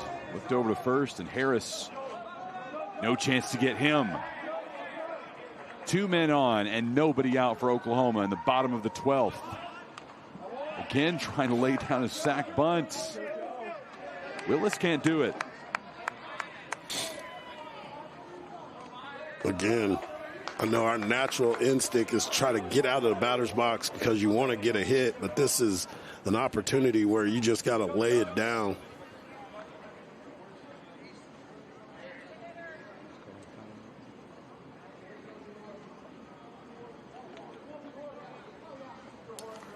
Oklahoma will pitch run at second for Mudler. Braden Horton takes over. Now he represents the game-winning run.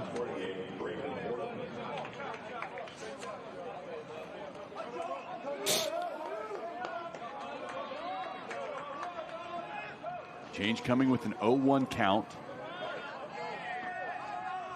to Willis.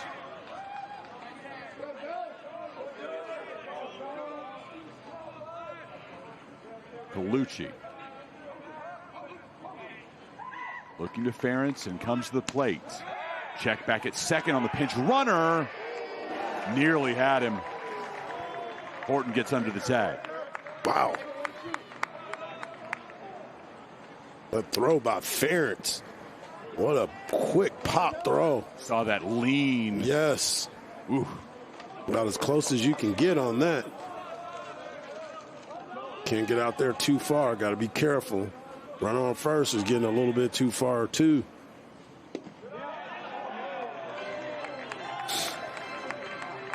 Two 2-1 count on Willis. I'm watching Harris at first base. His run means nothing. So he doesn't necessarily have to get off too far, because if he hits a line drive, he may not be able to get back. Well, now he can. 3-1. Colucci in danger of loading the bases for Jason Walk with nobody out.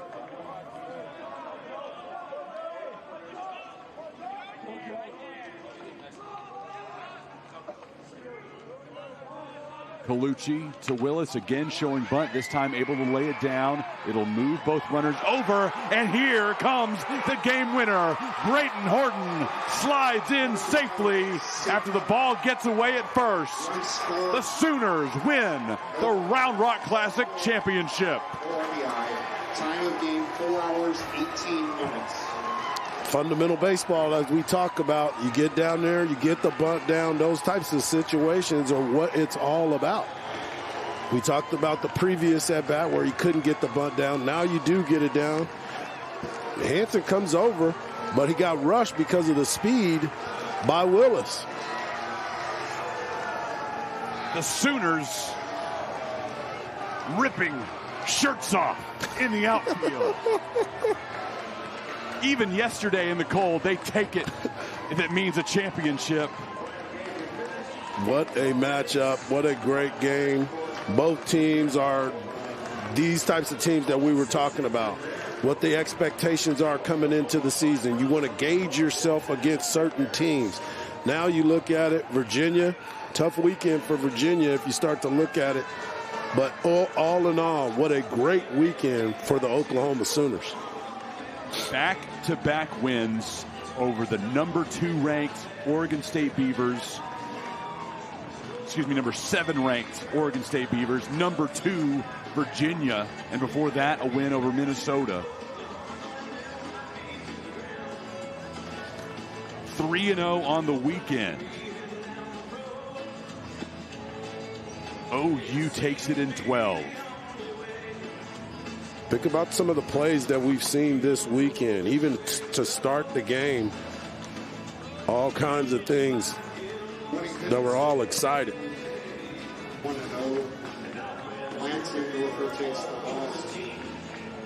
He is 1-1. The Sooners, Round Rock Classic champs, wins over Minnesota, Oregon State, and Virginia. And the Sooners remain unbeaten on the year, 6-0. Impressive work all weekend long, starting with the starting pitching on Friday night, Saturday night, and even today.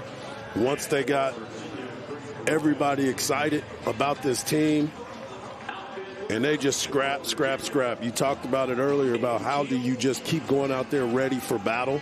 That's what they did. Now it's all about baseball. President of Peak Events, Ryan Holloway, has the championship belt in his hands, about to hand it off to the Sooners.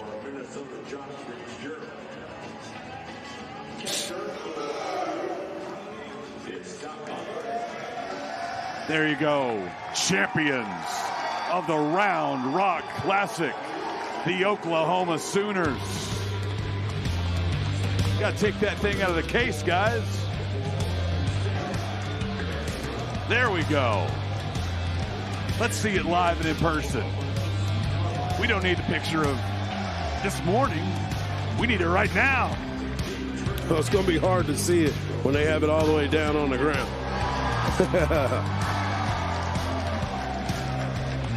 Congratulations to OU. It took 12 innings to do it. They beat Virginia to close out the Round Rock Classic.